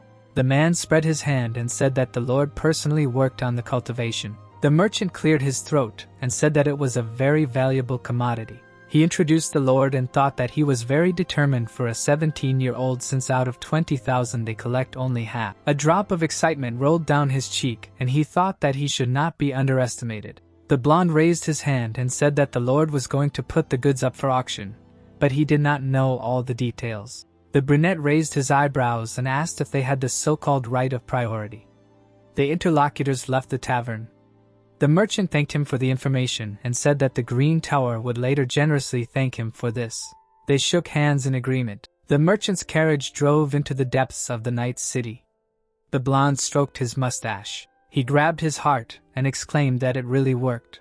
After a while, Davy smiled and said that people were like that. Gold was omnipotent. The man beamed and said that it was amazing, thinking that he had simply casually arranged the circumstances so as to demonstrate the goods to wealthy clients. The subordinate put down the bags of gold and said that these were bribes from the Green Tower and other organizations. Suddenly, he froze in his tracks when Davy offered him to take it as a bonus to the guard. Because these were the fruits of his labor, he could use them honestly. The hero smiled and said that this gratitude was not needed. He had worked hard for his benefit. Therefore, he received a reward. Berserk appeared on his shoulder and asked if he could cope with large organizations. He answered that they would primarily interfere with each other. The people spread rumors and Davy said that they would be fully occupied with solving issues related to people who wanted to stay with them for a long time. The winds were blowing across the desert when he said that their lands would become the home of branches of many magic towers, alchemist factions, and trading alliances. The sun was shining on the city. Davy thought that they would kill two birds with one stone, both earn money and increase the population. Flowers were blooming in their fields when the hero decided that he was grateful for the daytime curse sent to drain and destroy the lands, because thanks to it, the moon flowers appeared. Night fell. The magician watched the crystal ball and said that this was all that was known about the Lord's adventures in the lands of Haines. Other magic towers were already actively discussing the amount of funds they planned to invest in this place. Ulis rubbed his lip and asked if their tower should open a branch here. He was told that he was being overly cautious, even after becoming an elder. The guy leaned forward and told the teacher that something was bothering him. Why did the Lord insist on an auction? The lights were running under the ceiling. The voice answered that the process of direct distribution requires large investments. But by selling independently, you can earn more money. Besides, he sells everything at a discount, the teacher asked. Does he really think that the hero deliberately underestimates the cost of the goods? The elder presented the castle and said that even if at first it is possible to sell expensively, since the price is not set, if they unite, then they will be able to trade at a price lower than the goods of the Western continent, which is why on the Western continent they trade not by auction, but directly. The old man smiled at the ball and said that the first prince of the kingdom is very smart. He presented the city and asked what is the population of these lands. The student assumed that about several hundred. Suddenly he twitched. The man said that the purchase can only be made in this territory. This is a chance to save as much investment as possible and develop the territory in the shortest possible time. He presented a map. The master said that wherever you go, it is difficult to find another city like this. In addition to the cities of the Wrong Kingdom, which would gather both large organizations like the Magic Tower and the Alchemist faction, as well as many trading groups, Helson added that the advantage of convenient transportation makes the lands of Haines an ideal place for a trading zone. Jules looked at the ball in amazement, and said that it was amazing. But if you buy goods from trading groups and then sell them again, the teacher clarified that this is why they do not increase the number of goods. The guy straightened up and looked ahead. Helen said that their goal is to stock up on as much money as possible for the short term for the future, and something else. The teacher introduced the prince, and said that even if he fails at something, he continues to act as if he has nothing to lose. Therefore, for him, growing moon grass is just the beginning. The elder asked, does he really have something else to show? The old man smiled and replied that it was true, because if he felt it, most people with instinct would also notice it. And even if it was all a bluff, he still had nothing to lose. The ball emitted a steady light. Helen asked if the student now understood what kind of relationship he needed to maintain with this young man. He replied that he wanted to meet and talk to the hero once. The teacher smiled warmly and suggested that they try to at least set a date, because he would also like to meet this self-confident young man. Helen frowned. He imagined the girl on the shore. She asked if it was possible for a young man whose mana they did not sense at all to defeat a high-ranking vampire with one blow. She frowned. The wind ruffled her hair. She clutched the pendant and added that the hero used calderas without a contract. Then the prince claimed that they could not know everything about worldly affairs. But Helen looked at the night sky and replied that if this was not the sword god or his student, then this was completely impossible. He placed his hand on the fence and sighed. He looked at the stars and said that the circumstances were becoming clear one by one. The night sky was strewn with stars. The magician said that everything happens in a truly bizarre way. Day came. People crowded into the hero's office. As expected, there was an influx of requests for long-term residence and for the purchase of land owned by the prince. The gentlemen argued heatedly with each other, shouting all the time. Davy was lounging on the bed and offered the maid to arrange an auction for his lands. He ordered that they would sell at the highest price, so this was allowed. The lord's subordinates stood together. The old man asked what price to set the maximum, and the young man answered that the maximum possible price. The book lay on his face. Since ancient times it was said that the real rich man is the one who owns the land. The devious looked at him silently. He thought that trade is profitable if you reduce costs as much as possible. The demoness said that she still cannot get used to his insidious laughter. Davy picked up the book, and he was informed about the arrival of a letter. This letter was from the royal palace. The crowd gathered around the stage, and Amy announced the start of the bidding. The girl extended her hand, announced that the opening bid was 90 gold, and asked who would bid the most. The cloaked man raised his hand, and said 95. Hallis also raised his hand, and said 100 gold from the Green Tower. The alchemist clenched his fist, and said 110, adding that the Alchemy Academy was outbidding again. The man looked at the insolent man with anger, and the alchemist asked him to go easy, or they were getting purred before our eyes, To which the mage said, "Who was talking? Hadn't they already exceeded the amount allowed by the faction?" Pointing 2 fingers at him, the man declared that they were finished, and announced the amount of 130 gold. The cloaked man grabbed the mage by the chest, calling him a vile swindler, to which he retorted that they started it. Watching the fight begin, the girl thought that the atmosphere had become tense. She looked back at Brunel and said that the current bid was 130 gold, and if no one beat her in 3 seconds, the item would be sold for that amount. There was already a fight and swearing in the square when the host began to count. The magician honed to himself on the count of 2. Amy raised her hammer, about to finish the count, but then another hand went up.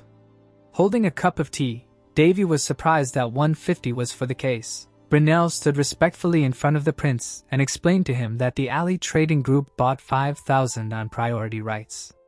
He noted that this was not bad, and he himself remembered that due to the fact that Mamadou successfully prepared the ground, the competition at the auction was huge, the bidding was extremely profitable for them. And the empty houses were bought up for the same price as houses in the center of the capital. The young man smiled sweetly while the chief chamberlain told what and how he managed it.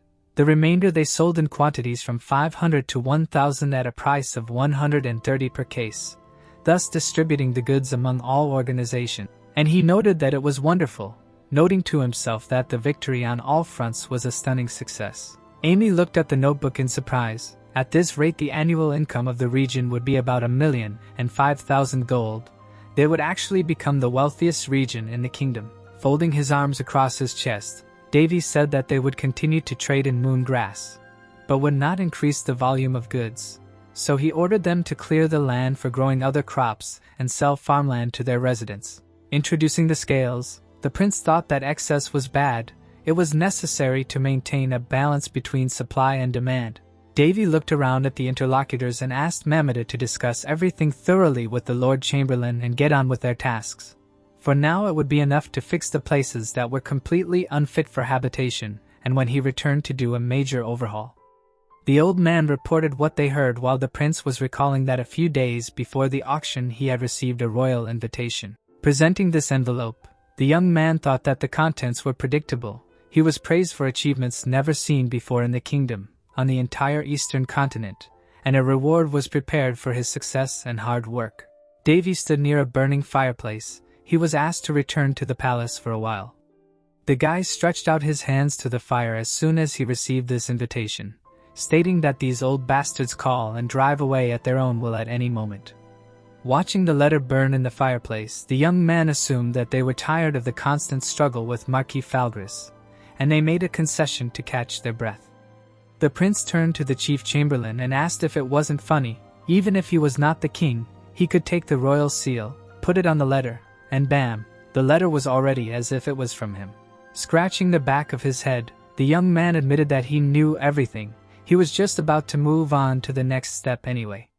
He looked out the window and announced that it was time to go. In any case, he needed to drop by one place on the way to the kingdom. He remembered the magnificent oak between the columns and Sert's words that he had created a secret dungeon under his last place of residence. Sharpening the blade, the blacksmith said that there was also a child there, which he did not have time to finish before he died.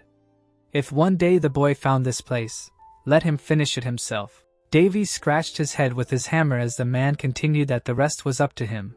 He allowed them to take credit for his creation. He could sell it for crazy money. He didn't care. The blacksmith laughed when the other man was surprised that he was asked so easily, in case he screwed it up, and suggested that he just listen to the kid, screw it up.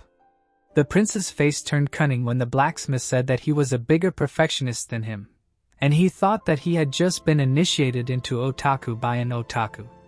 Raising the blade, Sert promised that the boy would understand everything if he went there. Smiling, he asked him to finish his creation, and what to do next was up to him.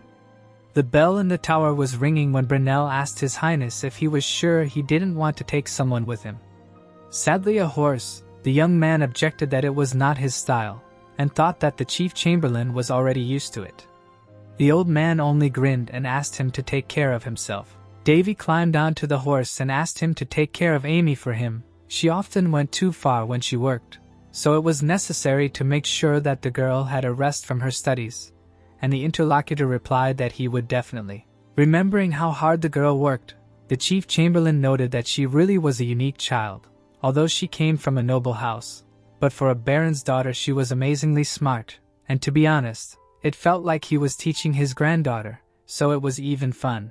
Smiling, looking at the old man, the hero thought that he was more pleased with the affection for his adopted granddaughter than with her training itself. The servants bowed to the master when he announced that he was leaving. The horse ran rhythmically along the road. Davy moved through the forest. Berserk looked up and asked if the other route would not be quicker. With a slight smile, the prince replied that he had somewhere else to stop first, and when asked where, he replied that it was a popular tourist area. The horse wagged its tail, and he explained to the young man that it was one of the few great Iranian landmarks, as well as a region in which many organizations work together to preserve and explore it. When the girl asked what he was doing in such a place, the hero smiled. Looking ahead, he replied that it was the hometown of the blacksmith of the 1001 Nights, Surt. The queen flew off the boy's shoulder and asked if this was the Surt she thought of, and he suggested that since she was the daughter of hares, and the blacksmith was his close friend, they might have encountered each other. Recalling the sight of the ruins, Davy said that the legacy of this old man was here. He even said that he created it from the same materials that the divine sword Calderas was made of, and the demoness said that she was looking forward to seeing the legacy of the 1001 Nights. She looked at the boy in surprise when he admitted that the location was not the best for him. Looking at the clouds, the prince explained that even the mountains and rivers changed over time. This place was the homeland of Surt 1,000 years ago. There were people at the gate, and the young man added that it was now the home of Queen Linz. With a slight smile, he explained that it was the territory of the Bariata family, who were supposedly his enemies. Under the dark gazes of those present, the prince dismounted from his horse. Looking around the crowd, Davy noted that the atmosphere was quite tense. It seemed like the nobility was on edge. The line moved, the guards at the gate called the next one. The boy handed one of them his ID. The man looked at the sign thoughtfully, voicing the name of the free mercenary. Smiling confidently, the prince thought that he had to sweat a lot to get the identity of an Efrank mercenary, and this number would not work in places where they knew what he looked like. But here such problems did not arise. Closing his eyes, he remembered that in the end everything went smoothly. But suddenly the guard blocked the guy's way, and they demanded to go back. The young man's face reflected incomprehension. At this time the guard assumed that, apparently, he also came here to explore the recently discovered labyrinth. The man rudely pushed the hero away, demanding not to stick his nose where it didn't belong and to get lost. The men sitting on the boxes behind the gate laughed. Davy glanced at them suspiciously, not understanding what the hell was going on. Davy sat down on a stone bench and sighed tiredly. Looking at the line, the prince thought that no matter how much influence the family that owned this territory had, even for the lands of the Buriat family, this was worse than he could imagine. A stranger approached the young man and apologized. The old man sat down next to him and assumed that he was far away and did not know what was going on here. When Davy asked what exactly, he answered that it was nothing special. He pointed his finger at the guard and offered to take a look. The boy saw one of the merchants handing a bag of gold to the guard. The prince leaned forward, realizing that it was a fee, and called it bribery out loud, to which the interlocutor explained that it was always like that here. The guard at the gate called the next one, while the hero was thinking that several centuries had passed since the law on entry fees had been revised. But here entry fees were still charged. The old man stroked his beard, and noted that the look in the interlocutor's eyes had grown terribly cold. He put several coins in the young man's palm, and told him to take them and give them to them in order to pass. The magician looked at the old man in surprise, and he added that it was not enough, but it should have been enough for him alone. He asked him to just take them and not get involved in unnecessary fights. Looking sadly at the boy, the man said that he reminded him of his grandson, who remained in his homeland, and again offered to take them. The boy looked at him in confusion. Then he smiled, and he put the coins on the stone. He thanked the old man for his kind words, but asked him to save the money and give it to his grandson instead, and he asked, "What about him?" Heading back to the gate, the hero answered with a smile that he didn't think he needed them. The old man looked at the guy with fear, The guard looked at the boy with boredom, and was surprised that he hadn't left yet. Davy extended his hand and demanded that it be returned. The man looked angrily at the impudent man, who reminded him that entry duty was not collected from anyone except large caravans of both ordinary citizens and merchants, and collecting duty from citizens in other cases was illegal. The guards began to laugh.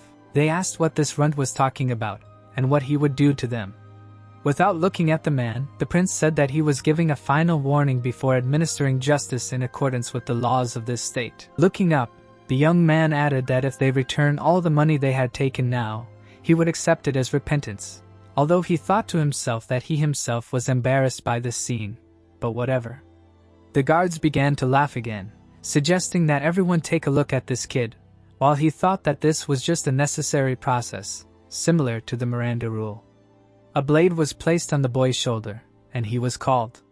The guard, grinning insolently, asked who he thought he was, and no one would even notice if he died here. Davy turned his head away from the blade, and asked if the scoundrels would continue to break the law, to which he was told that they and Duke Barriero were the law here. Squinting, the young man noticed that it was visible. The guard angrily shouted at the boy, when the old man approached him and apologized. Looking at the sword with fear, the old man noticed that he was pointing the sword at the child, to which the man advised him not to interfere. The old man's eyes widened. The scoundrel swung his sword at him, but the blade suddenly pointed upward. The weapon flew out of the guard's hands from the young man's foot, who declared that swinging a sword at a frail old man was low. While those present watched the flying weapon, the prince declared that extorting citizens' means of subsistence was theft of state funds. He extended his hand to the falling blade, and added that this was punishable. Catching the sword, he chopped off the guard's head in one motion, and finished the execution on the spot. The rest opened their mouths in shock when Davy added that all accomplices to such a crime were equally guilty. Putting his foot on the severed head, the young man demanded that things not be complicated and that the main one be brought right away. But the guards pointed their spears at the young man, calling him a sick bastard, and asking how he dared. Davy put his blade on his shoulder, and asked if they really wanted to pin an even more serious crime on themselves, although he admitted that he was guilty of forging an identity card. One of the villains rushed at the boy with the sword, and when he warned that they were now committing treason and condemning 3 generations of their families to persecution, he yelled, "What is he talking about?" Behind the insolent smile, the man did not immediately notice the stream of his own blood. His hand lay on the ground behind him. The villain saw his severed hand and yelled, and Davy threatened to chop off the head next. Leaning his sword into the ground, the young man reminded that he hated to repeat himself, and demanded that the leader be brought. The prince turned around when he heard the question of what was going on. A fat man in expensive clothes ran to the gate. The guards called him Viscount Gert, and he demanded to know who did all this. Something bounced off his stomach. A mithril certificate fell under the Viscount's feet, and the young man asked him to think carefully and not to jump to conclusions just because he had no guards with him. The fat man immediately fell to his knees and shouted that he was at His Highness's service, and the prince was glad that he was recognized. Looking at His Highness with horror, the Viscount begged him to have mercy on him, because their lands were on the verge of ruin. Davy looked at the fat man skeptically and asked if he was really talking about the lands of the 1001 Knights, recognized as a national treasure and visited by the Continental Alliance. Gertis stood up and said that His Highness was also wrong, because he had come secretly. No representative of the ruling dynasties could come wherever they wanted and administer the law indiscriminately. The guy folded his arms across his chest when he was accused of coming without a warrant, and this was an abuse of power, and asked if he really needed a warrant. The fat man pointed his finger at the hero and squealed that this was exactly it, and that Duke Barriet would not turn a blind eye to such things. The prince grinned and thought, so that's how he started singing. Having presented a map of the lands, he mentally assumed that if most of the lands were in the same situation, then even the inspectors ignored what was happening here, fearing reprisals. The Viscount smiled ingratiatingly and offered to discuss everything in his mansion, assuring that His Highness would not regret it. Looking away from the Viscount, the boy asked if he hadn't heard, and when asked what exactly, he replied that he was bloodthirsty. The blade struck the uncomprehending Gert in the throat before he could clarify what was being discussed. "Presirk, watching the massacre from the boy's shoulder, commented that those were laconic last words. The cart moved slowly along the road. The old man on the reins began the story with what had happened 10 years ago. Davy rode behind, and listened to how everything had been peaceful under Count Alisat, from the line of the previous queen. Imagining scenes from the past, the old man recalled that the expropriation had intensified since the pressure on refugees from the lands of Haines, and the people who supported the unfortunate were subjected to repression for this. Lowering his head, the narrator added that this was how he lost his son. The prince turned to the old man and concluded that he had behaved this way because he reminded him of his son, not his grandson, and he asked him to forgive such meanness to the little old man, and the young man did not understand what the meanness was. Approaching his companion, the hero assumed that judging by him, his son was probably also very correct, and when the old man objected that he was only inquisitive, he noted that this was also admirable, and he thanked his interlocutor. Soon they reached the stele, and the old man announced that they had arrived. The horses stopped, and the man announced that these were the ruins of the Arabian Nights, which were still popular in Balshasa. The interlocutor approached Devi and asked if he was sure that the incident with the Viscount would not hinder him, to which he replied that the Duke did not care about this place anyway. Pressing his hand to his chest, the old man thanked him for saving his life and avenging his son. He promised to never forget this favor. The youth smiled softly, and expressed his hope that the old man would not compromise his principles in the future. He bowed after the prince. Prisurk turned to wave goodbye to the old man and noted that the story was a little sad, to which the hero replied that everything would be fine in the future. Directing the horse towards the ruins, Davy added that he had a feeling that they had done something good, and the demoness agreed with him. Soon they approached the ruins. While the horse was grazing peacefully, the boy was climbing the steps. At the top, he looked around, while his companion was bored below. The magician looked at the majestic ancient buildings in amazement. Making notes in a notebook, the boy muttered under his breath. Watching him, the queen noticed that although it was strange to say such a thing, everything here had been dug up long ago. She doubted that it was possible to find anything else here. Looking up, the prince replied that at first glance it really did seem that it was impossible. Looking at the columns, the young man muttered, from the 1st to the 7th form, from the 23rd to the 11th. The girl looked into the notebook and asked what it was, and the hero replied that it was a password. The queen looked at the boy in surprise, asking again, but he said that he had found it. Smiling, Davy looked back and concluded that the structure of the ruins were its constituent parts. Putting the notebook in his pocket, Davy explained that from above, a certain pattern could be noticed. Looking at the arch, the prince remembered that in his hands was a code that Surt had personally created in ancient times. Although in the past there were a couple of people who knew it, now only he knows about it. Pointing his finger at the center of the ruins and thinking that it would be more accurate to say that because of the way it was disguised, no one else could find it, he said what the password pointed to. Coming closer, the young man announced that the entrance was in the central anvil. Placing his palm on what he was looking for, the hero added that in order to enter, an even more special password was needed. From zeal, the guy stuck out his tongue and remembered that in his lifetime, Surt bequeathed that whoever found his legacy would become the rightful owner. A bright light flashed while Davy mentally asked who the hell, or what the blacksmith imagined himself to be some kind of pirate king. A passage opened beneath the anvil, and while the demoness rejoiced that it had opened, the prince thought that the man was an incredibly nasty old otaku, and suggested that they enter out loud. They descended into the corridor, and the young man noted that the dungeon was very deep, so there shouldn't have been much air here. The hero descended, and Berserk discovered that there was a magic circle here that neutralized the underground pressure, and moreover, it was made in such a way that it allowed air to flow here. But she added that the magicians who created the circle seemed to be crazy. Smiling softly, Davis remembered that if he hadn't met Surt, he might be sleeping forever now. The queen returned his smile when she heard this. Soon the researchers found themselves in a workshop. Looking around in surprise, Davy noted that it looked more like a living space than a dungeon. Remembering the image of Surt, the hero thought that he was considered a man who devoted his entire life to blacksmithing. Looking around the workshop, the prince remembered that after the death of Ayers, the blacksmith returned here and died, devoting the rest of his life to one craft. The young man went to the anvil, thinking that even if Surt himself was buried on the surface, all his belongings were kept here, untouched. In the corner of the room, on a pedestal, stood a locked chest. The hero frowned when the demoness noted that it looked like an altar, and assumed that the owner served some non-existent god of blacksmithing. A sudden gust of wind almost blew the friends away. Purple light began to spread from the chest. The girl covered her face with her hand, and when her companion said that it was from the chest, she noted that she had never seen someone's will embodied so dirty. A warning appeared above the chest. Davy moved forward, despite his friend's attempts to stop him.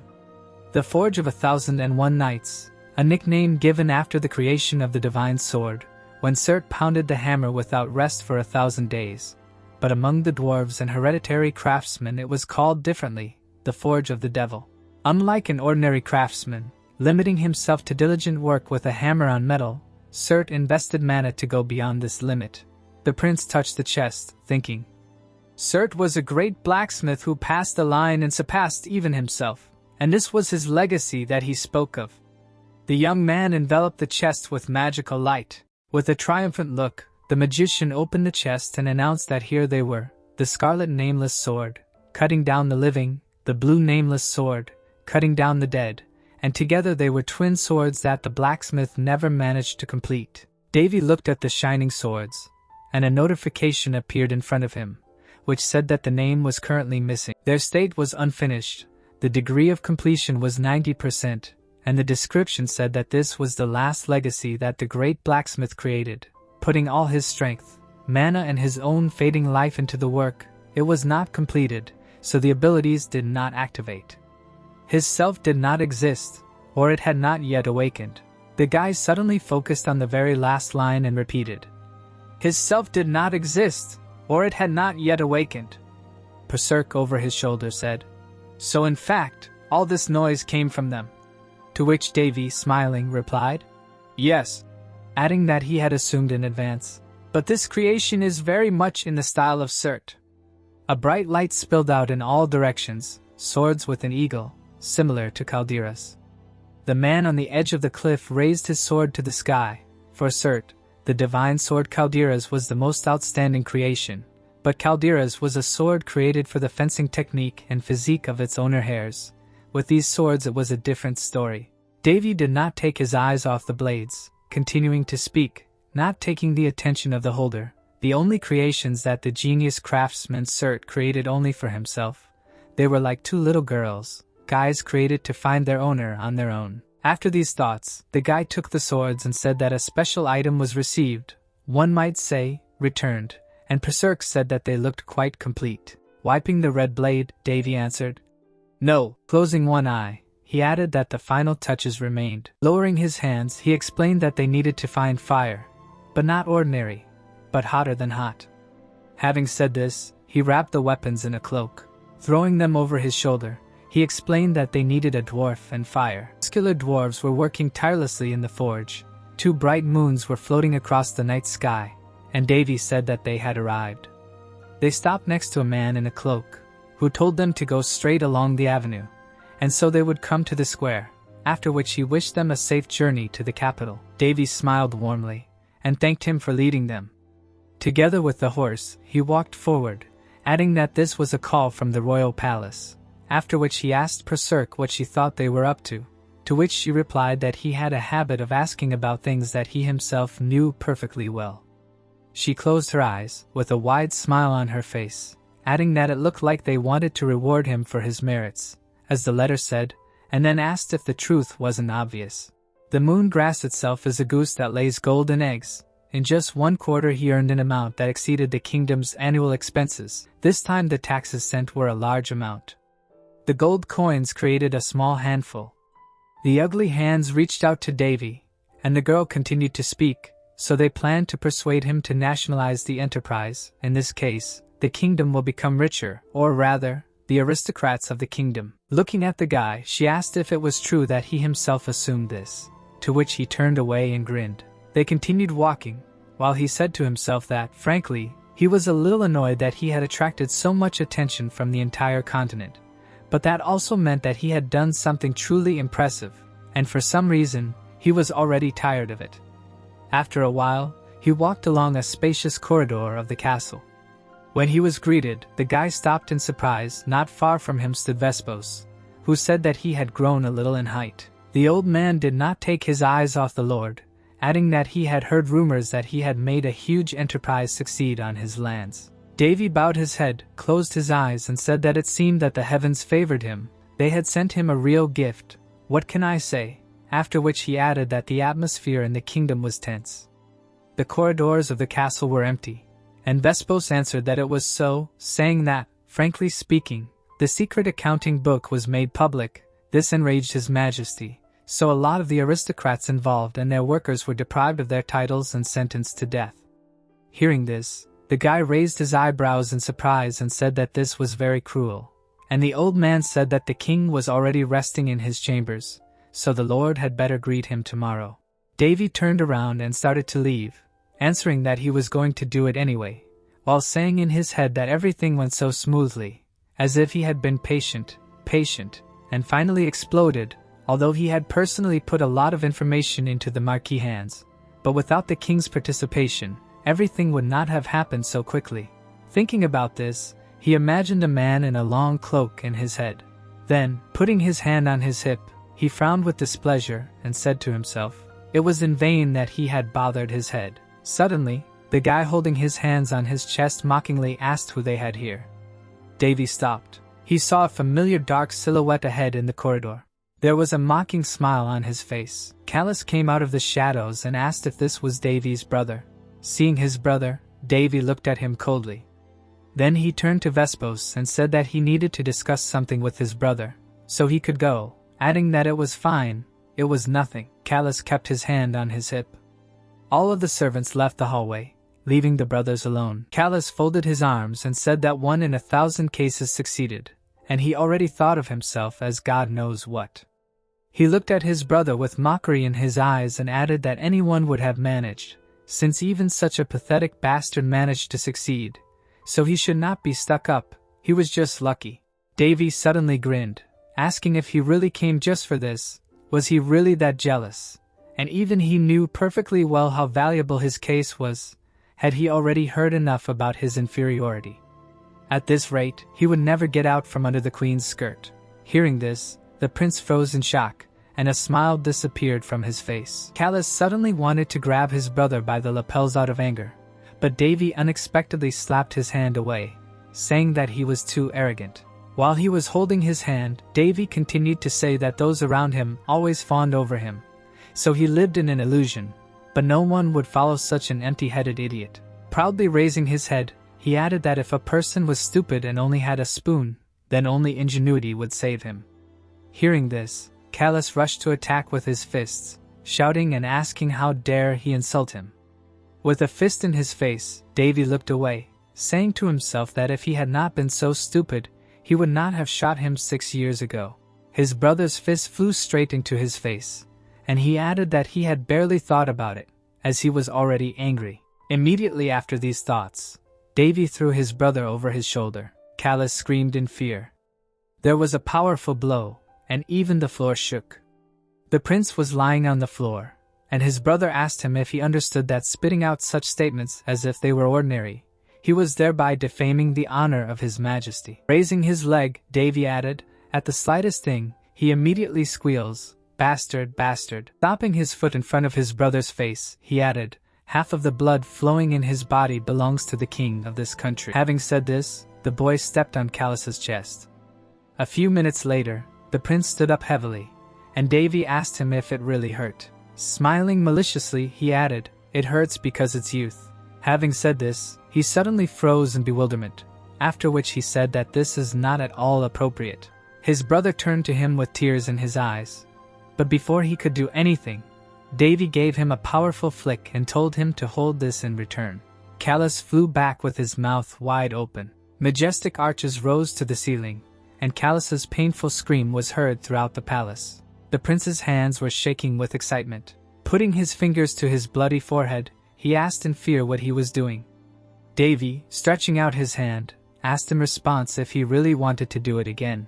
Hearing this, Callus immediately ran away, shouting that they would still look, and his things, which he so confidently boasted about, would soon cease to be his. Davy watched his brother run away, and Berserk next to him asked if he really finished him off with a simple flick, to which he replied that it was not just a flick. An ominous smile suddenly appeared on his face, and he added that he did something. The girl looked at the guy in shock and told him to try not to smile like that anymore, because it looked creepy. Hearing this, Davy raised his eyebrows in surprise. A blush suddenly appeared on his face, and he, covering his mouth with his hand, asked himself if it was really that strange, adding that it was another bad habit, and it was better to restrain it.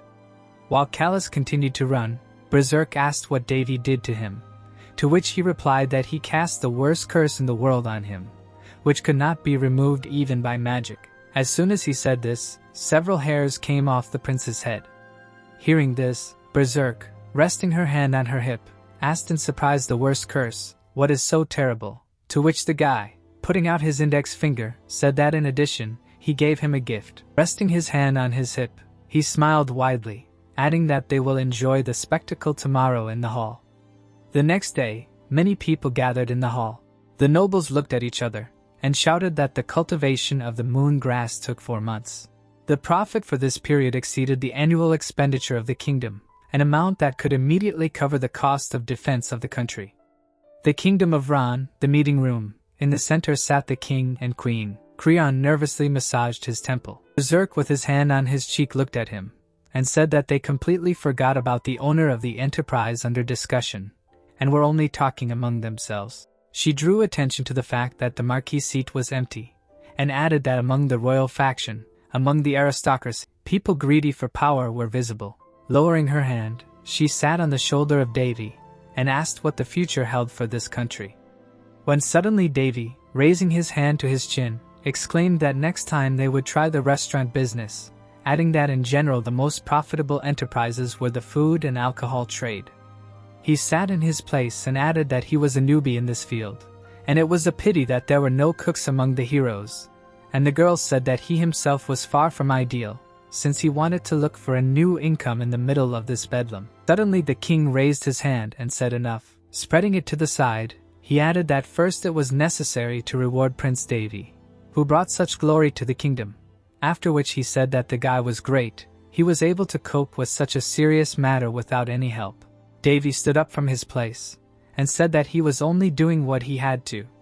His father smiled, saying that his achievements could hardly be achieved in 10 years, so he should say what he wanted, and he would give him any reward.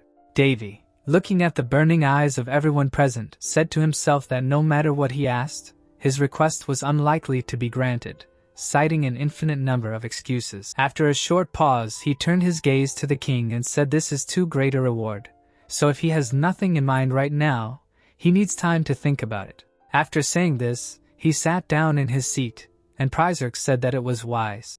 The noble began negotiations again, saying that it was necessary to support the development of the enterprise for the sake of the well-being of the country. Well, the others answered that it was limited, adding that since the moon grass brings in such a profit, any option will do. Hearing this, the girl on the guy's shoulder frowned in displeasure, and said that they were still continuing, to which he added that they were acting more impudently than he expected. When suddenly the man with glasses raised his head and said that first there was something that needed to be checked. It was Duke Barriot, the head of the aristocracy, who entered the conference room. Stopping, the man said that everyone was alarmed by the enterprise, and then asked, but shouldn't everything be probed from the very beginning?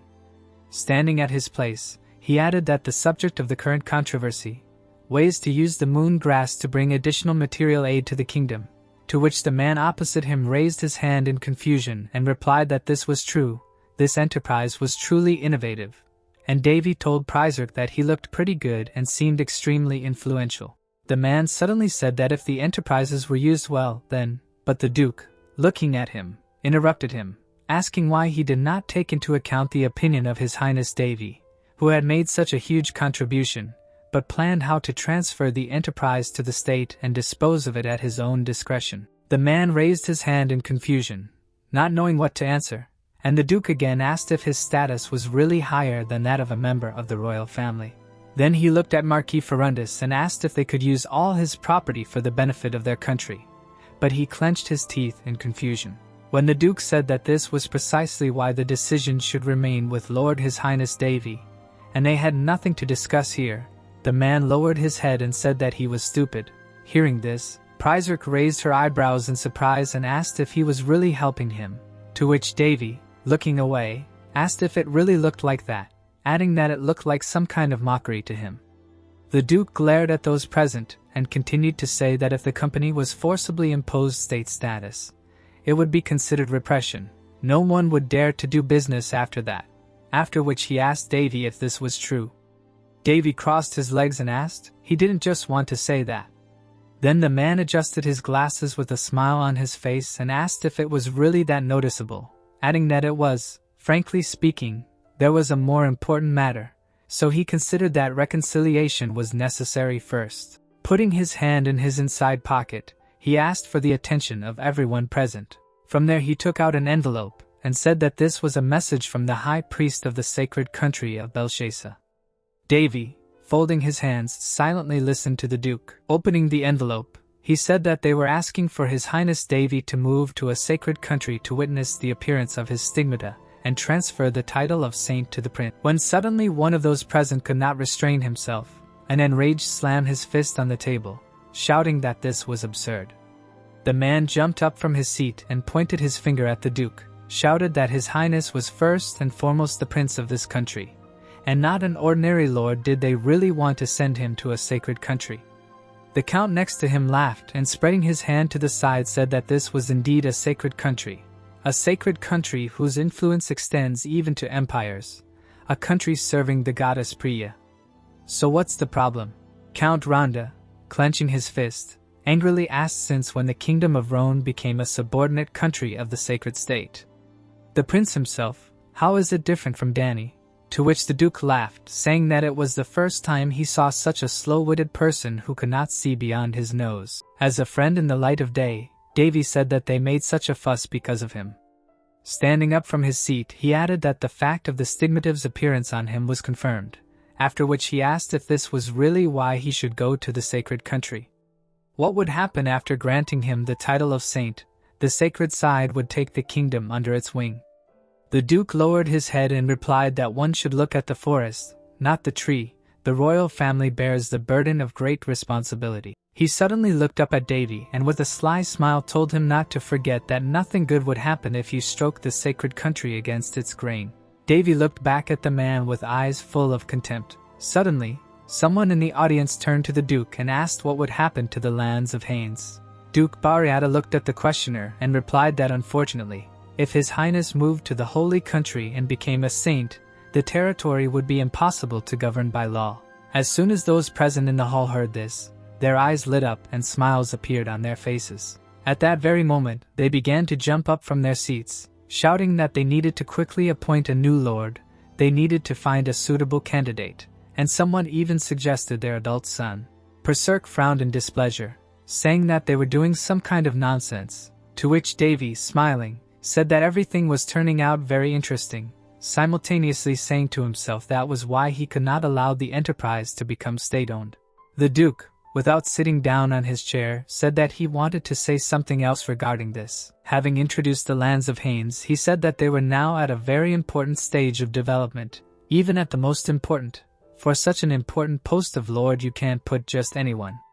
Turning his gaze to the king, the man added that this is why he dares to recommend the only suitable candidate for this role, the second prince, Collis. After these words, the brother of Davy entered the meeting room with a sly smile on his face. He sat down at the opposite wall from Davy, who was saying to himself that he knew it, to transfer the enterprise after privatization to the queen's son and his grandson, and the profit from the enterprise would definitely be appropriated by the Duchy of Bariera. That's his whole plan, in the end, even if he beats around the bush.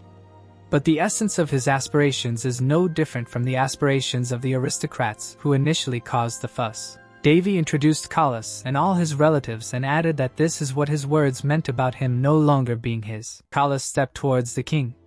He looked at his brother with a sinister smile on his face. Davy looked back at him coldly with raised eyebrows. Collis knelt down in front of his father.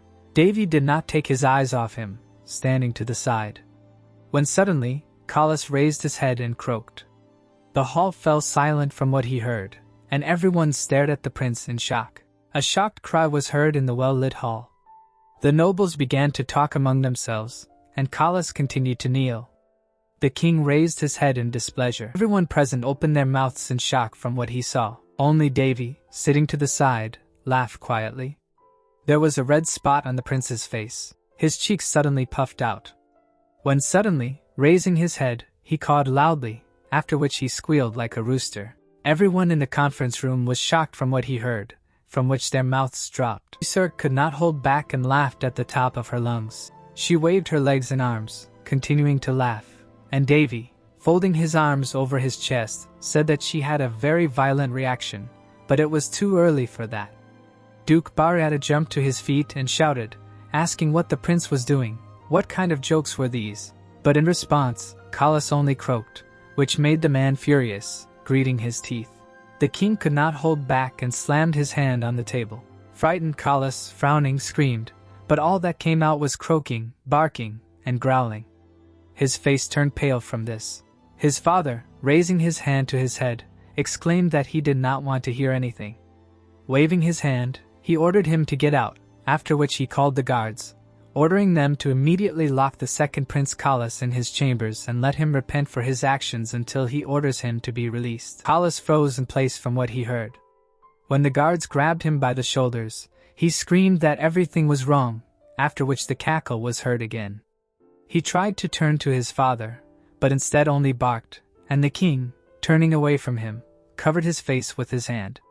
The guy tried with all his might to break free from the hands of the guards, barking furiously. When suddenly his hat flew off his head, everyone present looked at the flying headdress. Suddenly, a bright light blinded the entire hall. Berserk covered her mouth with her hand from what she saw and exclaimed, "Really, in just a day like this?"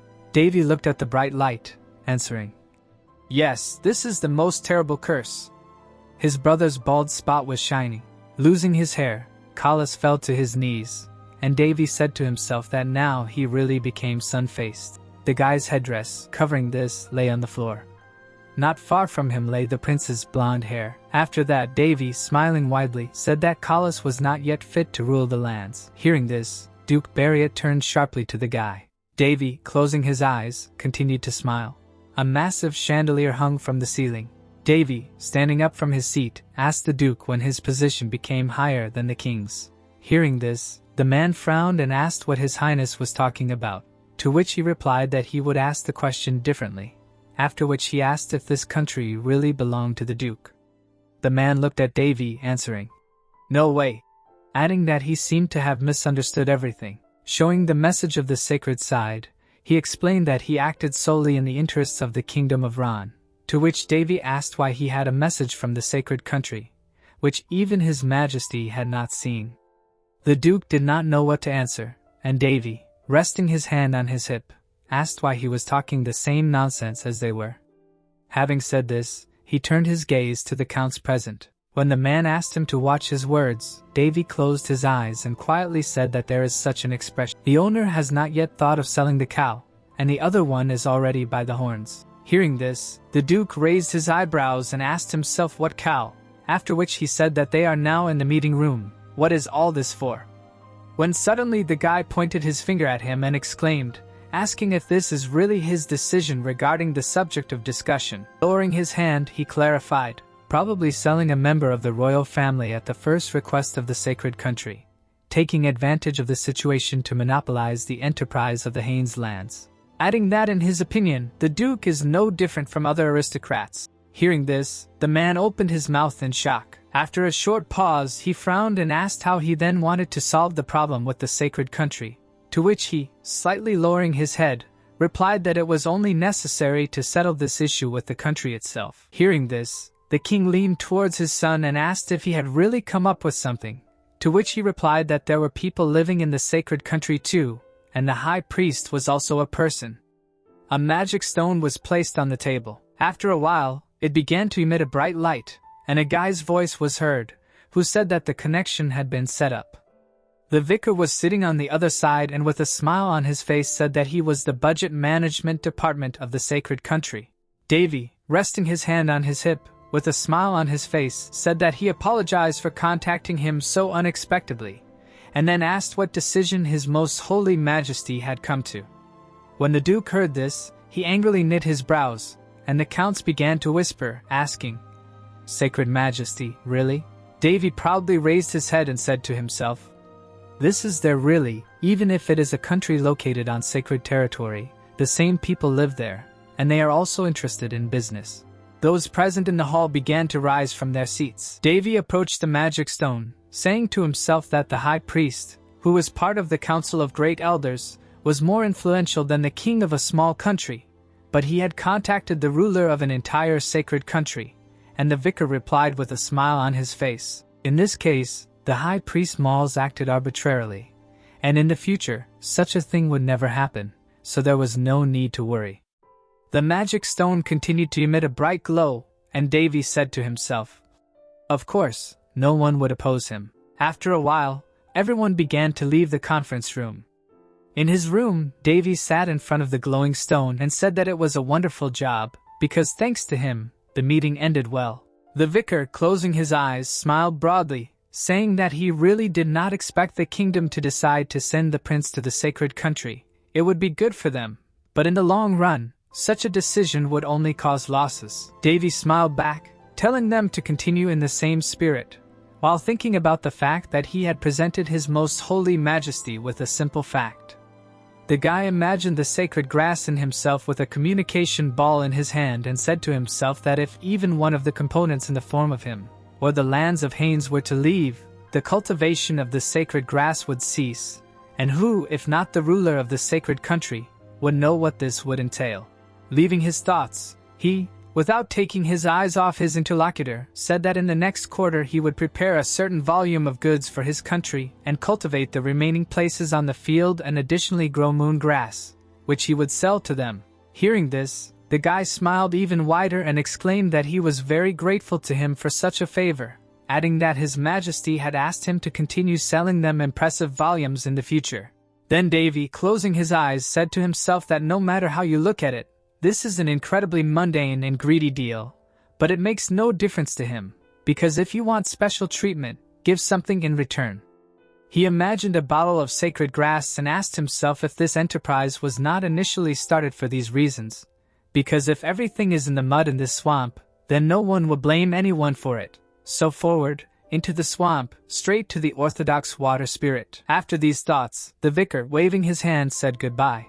Having finished the conversation, Davy leaned back in his chair, exclaiming that business is very easy, at the same time saying to himself that, be that as it may, everything was resolved perfectly. Amy's face suddenly appeared in the magic ball. She was screaming, asking if this was really Davy.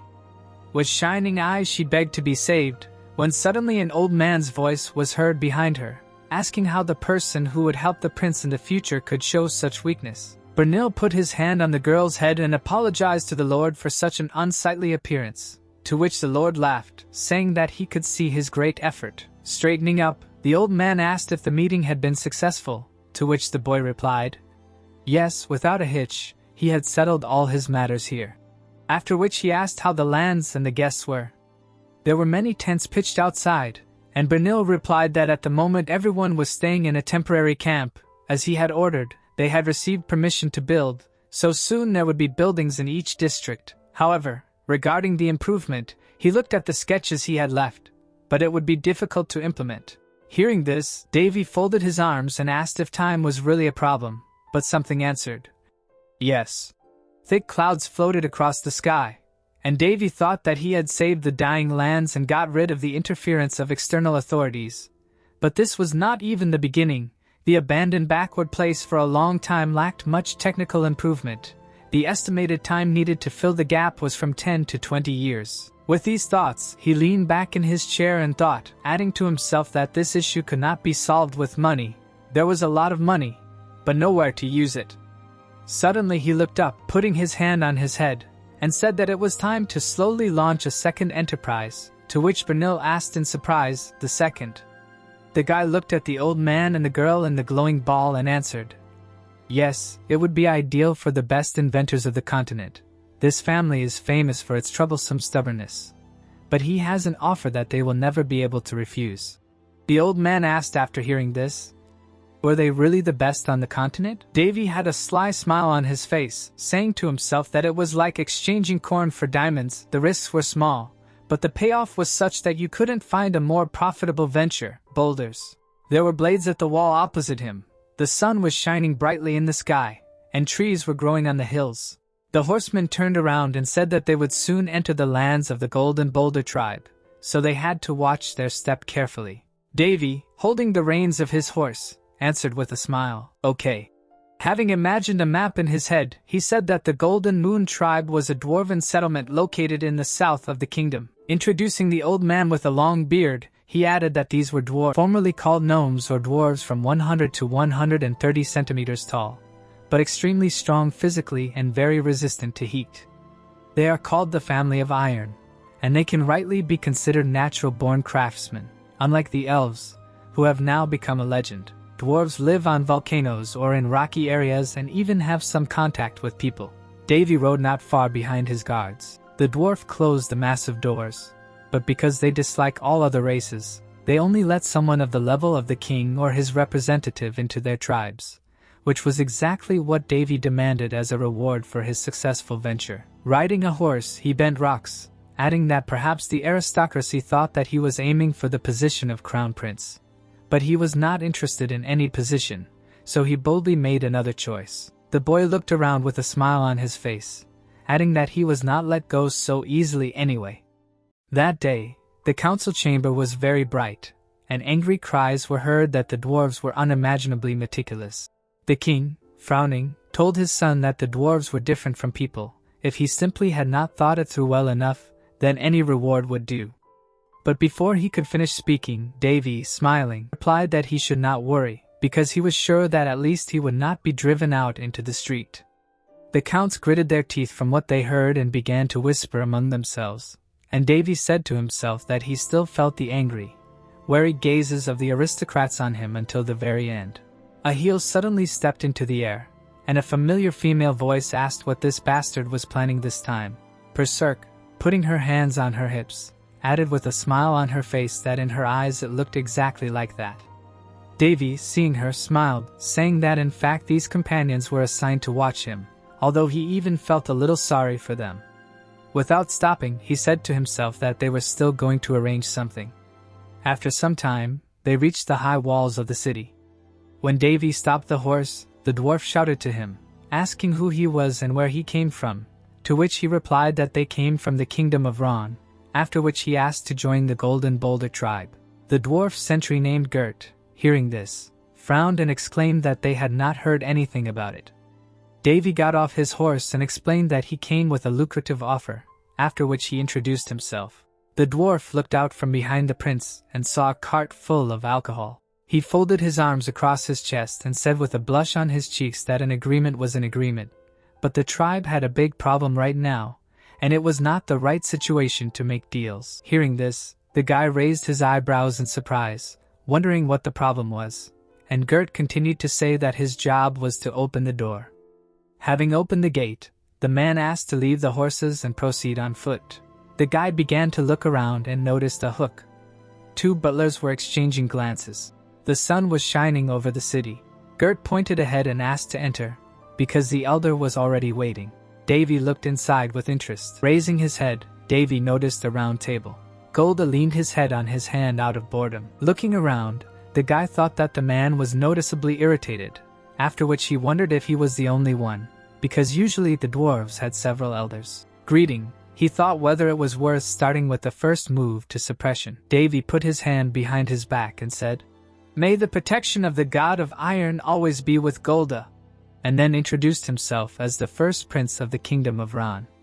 The man put his hand to his mouth, saying that it was surprising, since the man knew the rules of greeting the dwarves, after which Davy asked how he could show politeness to the family of outstanding craftsmen. Golda extended his hand forward, saying that the boy was a man to his liking, and that it was rare to meet such a person lately. Pointing to a chair, he said that all the other old men were busy, so he came out as a representative. Putting his hands together, the dwarf asked what brought the young prince to them, since usually the deals were made outside the village, after which Davy smiled, answering that the regular deal with the kingdom was made several months ago.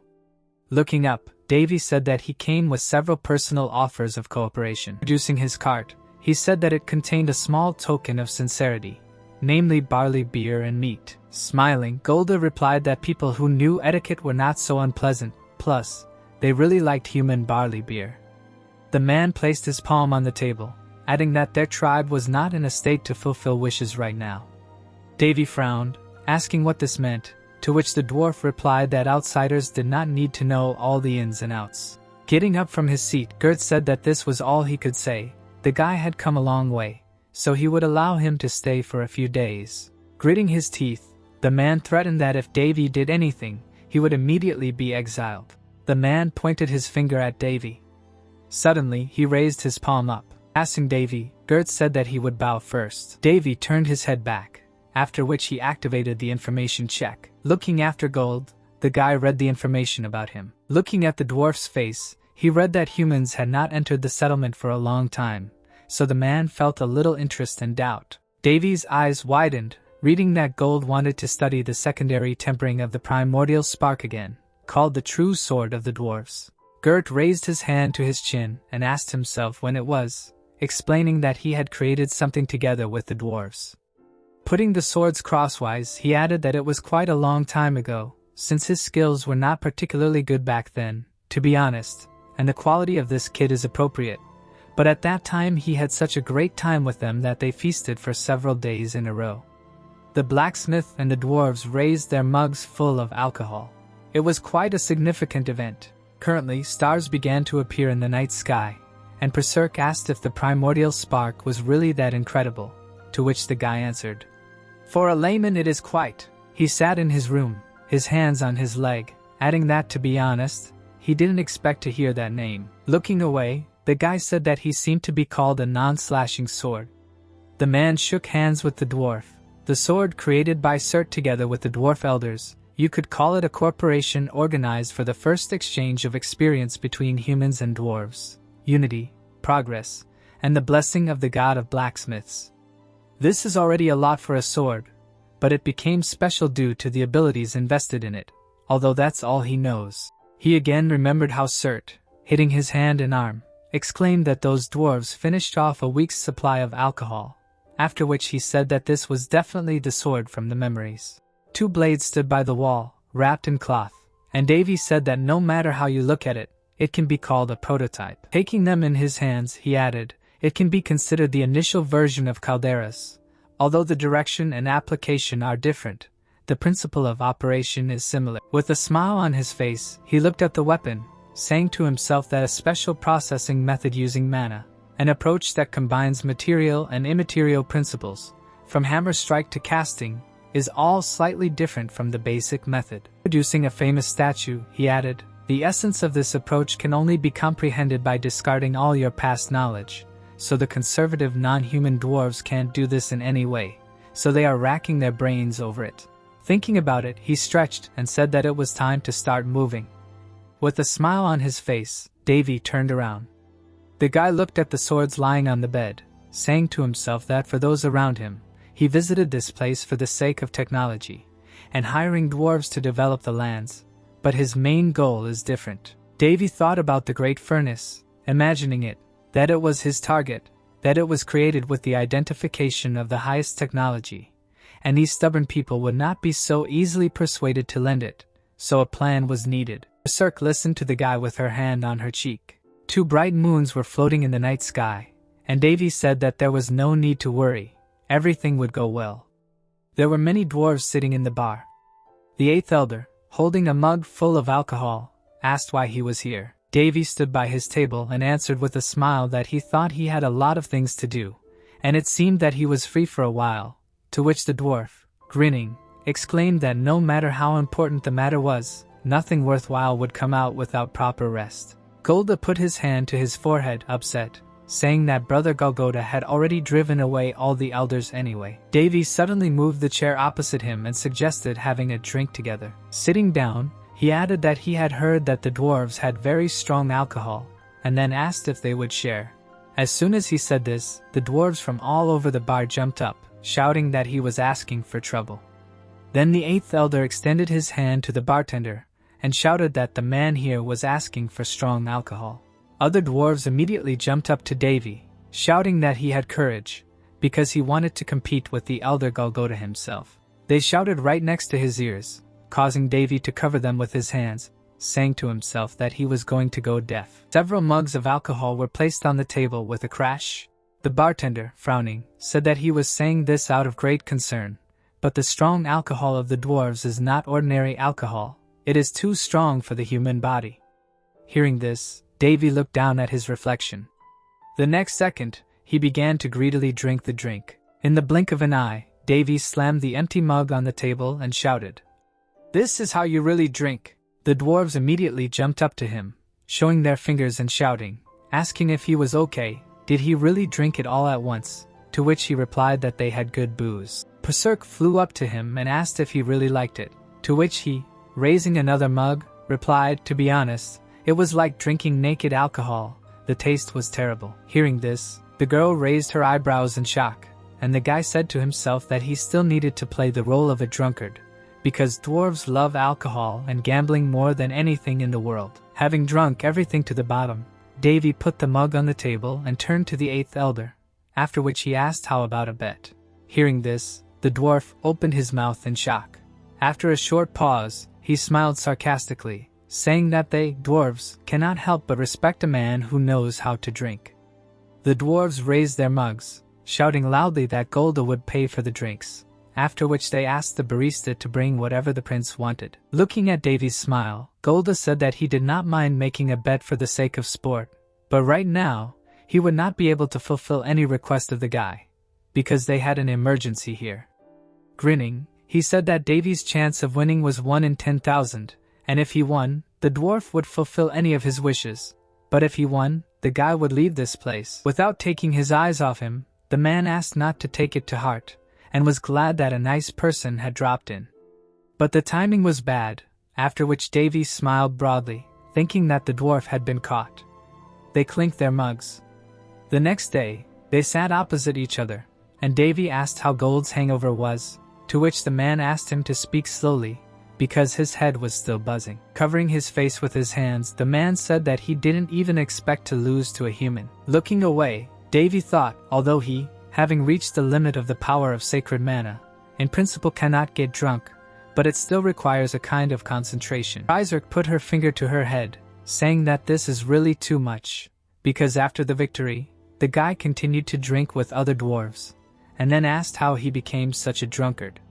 Lost in memories, Davy thought that it was all because of one of his teachers who taught him the art of the sword, the hero who united the central lands of the Murim, Dakon, and also, it seems, he is feared in this world. Remembering Daphne, Davy thought that even she, an immortal saint who loved alcohol, shook her head. That's how much Dakon was an inveterate alcoholic in the gallery. And the problem is that, during the training process, drinking with him became a routine thing for him.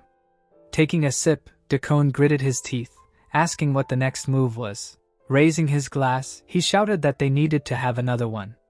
Davy watched and was surprised as the teacher drank, and said that as soon as Davy drank it all, then he would teach him, and if he passed out, he would run around the gallery 100 times in 100 days. Out of anger, Davy squeezed the flask tightly in his hands, thinking that he had only just realized it, but the hardest thing in the training process was drinking with the teacher.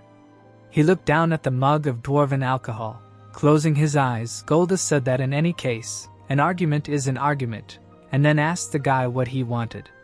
With his hands folded on the table, Davy asked if it was the original spark that was causing so much headache, to which the man placed his hand on his head, saying that some idiot had already managed to spill the beans. He held his hand out in front of him and said that there was one problem, namely, the old sword that they, the dwarves, had been keeping had broken.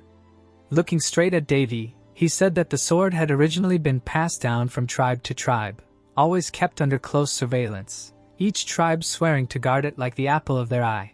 And in this generation, it was his father who had been primarily responsible for the sword's safety.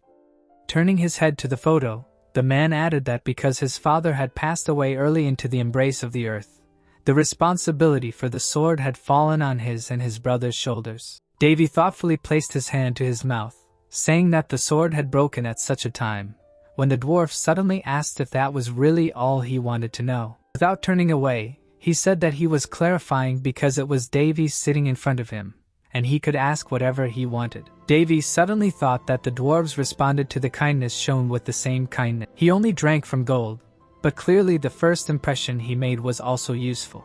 Smiling, Davy said that he had an insignificant blacksmithing technique. He suddenly imagined a sword in front of him, asking if he could also take a look at it once, out of scientific interest. Particles of fire rose to the ceiling. The central workshop of the Golden Boulder Dwarf tribe, the dwarves worked tirelessly next to it. The wooden wheels slowly rotated. Davy looked at it with a smile on his face, and said that it was amazing. All this was created only by the abilities of the dwarves, to which the 8th elder replied, "Right, although it is not mana or alchemy, but the firepower is incredible." Suddenly, a furious cry was heard, asking who he had brought. Had he really gone crazy? To which the guy automatically turned around. Stretching out his hand, the 8th elder asked, "But couldn't you tell him that he was a man who had recently arrived?" To which his comrade, frowning, shouted where he had brought him, adding that he had really gone crazy. Then Golda turned around and said that he had foreseen this, but they were protesting extremely violently, to which Davy, putting his hands in his pockets, said that he was even starting to feel a bit ashamed. A dwarf suddenly approached them from the side, who ordered them to explain how this had happened. It was Golda, the first elder of the Golden Moon tribe and the brother of the 8th elder. His face was displeased. Golda put her hand to her chest and exhaled heavily, explaining that it was an argument. This green Prince Rauner was familiar with the art of blacksmithing. He only asked to inspect the forge a little. The dwarf behind the first elder raised his hammer and shouted that they would bring the man to the central workshop anyway, adding that he was still drunk. The 8th elder, raising his eyebrows, replied that he was fine and asked, putting his place as elder on the line, to trust his youth. Golda stepped towards them. He looked at his brother along with Davy. He was clutching the hammer tightly in his hand. Suddenly, he turned sharply, telling him to do what he wanted, and that there was a mountain of work, so everyone should return to their places. The worker approached the first elder and wanted to say something, but he interrupted him, saying that Golda was also an elder, and his decision must be taken into account. After a short pause, he turned towards Davy. Pointing a hammer in his direction, he explained that he would accept him at his brother's request, but if he did anything stupid, he would immediately smash his head. Davy smiled warmly and replied that he would keep that in mind. On the table lay a large sword, 2 meters long and 30 centimeters wide. They called it a sword, but in fact it was a much larger thing, nicknamed the non-cutting sword. It's not that it doesn't cut, the thing is that it's difficult to cut with it in principle. The dwarves rushed from side to side, shouting that they need to grab faster here, and there they need to work with iron, and asking discontentedly if they really can't work with a hammer normally. There were cracks on the huge sword. Berserk turned to Davy and asked what he was looking at so intently. Folding his arms across his chest, Davy replied that they couldn't fix anything. He looked at the broken sword and said to himself that this was the same processing method as the sacred ball. But this sword was not finished, and therefore not protected from aging. A pity, but it was completely logical. The hammer hit the elegant blade. The dwarf worker approached the first elder and asked if he was still working, adding that he should stop and rest a bit, because that would really cause trouble. Golgoda, frowning, continued to work on the sword. Davy, frowning, said that they would not succeed this way. Suddenly, an unknown person stepped towards them, shouting loudly. It was Tours from the Black Boulder tribe, stretching out his hand. He added that they, the damned gnomes of the Golden Boulder, eventually broke the sword with a crunch. He looked at the first elder and mockingly said that he broke a sacred thing and lived peacefully with it, adding that, frankly speaking, when they said that he became responsible for the sword, he did not like it right away. Smiling broadly, the dwarf added that they should immediately hand over the sword to the Black Boulder. At least the masters of their tribe would do a better job.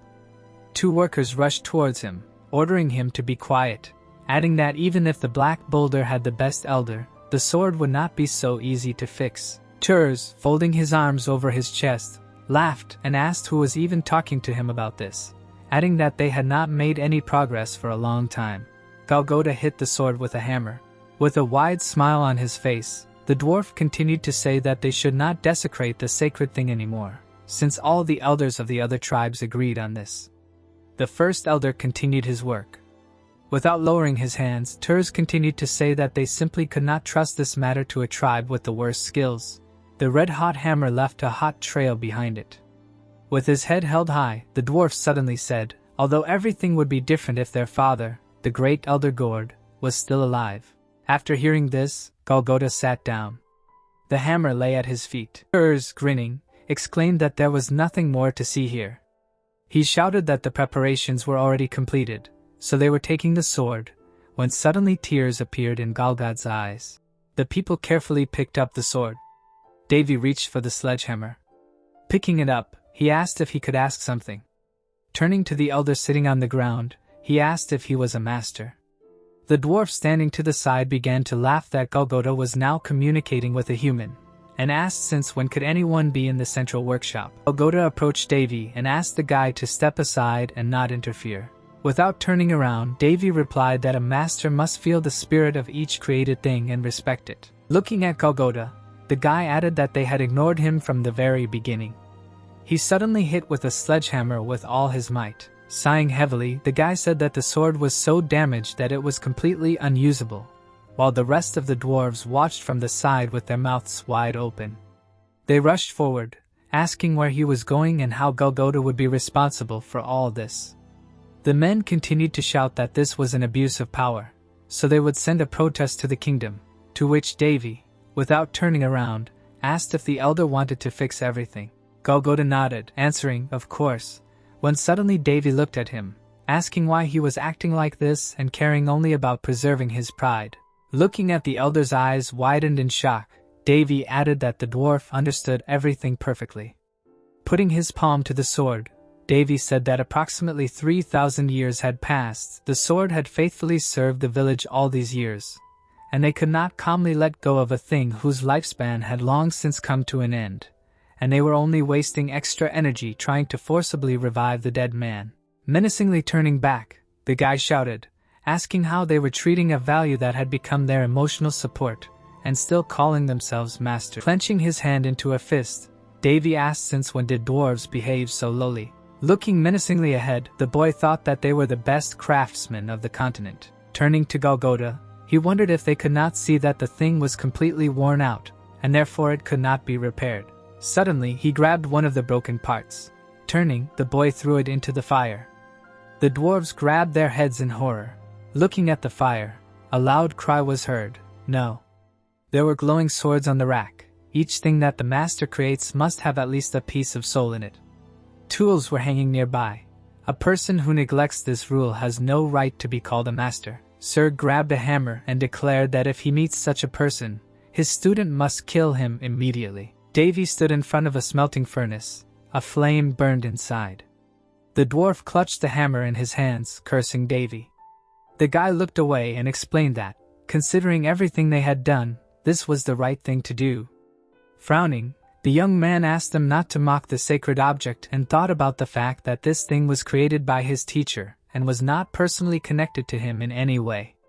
The blacksmith shed tears when the prince said that there was no one among them who knew the true essence of the sacred object. The cauldron was boiling hot iron. The magician declared that his life had died out, and his companions were not even sure that they could recreate it.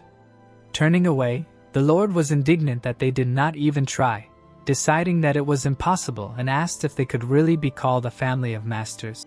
The dwarves frowned furiously and asked what he could know to say such things. Someone hit the ground with a hammer and ordered everyone to be silent. Golgotha closed his eyes and asked how much more pain the guest was going to bring them. The blacksmith immediately approached him to pity him. The elder covered his face with his hand and thought that the original spark had long since outlived itself, so there was no point in fixing it. A broken sword lay on the cloth. It was impossible to create a new spark. Davy realized that these people themselves convinced themselves that the value of an object exists only if it is passed down from generation to generation. The man squatted down and lowered his head, a terrible sin for craftsmen. Davy put his hands in his pockets. Tors approached him, outraged that their guest was so frivolous about this, and explained that even the best dwarves could not recreate the art of a sacred object. Frowning, the old man asked if he really thought he was any different, and asked him not to be so arrogant, since he himself could not create at least one sacred object. Frowning, Pryzerk asked if everything was okay, and said that this was the first time she met such stubborn people. Looking at the blacksmiths, the guy reminded him that he did not say that he could not do it.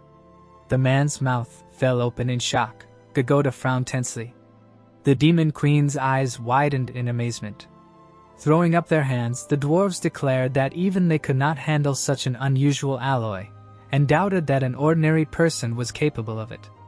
Standing behind the young man, the elder said that this was the creation of the blacksmith of the 1001 Nights himself, and that it could not be created by diligence alone.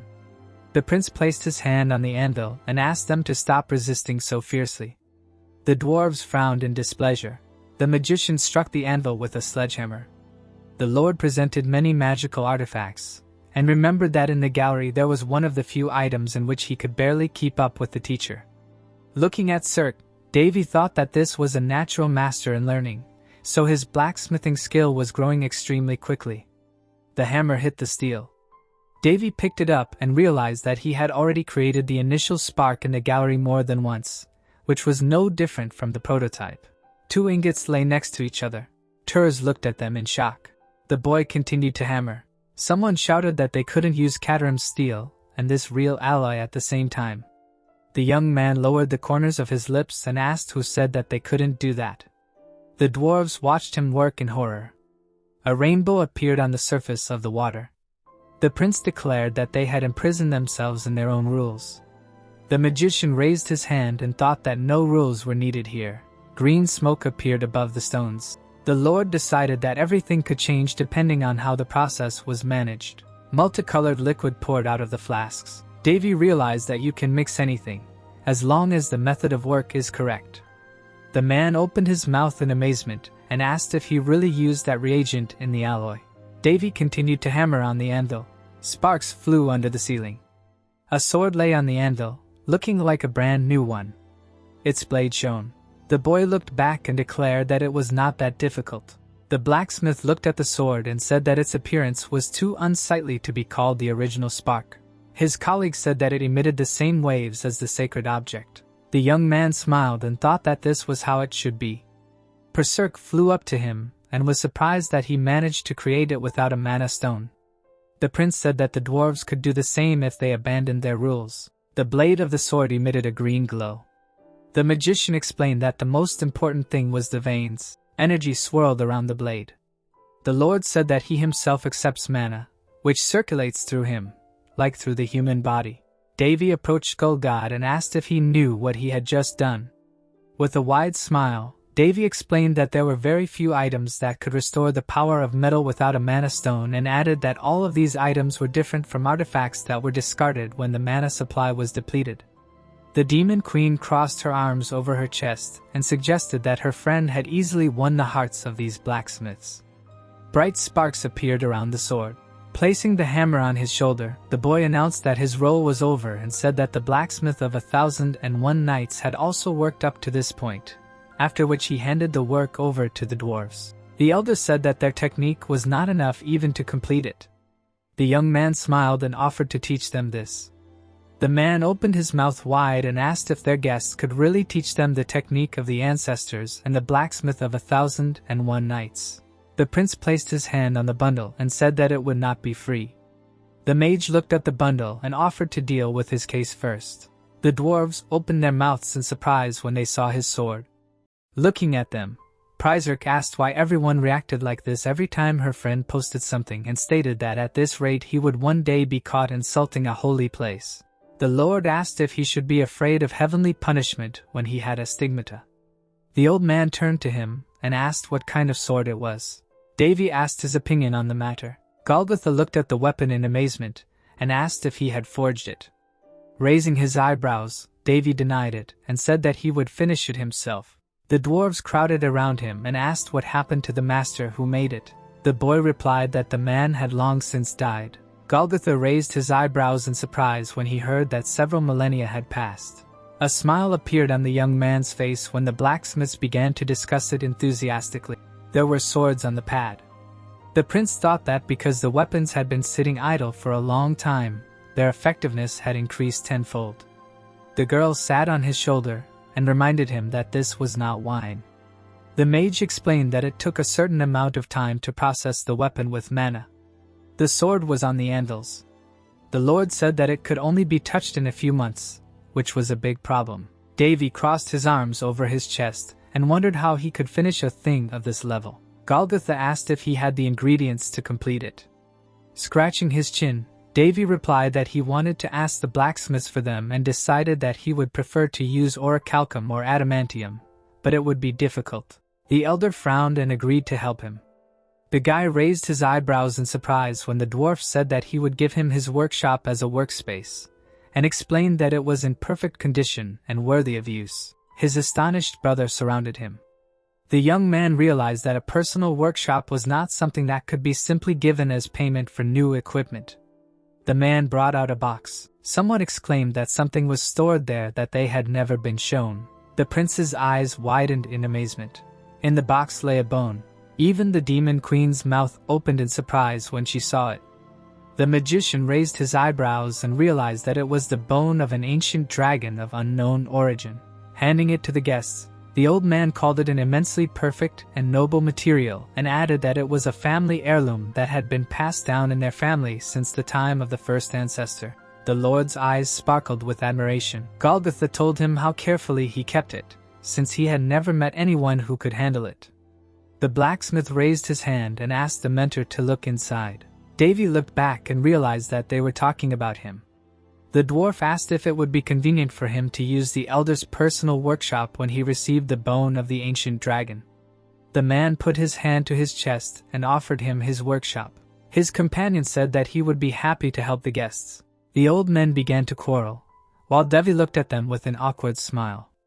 The craftsman handed him gifts in the form of various metals and reagents. The smile disappeared from the boy's face when there were too many offers of gifts. A bright light illuminated the forge. The young man asked why his friends decided to take out all their heirlooms. The blacksmiths answered that everything was fine, because they could not use these things anyway. On the table lay containers with various ores. Berserk looked at her companion and asked what he said about the lack of ingredients. The prince decided that he would not have problems with this now. The dwarves approached him and asked if he was happy with everything. The magician confirmed it. Golgotha frowned in disappointment and said that he would like to help him with the work, but they have special rules about this. The lord smiled and thought that they could just watch him. The men decided to leave him alone and said that they would complete the sacred object as they had been taught. Light was shining through the bars of the window. The cloak was hanging on the hanger. Davy rolled up his sleeves and decided to get down to business. Surt approached the girl and kindly asked her to come to him. Gritting her teeth, Waikano was indignant at his tone and said that she would burn Davy right now. The guys shuddered tensely and wondered why he was always considered guilty. A view of an ancient building opened up. The gallery was created by the ideas of many heroes and looked like paradise. The dragon stood on a magic circle. Thanks to the power of Odin, the young man was able to touch the bone of the ancient dragon. The girl began to cry. The prince handed her the dragon bone and said that it was one of the ingredients for creating a sacred sword. Surt stroked her head and said that his disciples should know how to handle such materials. Then the mage did not understand the meaning of these words, because such ancient relics no longer exist. Working at the Endel, the lord realized that bad luck turned into absolute luck. A blue fire lit up in the room. Davy opened his mouth in surprise and felt an intense heat. Swinging his hammer, Davy wanted to cast fire resistance magic on the weapon, but realized that he would fail just because of the slightest error in temperature. Flames ignited around him. Prizer carefully watched his work. The blade of the sword shone. The demon queen raised her eyebrows and said that it was very beautiful. The blade was red hot.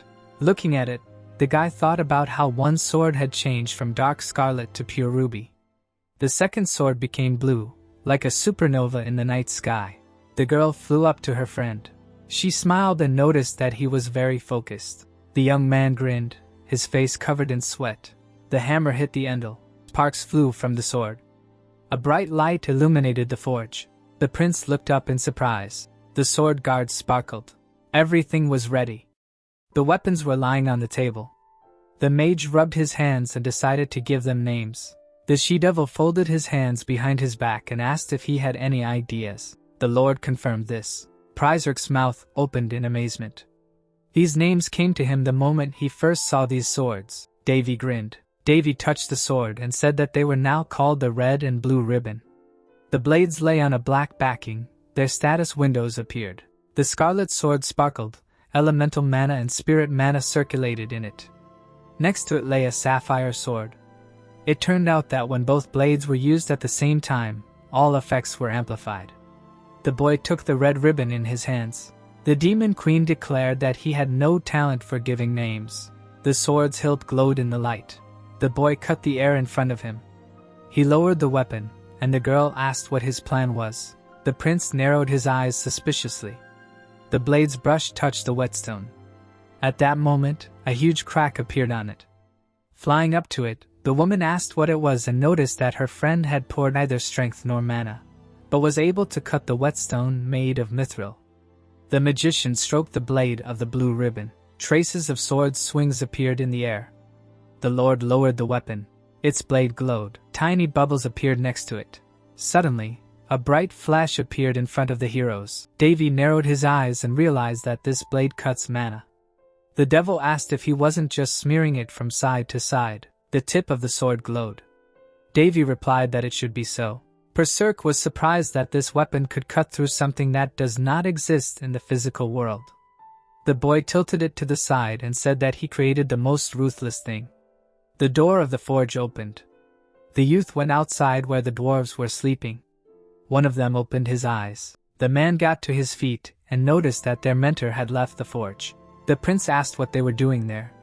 He smiled widely and explained that they were simply making sure that no one interfered with his work. Standing in front of them, the mage asked how much time had passed. The old man replied that it had been 4 days. The mage's eyes widened in shock. The blacksmith said that they were very worried about him. The demon queen said that her friend was madly obsessed with his work. The girl flew up to him and said that it was quite an interesting sight. The Lord blushed embarrassingly and asked what they were talking about. The elders bent over the swords they had created. The dwarf, with his mouth wide open, declared that this couldn't be true. His companion was surprised that such an incredible thing had been created using his materials. The man knelt down and shouted that he didn't mind dying now. Davy compared it to the reaction of deeply religious people to the appearance of a god. Davy raised his hand to stop them and decided that some things were too much. But this situation lit a fire in the craftsmen that allowed them to begin working on completing the original spark. A few weeks later, the flame ignited. Someone asked if the strength wasn't too weak in this place. Watching the old man work, the boy said that everything was fine and asked him to lower the temperature of the fire. The handle of the sword began to glow, usually when working with metal that has a connection with mana. You need to change the temperature of the fire so that it becomes stronger. Rambai swung his hammer. The young man asked him not to pound continuously and not to force the texture, because the work should be natural, like the flow of water. The dwarf frowned menacingly. The prince asked him to pound a little more weakly. A smile appeared on his face when the man thanked him. The magician realized that he had to cast aside his pride once, so that only pure passion remained in him. Watching the work of the blacksmiths, the Lord noticed that they were filled with enthusiasm as if they had picked up hammers for the first time. A blue sky hung over the forest. Davy stretched his arms. Standing on the hill, Davy decided that this was very good. He placed his hands on his belt. Golgotha handed him a bottle. The boy sat down on the ground and thanked him. The elder explained that this was alcohol that his younger brother was saving. The dwarf closed his eyes and admitted that he came here to talk to him about something. The boy poured the drink into a glass and wondered what he needed. The prince remembered how he had chopped the whetstone and asked for forgiveness. The man did not understand what was being said. He sat down on the grass and said that he had heard that his friend had asked for their help in putting the land's equipment in order. The blacksmith put his hand to his chest and declared that his family never forgot favor or disfavor. The magician's eyes widened in surprise when the old man promised to help him with anything because he recognized his skills. The Lord warned him that it could take a long time. Golgotha closed his eyes and said that the Golden Boulder tribe would follow him no matter what. The heroes sat under a tree. The elder swore that he would always be by his comrade's side. Davy smiled happily. The dwarf climbed the hill and called out to his fellow. The man approached him and asked what was going on. He raised his eyebrows in surprise when he heard that an intruder had entered the village. The blacksmith frowned and asked what that meant. At that moment, something flashed before his eyes. Davy leapt forward and swung his hand. The throwing knife bounced aside. The boy saw its tip gleam and realized it was a scarlet dagger. Clouds floated above the palace, and a piercing scream was heard. The frightened maid sat on the floor. Someone cursed the prince. Callus's bald head gleamed. The boy spread his arms and screamed. His mad eyes lit up. The nobleman covered his face with his hands. He frowned menacingly, and realized that it was all Davy's fault. The nobleman remembered standing in the hallway and realized that everything had happened after his meeting with that despicable first prince. The maids trembled when the villain accused them of mocking him. Callus grabbed one of them by the hair and asked how they dared mock him. The girl tried to pull his hand away and screamed. The youth smirked and said that they were scorning him too. The nobleman began to strangle the woman. Her shoe flew off her foot. The nobleman grinned maliciously and said that this was the first interesting sight in a long time. Blood dripped onto the floor. Someone approached the heroes. The man stood in the shadows. The scoundrel asked who he was. The stranger licked his lips. The man threw something back and said that he was late with the introduction. A severed head fell to the floor. The maids widened their eyes in fear. Bowing, Face introduced himself and explained that their side had recently suffered a great disappointment. The girls ran away. Callus asked what they were talking about. The vampire snapped his fingers. Bats flew out of the portal in front of him.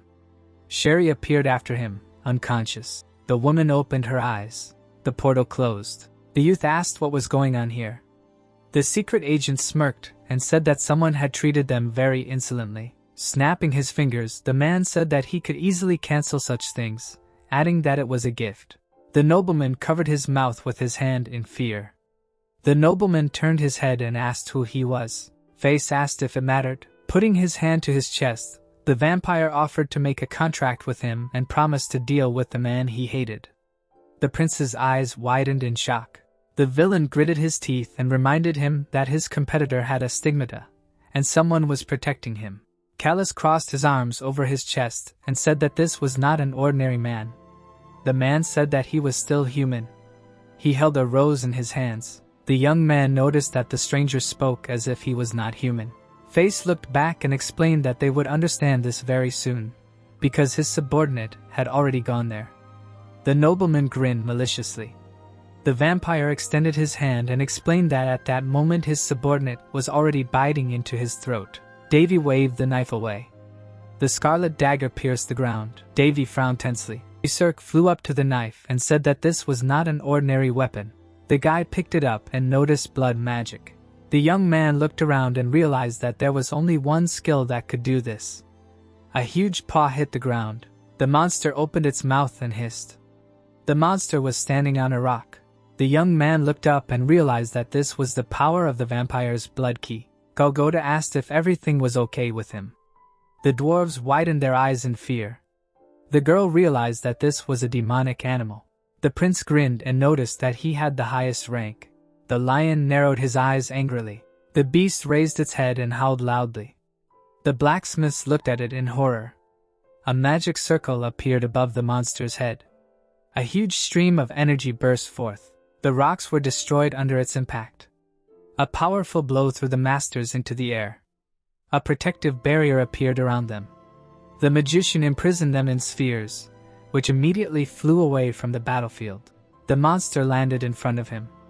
A sly smile appeared on its face. The lord raised his eyebrows in surprise. At that moment, the demonic beast appeared behind him. Davy grinned. The dwarves fell to the ground. The beast walked around its prey. Its furious eyes sparkled. Davy covered his face with his hand and sighed heavily. The guy smiled nervously and called the enemy too proud. The monster opened its mouth wide and growled. The young man smiled. The devil noticed the bloody aura and said that even among vampires, only the highest can create it. The monster raised its head. The prince concluded that it was at the expert level. The mage kicked the ground. Pryzerk asked him to be careful and explained that this creature was very dangerous. The lord got into a fighting stance and said that he didn't care. His foot destroyed the ground beneath him. Davy made a sharp dash forward. He swung his fist and said that it was just a predator that moved instinctively. The demonic beast bared its fangs and growled. A strong blow threw it into the air. Its body began to fall down. The beast looked at the sky. Davy said that this was a great chance. The monster regrouped in the air.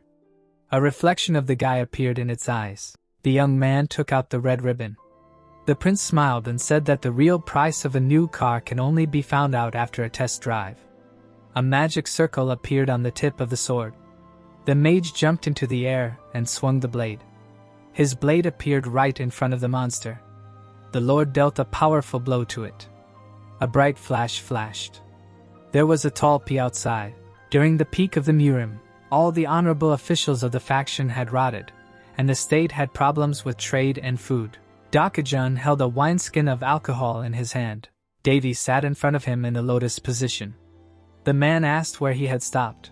Rolling his eyes, Davy thought that he had no trust in him at all, and remembered how his mentor claimed to have united the Murim with one sword. Davy took another sip. The 88 sword styles that he had created were destructive and ferocious arts. Hares shook his hand. Their sword arts combined and evolved into the optimal form for the boy. The young man hugged himself and trembled. The bloody tip of the sword shone. The prince declared that only the tool makes a man a man. The magician placed the blade on his shoulder. He brushed the blood off it, and said that it was simply incredible. Black blood burned the ground. The lord concluded that the red ribbon was enough for this. Pryzerk noticed that their enemy was still alive. Davy smiled and replied that he knew it. A cluster of dark energy appeared in front of him. Monstrous bubbles appeared on it. Vampires had a special power that helped them hide the source of their immortality somewhere nearby. The cubes were covered with a grid. Such creatures remained alive as long as the source was intact, but they could be killed by simply wiping them into dust so that there was nothing to regenerate. The sacred sword shone. In fact, it was very difficult to implement in battle. Davy turned to his companion and asked how a simple demonic beast could be immortal. The girl replied that it was amazing that this creature could use blood ki. Looking at the black blood, the guy wanted to check it out and thought that this animal managed to survive the blow of the red ribbon. The monster began to take on its original form. The young man assumed that the enemy had received his immortality from some high-ranking vampire. There was a village behind the rocks. The prince realized that in such circumstances he would not be able to find out all the details. The mage took the blue ribbon in his hands. He cut the air in front of him, tearing rocks and trees apart. Blood appeared on the blade. The black liquid spread across the ground. The lord looked at his weapon and asked if he had managed to destroy the source. Pryzerk answered that it was the main system. Davy looked at her in surprise and asked what she was talking about. The sun was shining in the sky. Davy assumed that he could kill even a god with such a level. The blue ribbon glowed. The guy asked what Serd had put into him. The demon queen explained that many factors influenced his current strength. Standing on the hill, the young man sighed heavily and decided to think about troublesome things later. Face grinned. A gust of wind lifted fallen leaves into the air. The villain squinted and decided that someone had managed to escape. Leaves were falling to the ground. The prince cut the air with his sword again, generating a strong surge of energy. The vampire covered his face with his hands. The magician asked him to hide more carefully. The secret agent's eyes widened in fear. The lord came close to him and said that he saw his hair. The sun was setting over the rocks. Dust rose from his boots. Sweat was running down Face's face. Gritting his teeth, the vampire thought that he was about to die. Someone else's smile seemed to appear before his eyes. Davy rushed after the enemy, while the latter realized that if he caught him, he would really die. The prince swung his red sword and said that he saw the enemy's hair. He continued to run. With horror in his eyes, the vampire turned around. The blows of the blade crushed the rocks. The monster flew to the side, covering his head, after which he tried to quickly jump up. The vampire turned around when the young man said that if he was going to kill him, he might as well have some fun. Standing right above his opponent, Davy asked him if he had to act so perverted. The monster stared at the guy, deciding that since he was talking to himself, he must have gone crazy, while he was asking whose side his interlocutor was on. Face raised his hand, deciding that he needed to quickly take advantage of this chance. But the next moment, Davy grabbed his hand and asked what he was doing. The vampire turned around in fear, not understanding when he had time. Then he quickly jumped away from him. The prince smiled, raising his blade, and told his dear client that he could only leave after paying. Making a swing, which the opponent dodged, the young man said that he was leaving with his mouth full of food. A scratch appeared on the Viscount's cheek, and he cursed silently. Looking at Davy's smile, the vampire continued to curse to himself. The proudest and greatest aristocrat in their family, an incredibly distant faraway creature that a human would never be able to handle. Initially, the monster was going to throw this man into hell and mock him to his heart's content. Expected him to be consumed by fear from just meeting the demonic beast, thought that he would only humbly wait for his death until he had had enough of playing. The image of Mr. Face flashed before his inner eye. The blows rained down one after another. Having barely avoided a blow to the throat, the Viscount realized that he had made a mistake in judgment. After all, Davy pounced on the enemy from above. Looking at the boy licking his lips, the vampire realized that this man was absolutely abnormal. The blow fell on the ground, causing it to crack. Kneeling, the monster coughed. The prince sitting on his back concluded that he had calmed down a little, and when he croaked that he could not move, he ordered him not to resist in vain and to sit still. The vampire bared his teeth and asked what the man had done to his body. How dare he, from the lowest clan, want death? To which the young man advised him to say thank you for not cutting him down right away. Looking at the settling dust, the hero expressed a desire to clarify something, to which the Viscount replied that he would not succeed, because among his fellow tribesmen he was considered the most persistent. Smiling slightly, the monster added that the guy would not be able to find out anything, to which he apologized and added that he did not expect him to tell. Davy put his palm on the enemy's head and admitted that he knew the perfect magic, thanks to which one can find out what is going on in someone else's head. Davy smiled when the vampire said that such a thing could not exist, and replied that he could check it personally.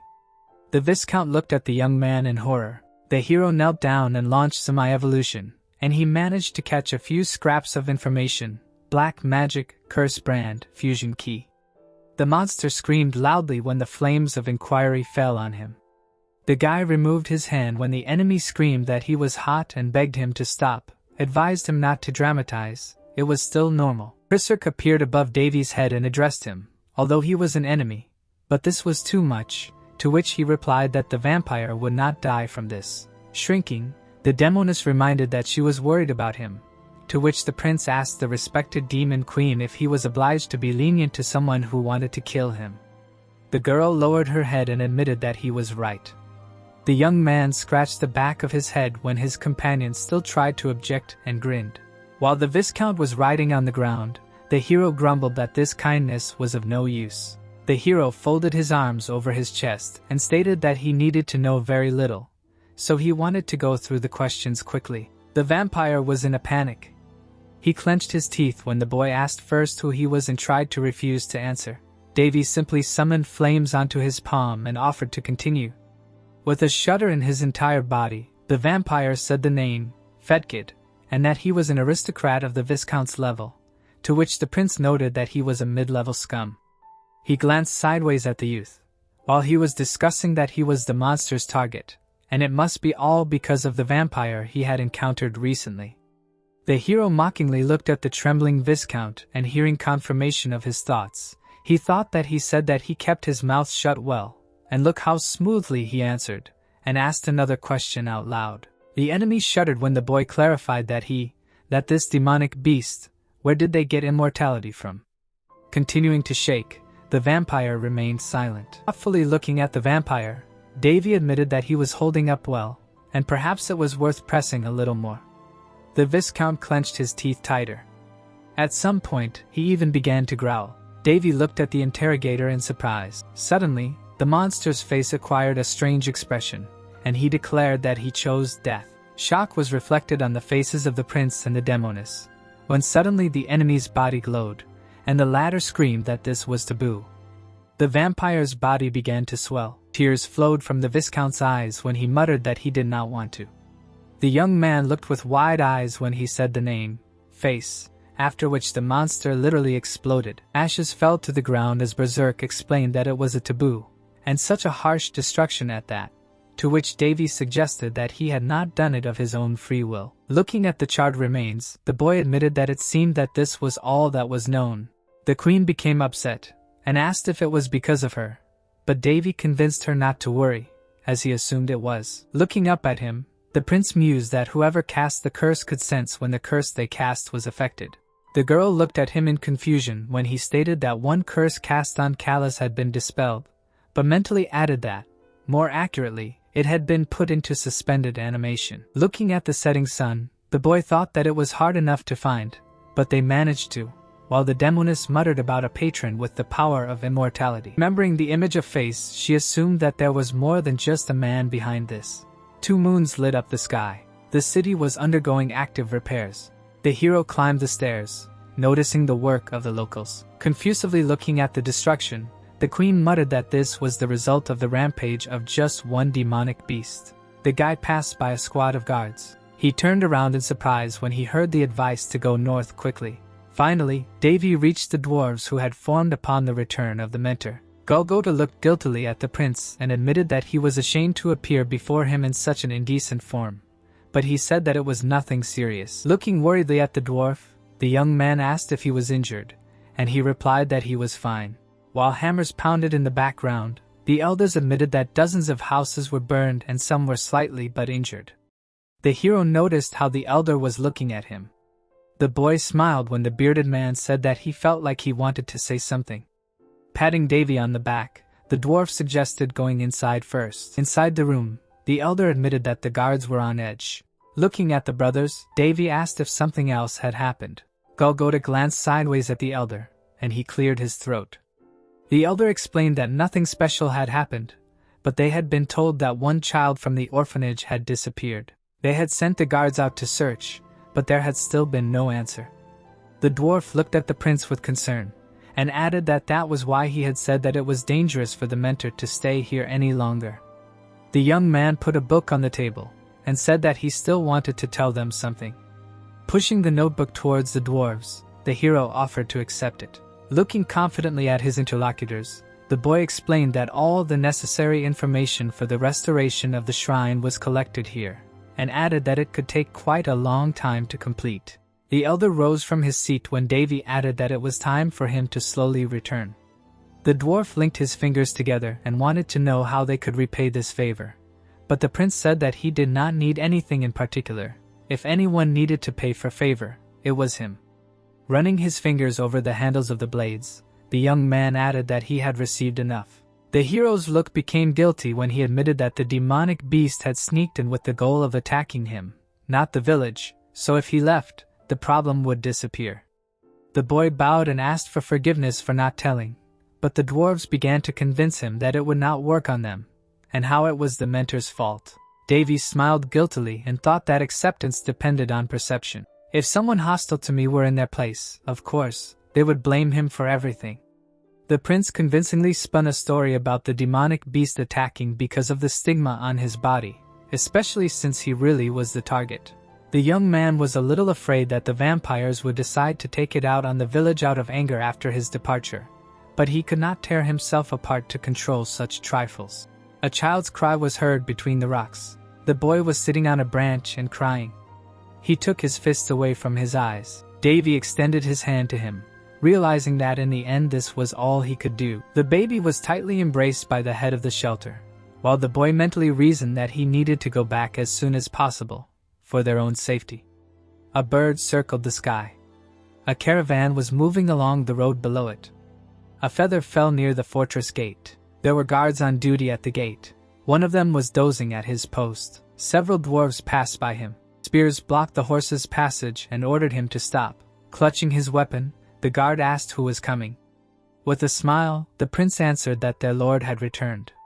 The young man's face became confused when the guards called him a saint, and he said that it was not so. But looking up at the gate, he added that he had returned home. But as soon as he returned to the lands of Haines, a mountain of work immediately fell on him. The hero had been receiving reports while he was in the dwarven village, but during this time the number of people wishing to settle here had exceeded the expected number. Somewhere in the second quarter of the year the population should have become about 4,000. Almost 20 more than now. A sudden increase in population would bring them various problems. But there was no point in bothering his head with them now, and Davy had acquired reliable assistance. The prince looked at the roof with satisfaction. He smiled at the approaching Golgoth, and when he said that, as he had heard, the state of the lands was unimaginable, he confirmed his words. Looking at the facade of the mansion, the headman noted the state of the estate where the mentor lived, and he laughed. Showing the youth a thumbs up, the dwarf asked, since this was a chance to repay the favor, let him provide everything to them. He promised to turn the mentor's lands into a place corresponding to the reputation of the master representative of the continent. The hero smiled wider when the other asked him not to refuse, no matter how excellent the leader was.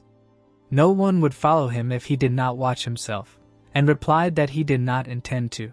Putting his hand on the dwarf's shoulder, the boy asked him to add something, and perhaps others would like it too. Puzzled, watching this, Manhwa wondered what and how his lord did, that even the dwarves, who could hardly be seen, trusted him so much. Davis remembered that he sometimes caught tense glances full of doubt. Throwing a gloomy glance at the captain, the prince wondered who he took him for, although he admitted that it was even fair, and in any case, the process of land reconstruction was going smoothly. Night fell over the mansion. Entering the bedroom, the young man yawned loudly. Collapsing onto the bed, the hero admitted that, damn, fighting a demonic beast was much easier. Cirque praised her friend for his efforts. The boy buried his face in the pillow and said that he understood why the kings of the Josian era died young, and the demoness added that the status of a leader implied hard work. Smiling happily, Davy noted that this bed was so good, and the queen asked him to change his clothes and lie down. While changing, the prince told his partner that he was told that this bed was created by alchemists for the structure of the human body, and it was also huge. Suddenly, the boy's hand felt something under the blanket. Rubbing his eyes, he stared at something moving under the blanket. Hands appeared from under the fabric, and the hero asked what it was. Eyes lit up from the darkness. Panic was reflected on the boy's face. His scream was heard over the mansion. Someone's figure lifted the blanket. Davy fell to the floor and clarified whether he had entered the right room, and the demoness replied that this could not be. Davy pressed his hand to his face and muttered that it had been quiet for a while. Was it starting again? After all, there was no guarantee that the bribe had to be money. For the sake of realizing the land business, sometimes it happened that someone would break into the prince's room. The so-called illegal request. His system of royal power was deeply rooted in this world, so it was not such a rare thing, but with him everything was different. The magic teacher smiled and called the young man by name. Then she narrowed her eyes. Grabbing the hero by the chest, she shouted, if he decided to have fun like that with others, even if she had to get out of the gallery, she would catch and tear off everything that was loose. Threatening the guy with an axe, the girl added that his holy sister always kept her word, and he remembered that the warning of the immoral saint was more impressive than it seemed.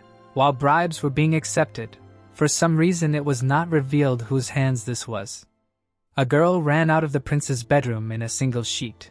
While he was shouting that if it happened again, any deal would be turned upside down, since in the end everything came to the point that Davy was penetrated not once or twice, but almost every day, and threats had to be used. When the girl called the young man an asshole, he got angry, but then realized that now he could sleep peacefully. The hero reached out to the blanket and pulled it off. A little girl looked at him. Her eyes were full of surprise. The guy covered his face with his hand, muttering, "Did they really decide to play on pity with the help of a child this time?" Sighing, Davy turned to the little girl. She looked at the prince with an incomprehensible look when he asked who she was. In response, the girl broke into a smile. The young man and his girlfriend were washed over by a wave of cuteness. The hero pressed his hand to his chest, while the demoness noted that it was dangerous for the heart. The guy clenched his teeth. The little girl continued to look at Davy in confusion, while he screamed that those damn bastards wanted to use an innocent child. Slamming his fist on the table, the prince called Amy. The maid flew into the bedroom. Everyone present looked at the girl when she asked what His Highness needed. But seeing the child, she pressed her palms to her face and asked what it was, to which His Highness demanded not to even think about saying it. Pointing his finger at the girl, the young man reminded that he had clearly ordered not to let anyone into the bedroom, and the maid assured that she had not let anyone in. Absent-mindedly looking at the hero, the girl asked if he had brought her himself, but he denied everything. Davy folded his arms over his chest and thought that since Amy didn't know, one of the other servants could have smuggled the child in. The maid pressed her fists to her chest when Davy said that they had stopped taking him seriously lately. The girl rushed to the baby, apologizing to His Highness that she should have kept an eye on her properly. The girl looked at the maid in surprise when she promised to find her parents right away. She pointed her finger at the prince and called him Daddy. The young man froze in shock. The girl, meanwhile, threw off the blanket. She rushed towards the hero and hugged his legs. The guy put his hand on her head when she called him Daddy again and tried to understand what was going on. But then he heard a strange sound behind the screen. His eyes widened in horror. Another girl peeked out from behind the screen. The maid sank to the floor. The leaves swayed in the wind. The baby ran happily across the courtyard while the maid tried to stop the young mistress. Hanan turned around with a happy smile, while the girl screamed that she could have gotten hurt if she ran so fast. The prince watched this with a confused look, thinking that it was really unexpected, while Berserk grumbled that he could have used this function from the beginning. The young man folded his arms over his chest when the demonist expressed hope that his conscience had already eaten him. He asked how to change an already chosen name. Who could have known that the sword would suddenly take on a human form? While reading, the hero looked at his partner in confusion, mentally repeating the phrase, "Very cute, so handle with care," while she screamed that she had said it for the umpteenth time, but it was not written there by her will. At this time, Amy changed her strategy and lured the child with cookies. Davy, puzzled, was surprised that swords also eat, just like people. Handan placed her palms on the prince's leg. He caught her hand in surprise, and the girl fell onto his lap. He stroked the baby's head and called her by name. The baby raised her head, nestling into his palm, after which she looked at him with a gentle look and called him Daddy. The young man's heart was pierced by lightning. This time was dangerous for the heart. A soft light shone in the room. The girls looked at the creator when he announced the beginning of the test. Putting his hands on his knees, the hero asked if they could understand their original form. The babies looked at each other, and the guy thought that it was good that they understood the speech perfectly. The girls lit up and rose above the floor, and returned to the form of swords. Davy took them in his hands with a smile and told his partner that their true nature was swords after all. She noted that in their original form there was no resistance, and he added that such a transformation was natural and instinctively familiar. Examining the red blade, Davy added that the density of the power invested in them became thicker, and asked if the efficiency also increased when the ego was awakened. Letting go of the blades, the prince declared that it was enough and they could return. Rubbing his face, the young man suggested that he should officially declare himself the guardian of the girls who surrounded him, to which Priester clarified if they were not his daughters. The hero looked darkly at the demoness when she corrected herself that they were adopted daughters, and asked if she was trying to deprive him of his marriage prospects. But the girl clarified if this was not originally part of the plan. The boy clicked his tongue and threatened to give Honda another cookie. At that moment, Amy entered the room, and when Davy asked what was wrong, she did not immediately find what to answer. The prince looked at the maiden in surprise when she said that a guest had come to see him. While the visitor was walking through the garden, the young man asked who had come without warning. Winry held her hat, and the girl announced the arrival of the princess. The sister looked at the girls with admiration and said that it was too cute. She hugged the little ones and asked who these children were. Davy folded his arms over his chest and replied that these were the children he was now taking care of, so in a sense they were his daughters. Winry blushed and said, "Oh my God." The girls broke away from the girl's arms. The sister noticed that her brother was doing something new every time they met. She looked at the sky and said that she was very excited when he said that he was going to this wasteland. Moongrass grew nearby. The sister said that the hero could not imagine how surprised she was to hear that he had succeeded in trading moongrass. The girls smiled admiringly again and added that she also saw that there were dwarves in the village. She remembered seeing them in the village and clarified that they are known for not usually going out into the outside world. The prince replied that they helped him a little, and it was incredible. Winry shook her head. Her brother said that since it happened, he would like to receive her properly. But the land was in such a state, the lady asked not to worry. She laughed and said that the most important thing was that her brother looked happy, so she was calm. Priscilla appeared on the shoulder of the master and said that he had a lot of things to do. The hero could not understand this when a whole mountain of things was pressing on his shoulders. The two sisters looked at him with love. The guy said that happy is a very true description. The Lord turned and invited the lady to go inside. A warm smile appeared on his face. The servant approached the escorts and asked them to follow her. The crowd slowly began to leave. The Lord looked at them with curiosity. A minute later they entered the hall, and the sister asked where Varys was. They sat down at the coffee table. The Lord noted that his sister must have a lot of work in her own lands. How did she manage to escape? Winry said that recently the bandits have become quiet, so the lands are quiet. Davy laughed embarrassingly from the accusation that he is too indifferent to his family and asked for forgiveness. The girl began to rub her fingers against each other. She quietly said that she came to her brother because she had a request for him. Her fingers froze. The lady looked up with diligence and asked if her brother could use the power of stigmata. The hero looked at her in surprise. She immediately clarified that it was wrong to ask him for such a thing when he had a lot of work. But the guest's gaze dropped again. She pressed her fingers to her teeth and said with difficulty that now she could only turn. Winry froze in surprise. The Lord asked her not to worry and say. He looked at his sister with concern. She said that she was really very sorry. The girl covered her face with her hands, and the prince slowly approached her. Night came. The sister went to bed. The doctor said that she was overtired. Bernil stood next to the master. He assumed that the lady had suffered too much mental anguish lately. She would immediately feel better after a proper rest. From the lands of Ordum, belonging to Winry and Varys, to his is quite a considerable distance. Davy Frown examined his relative. He assumed that she had gotten here for several days in a row without rest, so she values her people. In the afternoon he sat with her on the same sofa. The lady said that she was sorry, but now her close friend is on the verge of life and death, and the priests and healers dropped their hands. The situation is as follows. The tailor guard and close friend of Winry saved Winry from the poison arrow of the bandits, shielding her with herself. As soon as they could, the squad immediately galloped back, because during the grueling battle with the pursuit, they, on the contrary, fell into a trap. If Portna had not acted this way, his sister would have been seriously injured or even dead. The girl looked away and said that the priest had drawn out the poison with a detoxification spell, but after that, dark blue spots appeared all over her body, and this was the main problem.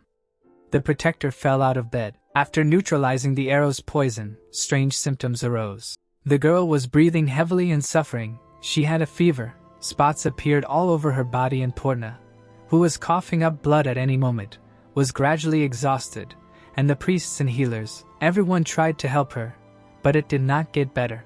Winry remembered how she overheard someone else's conversation. When all hope of finding a cure for an unknown disease almost died out, her sister heard the words of the priest treating Portna. He said that if there was a high-class priest with a stigma here, then perhaps that is why she went to the lands of Haines, wanting to grab at least this last straw. The lady jumped up from the couch in despair and began to scream that her friend was dying because of her. She started to cry. The gentleman put his hand on her head and hugged her. Tears began to drip onto the floor. The lady burst into tears. Now she was lying in bed with swollen eyes. Davy fixed her sleeping curl. He sat next to her and guarded her sleep. The girls looked at the lady and asked if her sister was sick. The hero looked at them and answered that everything would be fine with her when she slept it off. The twins looked up at him and said that they couldn't get sick. The prince suggested letting his sister rest. Hongnong started to climb into bed and said that she would be here. The blue-haired girl looked at her sister with concern. Davy smiled proudly and was touched, because the blue-haired girl also said she would be there. The girls hugged the tired lady. The Lord remembered that they had rejected her just recently. The prince pulled up the blanket. In another situation he would have stopped the twins, but being around children who were practically clots of energy would help restore strength. His finger touched the flower on Hongdong's head. The guy walked over to the window. 2 moons flooded the room with light. The hero thought about the symptoms of the problem. The devil looked at him and asked why the guy had such an expression on his face. He looked at the bed with his sister and said that the symptoms were similar, his intuition. He left the chambers and thought about the fact that there are times when the Taya suddenly gets a feeling that something is happening, without any reason, without any signs. The Lord looked at the chamberlain and said that there is a spy guild in the lands. He asked to find the most outstanding and trustworthy among them. The Lord slowly wandered down the corridor. It seemed to him that everything was becoming more confusing. Berserk looked at him and asked if this would be such a problem. After all, he always turns a crisis into a huge profit. That's how it was.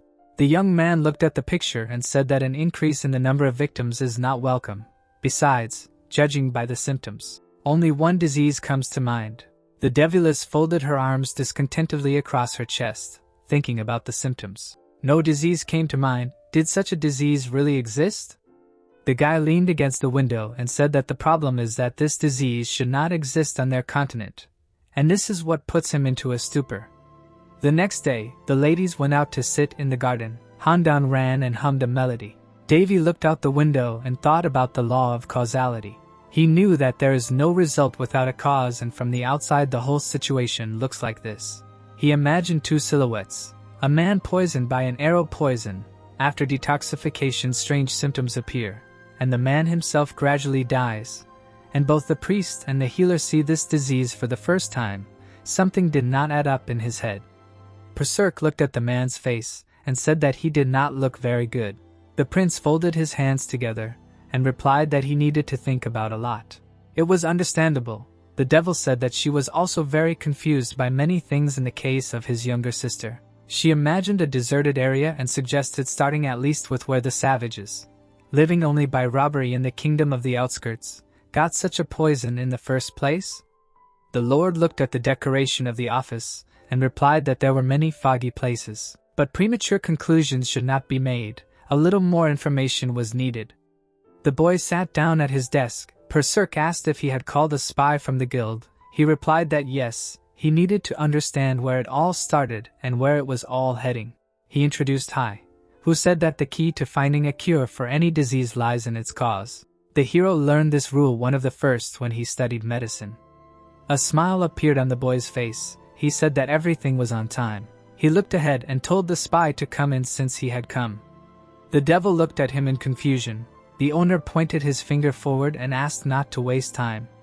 His finger pointed to an empty space near the board. The man in the invisible cloak sighed. The Lord folded his hands together contentedly. His guest looked rather special. The stranger replied that he had heard what he needed. The alien's image became visible. Davy pointed at him and suggested that he had a lot of things to do. For starters, he suggested that they sit down. The spy stuck his hand under his cloak.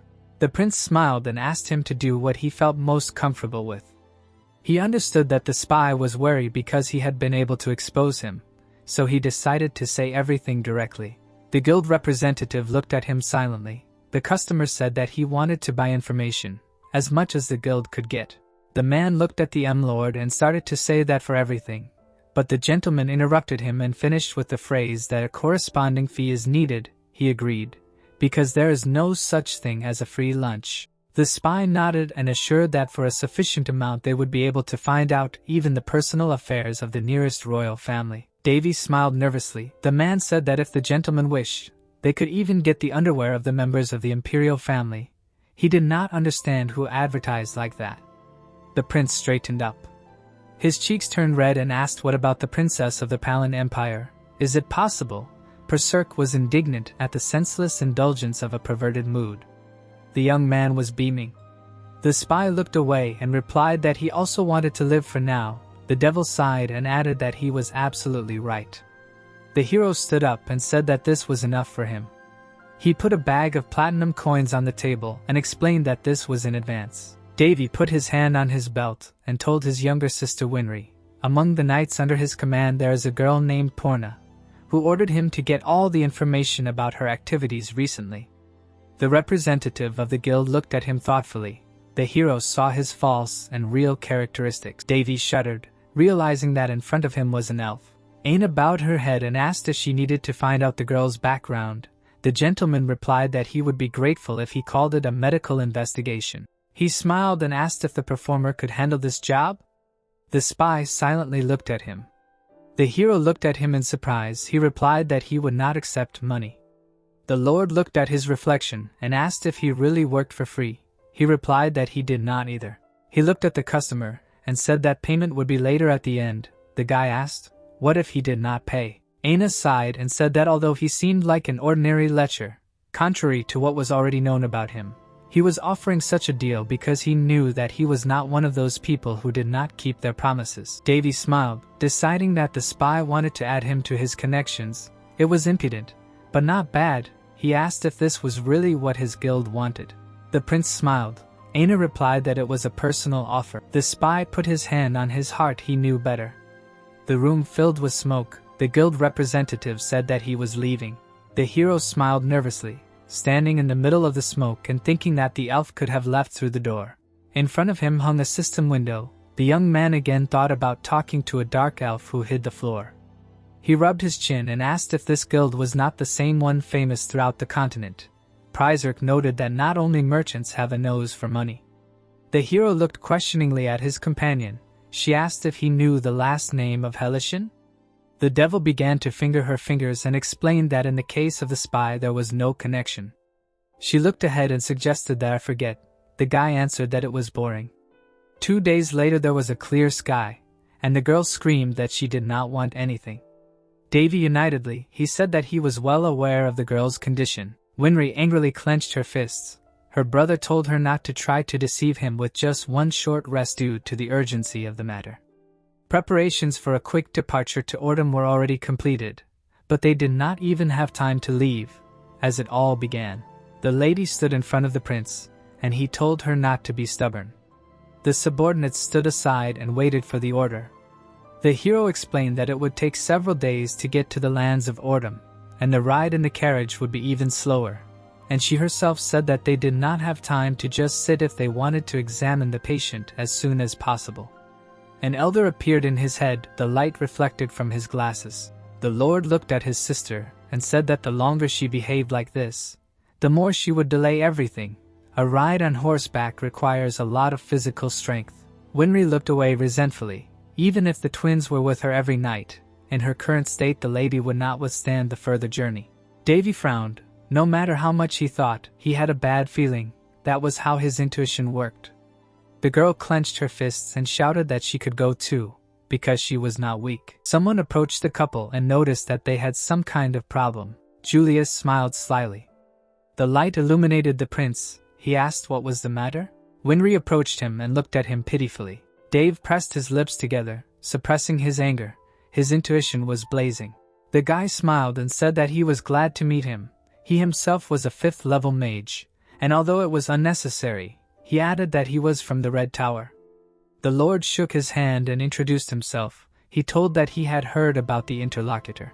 So he knew him. He added that for their sloppy lands it was an honor to receive him here. Davy smiled falsely. To be honest, he was not even interested, and he had no reason to talk to the mage just because of one meeting.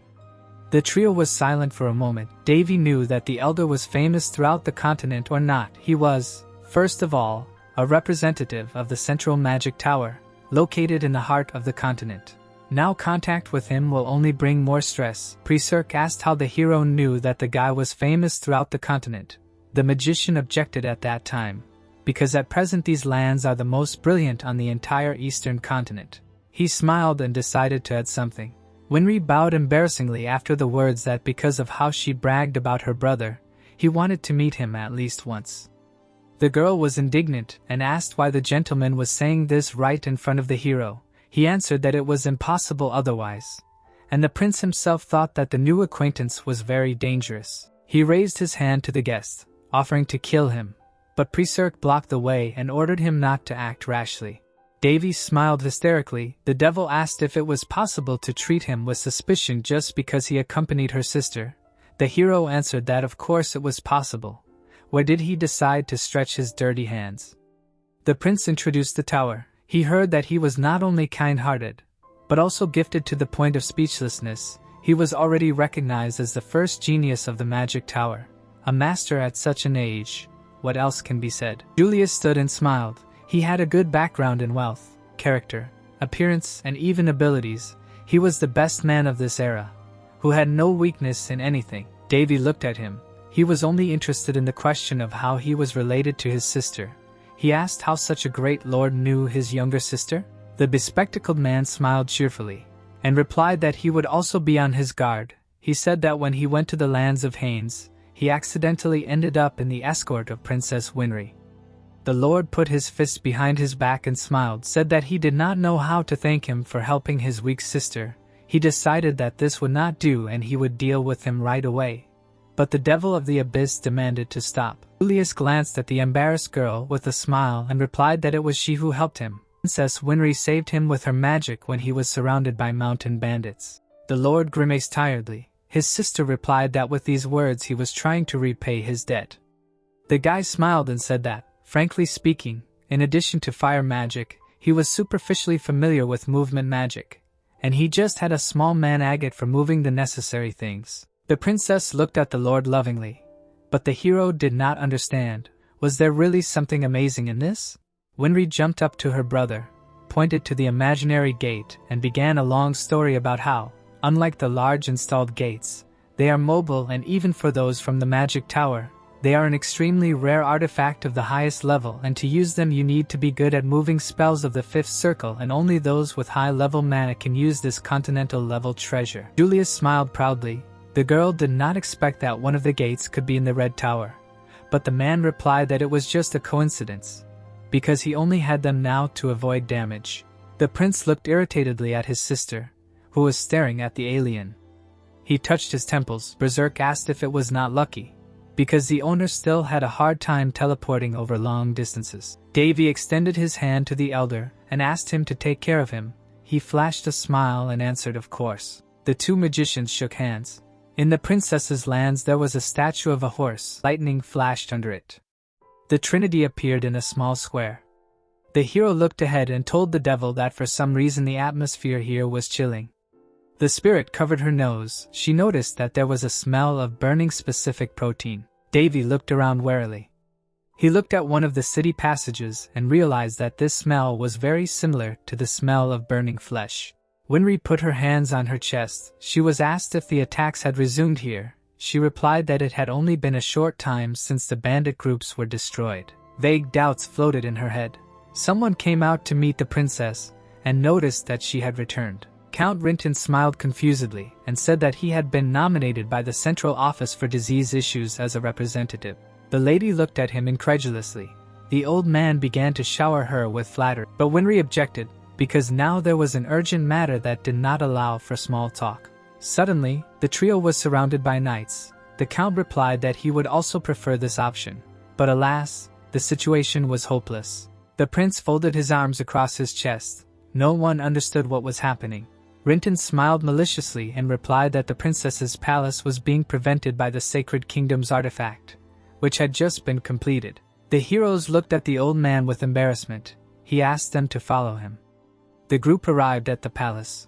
The fire was burning, spitting out sparks. The count placed everyone in the living room and apologized for the fact that the members of their knightly order began to conduct their activities without permission, but he asked to take into account the seriousness of the situation. The princess looked at him sternly and reminded him that the lord of these lands was Varys, to which Rinton replied that in his absence all powers passed to him.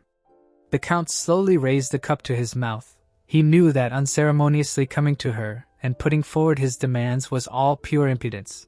But, as he said, they are the Central Administration for Diseases. The hero's sister angrily clenched her fists. Rinton said that she cannot know about their rights. Davy presented the schemes in his head. He remembered that the Central Administration for Diseases received the seals of the three emperors dominating the continent, and this is a special international organization with special powers. They are in all corners of the continent, and are engaged in free supplies of medical resources, and if you compare with Earth, it is something like a medical volunteer organization supported by influential countries. The man raised his hand. He did not know if his interlocutors were aware, but at present a severe disease was spreading in these lands. In the administration they began to call it the devil's blood. Winry looked at him tensely and asked again. Her eyes opened wide. The man said that it was a malignant disease. The infected person began to have dark blue spots all over his body. Then he began to cough up blood, and then he died. The disease was still terribly contagious. The princess straightened up and said that now was not the time for this. They should go as quickly as possible to her friend. Rinton took off his hat and laughed. He remembered that he was late and greeted Davy. He wanted to see him at least once. The prince smiled modestly at him. The man said that he had stigmata, and he also succeeded in growing moon grass. The guy replied that this was just a lucky coincidence. The count added that nothing in the world happens without a reason. He smiled falsely and asked, "Isn't the miracle originating in his superiority?" Jules looked questioningly at the count, who said that all the famous rising stars had gathered here. The girl slammed the table and asked the count to excuse her. She glared at him and said that she had an urgent matter, so she had to leave first. She walked forward and called the butler. When he froze, the count said that he was sorry. The princess turned to the impudent man. He said that all the servants of the palace, like his knights, were naturally now in isolation in quarantine. This was a necessary measure. The lord looked boldly at the old man, who said that it was very easy to get infected with the devil's blood, and if you successfully eradicate it, you can avoid the terrible. But even a small infection can lead to irreparable consequences. The guy decided that his words were fair, when regulared at the count, and said that this was a clear abuse of power, to which he agreed, but added that this clause was present in the agreement of the Union of Countries, personally signed by Queen Rauna. The lady shuddered with anger. The nasty old man said that the transfer of powers of the Lord in an emergency situation is a long-standing norm. Rinton raised his hand and said that the disease, alas, is not subject to not only the lower, but also the higher sacred power. It is impossible to cure it with their help, because none of this has an effect. A smile spread across his face. He said that this is exactly why they are here. He stood up, smiled maliciously, and asked to rely on them. The man looked askance and promised to definitely find a way to cure. He asked to wait for good news from them. Davy sat and studied him with his eyes.